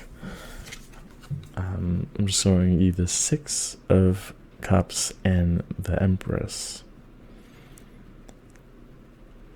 It's like you found your way. You found that stability you might have been looking for in the past. And then with the King of Wands, it's facing the Six of Cups. It kind of feels as though there's it was like this. An evolution from just being comfortable with yourself to kind of spreading that out to others, and recognizing the importance of your beliefs, your views on. And there's a lot of flowers here. Like, it's very pretty. I think you might enjoy going in gardens and walking around. And okay, I wasn't gonna mention this, but I had a dream where it was very short, nothing crazy, but I feel the dreams physically. Of course, for those of you know, I'm just really clairsentient, and my heart chakra was blocked, like heavy, and I just looked at a flower and it opened, like the heart center opened as I was looking at the flower, and I just was staring at it, and I could smell it, and it's like I mean, it wouldn't be too unique to say that like the flowers will heal you, but I think your awareness of that that healing property of flowers in particular, but the natural world, is part of why you find it so important, part of why you're willing to fight, and part of why you're so passionate about the environment, because you know how healing it can be. I think maybe part of that healing that you've experienced comes from the past as well, that you could turn to the environment, that you could turn to like this creek, this park, for healing, even before you knew about spirituality. But even now, you know, as you've developed, you really take that to the next level. You really amplify kind of those energies with different practices, and utilize the earth with deliberate thought. And then I have the Magician here underneath the Five of Swords.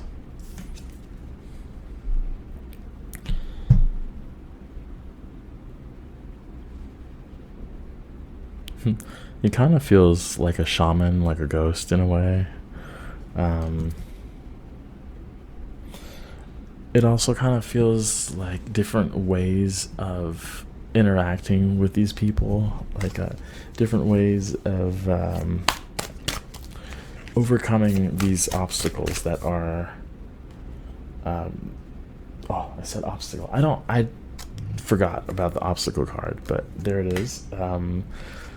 The obstacle that is the ignorance of other people, and that there's a lot of different ways you can go about kind of fighting it. But I'm saying this because you're so passionate about the healing properties of the earth. And then we have the Nine of Wands underneath the Nine of Swords. So two nines, a lot of personal power here, with Sagittarius and the Moon. So the Moon's showing up a few times here, okay?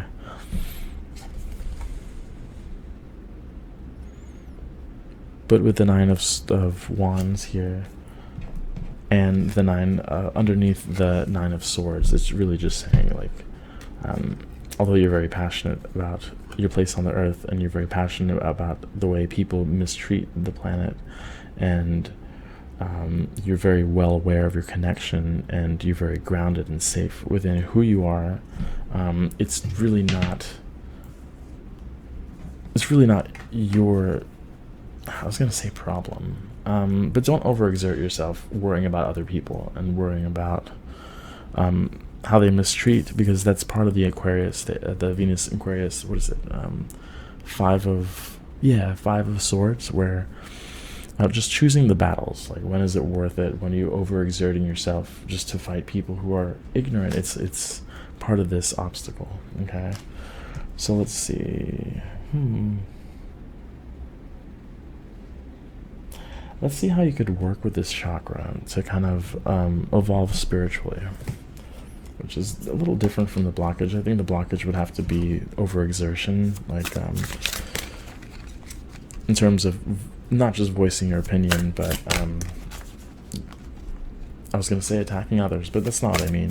More like just confronting these people and building a resentment towards humanity, because of the way they act towards, again, Mother Nature. But that resentment it's low vibrational, and it's not really helpful, so meditate that away if you do find that sneaking up on you. With pink, again, with the rose, you might want to use a rose visualization when you're feeling that sort of stress. So let's see how you could utilize this chakra to develop spiritually.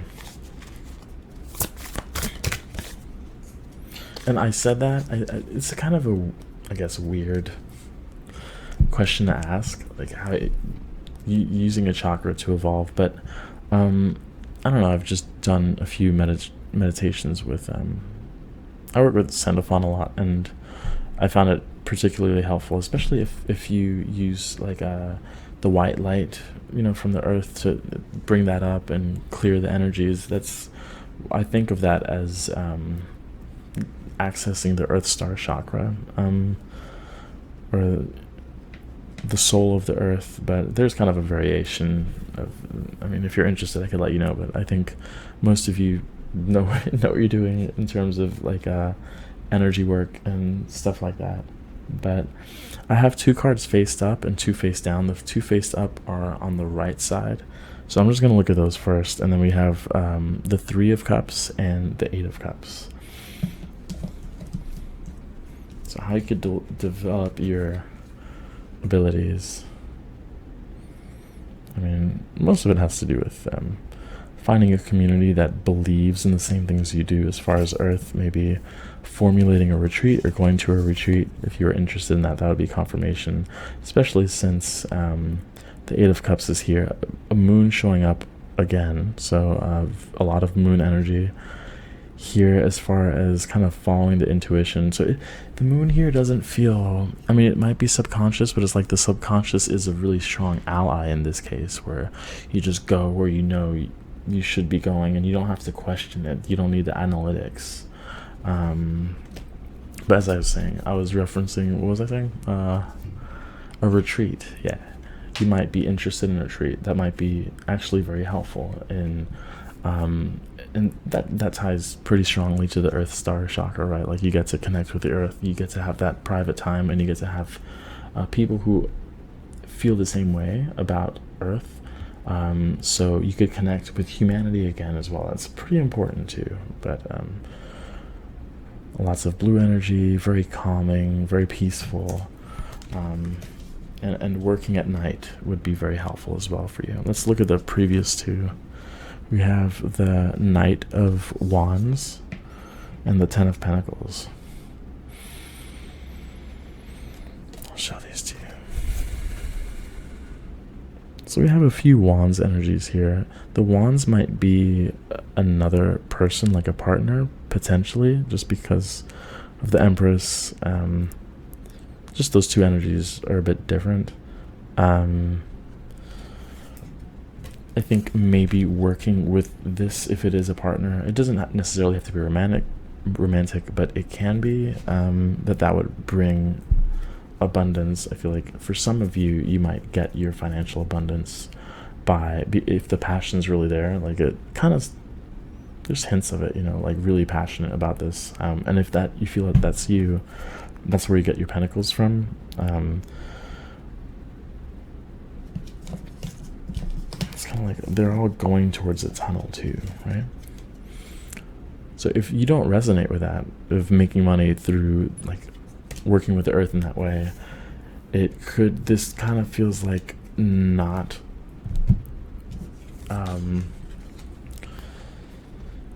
don't follow the money too much. Don't worry too much about acquiring wealth at the expense of kind of sacrificing your connection with earth, sacrificing your connection, kind of like your values, the real values that you have. Okay, so I'm gonna wrap this up because I don't want this to be too long, but hopefully this has, you know, been helpful for you. Let's just get a final oracle for you. The first one we have is power. Definitely a potential for a strong solar plexus chakra.